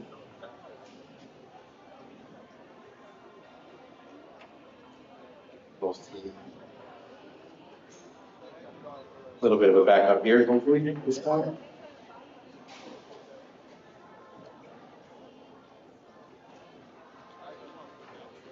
Get her just move again and back up. Just a little try. There we go.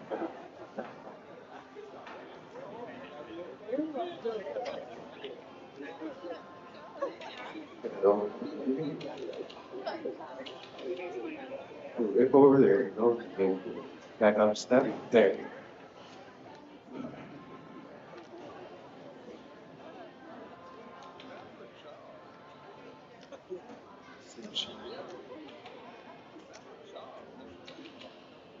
Bring it down there. Wrong ring.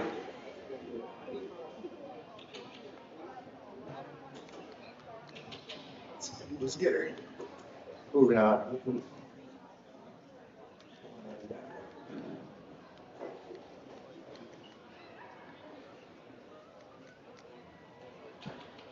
Maybe that guy.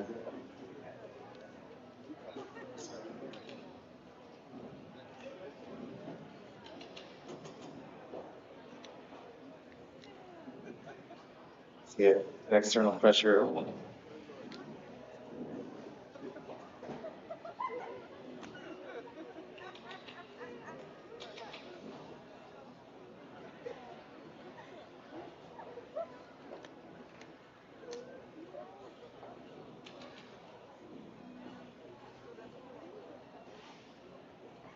Get that look back.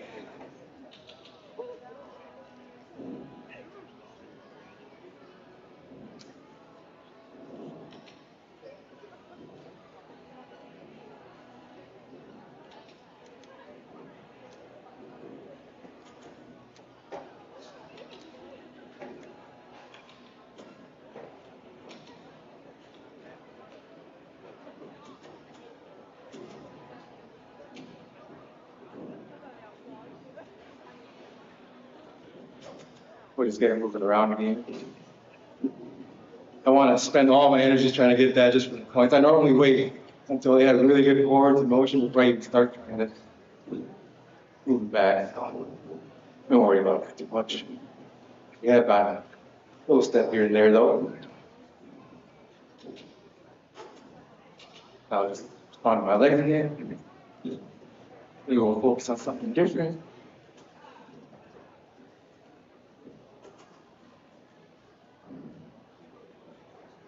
Oh. Oh. Oh. Oh. See. Oh. No, it's not flipping your head back. I'm not pulling too tight, just closing it until she stops moving. I want to aggravate her there. We'll pull.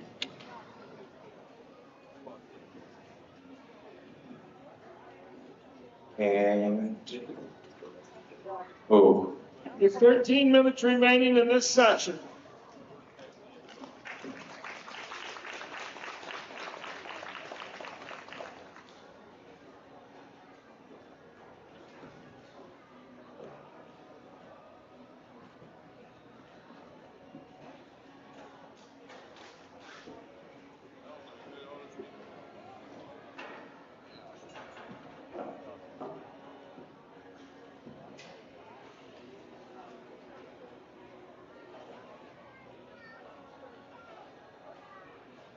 She was responding there nice as far as just moving and being calm.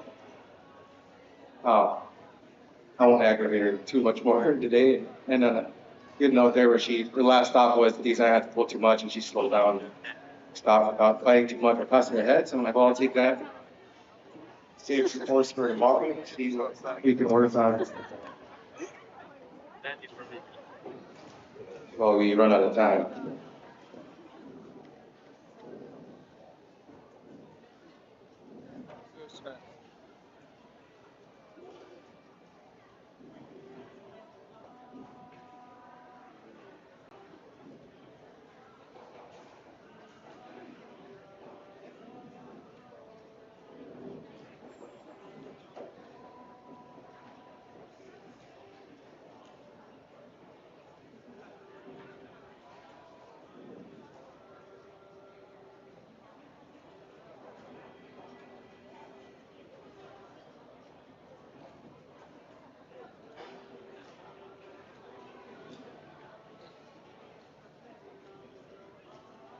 Again, watch these horses look like little broke saddle horses.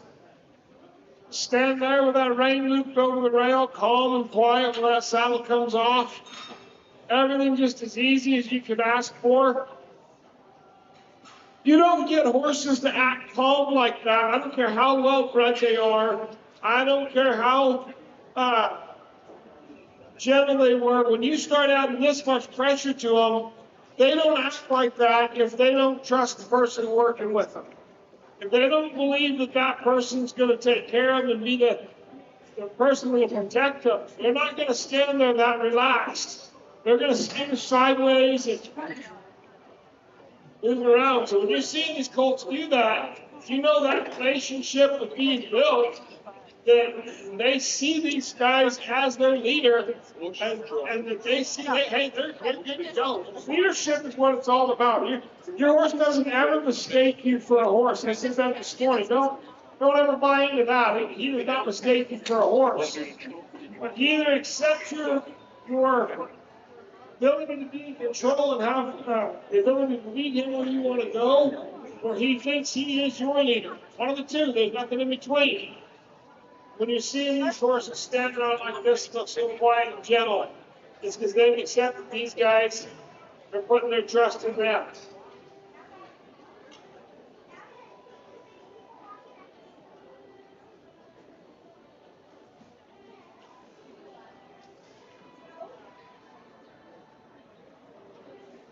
If you're rushing her out, just keep her calm. I mean, just it's more of a grooming thing and get her also used to the brushes. I know she's trying to be brushed down and get her used to different things touching her feet.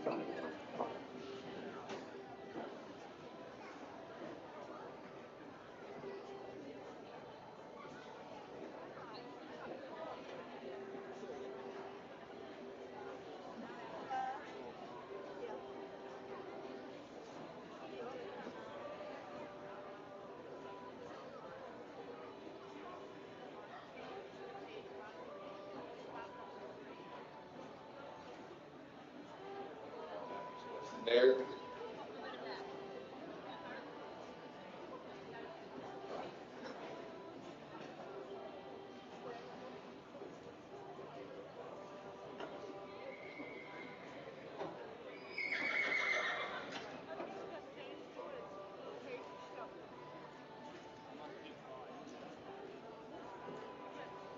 Right here we talked about those boxes where your pen wrangler comes in. Daniel just looked at him and said, what else do I need to do? I'm going to check those boxes. Make sure you've hit it all. Don't leave any spots open. I've watched right here. Guys leave big blank spots because they say, well, I did that yesterday. It's on the score sheet each day, folks. It's not just yesterday. It's on the score sheet each day. And it's important that you put that time and effort in to building that horse and developing that horse to be the professional animal he needs to be.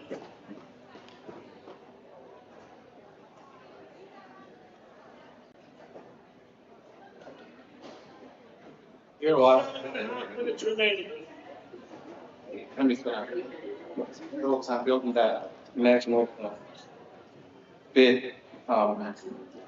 Just because something solid that depends who as the training goes, wherever she ends up. You can see she's no help at this point, no lead rope, just letting her follow with the bid. Just go up for next day and the next day after that, just kind of laying the foundations.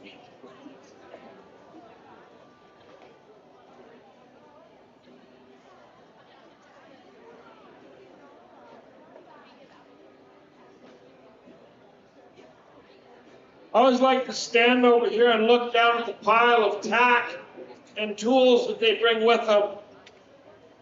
And I look over here and he's got 2 brushes. Most of us don't remember to bring one. He's got 2 of them out here, one for each hand, so he can take care of that horse and give her a fair deal. I think it's fun to go through their tack and see what did they bring, what didn't they bring, what do they use, what do they think is important.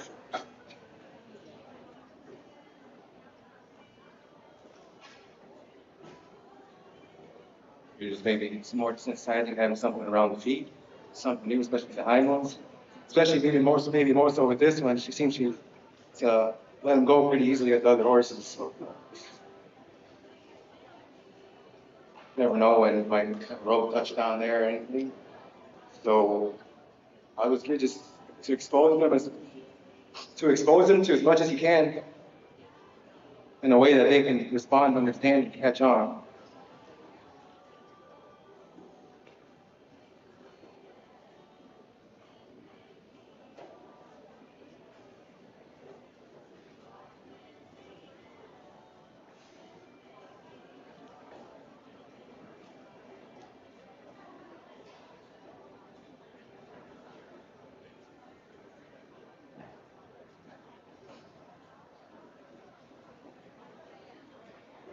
I love to see a session where you get to go back and work on things that really are not earth-shattering, but you have time to just go back and offer that horse some comfort, release, relax, work on those things that aren't that important.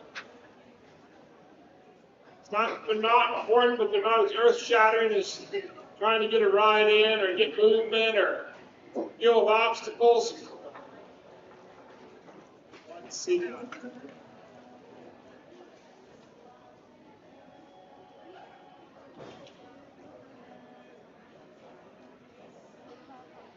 Five minutes remaining.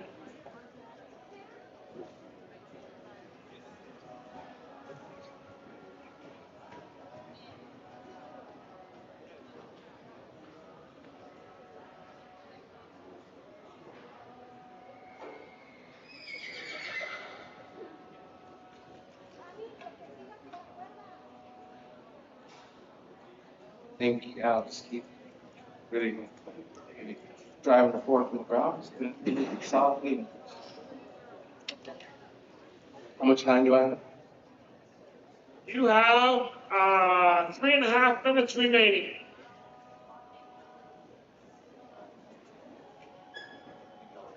Maybe I'll have work.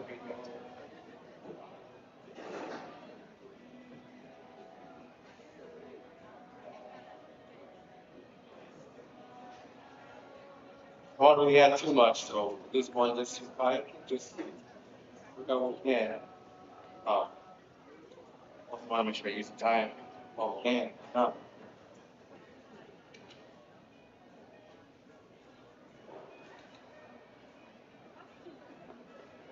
Here, just going back to the bidding. I mean, she's got to take a while for her to get used to it. I'm not period, so might as well use the time to build on that. That's going to be something important. It's a lot of people like to use bids, snaffles, and help her at least to start now and just kind of keep working on that at a pace that's not too demanding.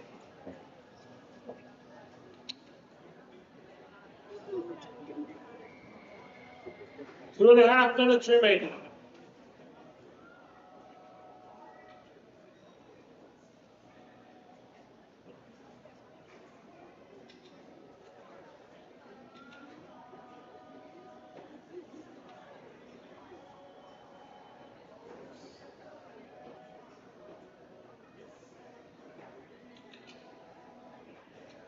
all tack must be removed at the end of each session. Except the halter and lead rope. Halter and lead rope remains on.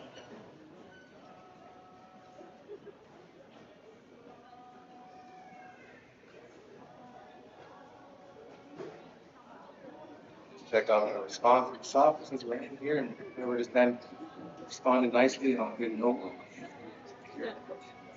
Offside, just to see. We're just kind of applying that and bring it right back around.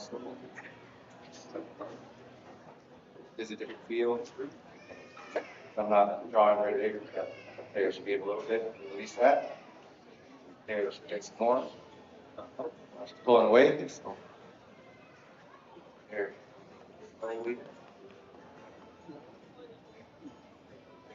There. That works.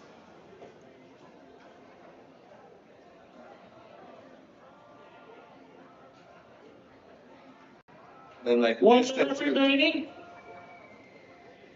like Liz said too, I try to be as gentle as I can. Getting this out for the first time, you don't want to bash your teeth too much, they don't develop any bad associations with it.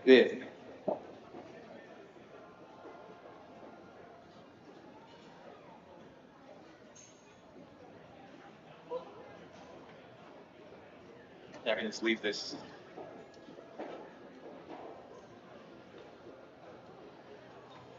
$25 seconds remaining. You can leave it there anytime you want.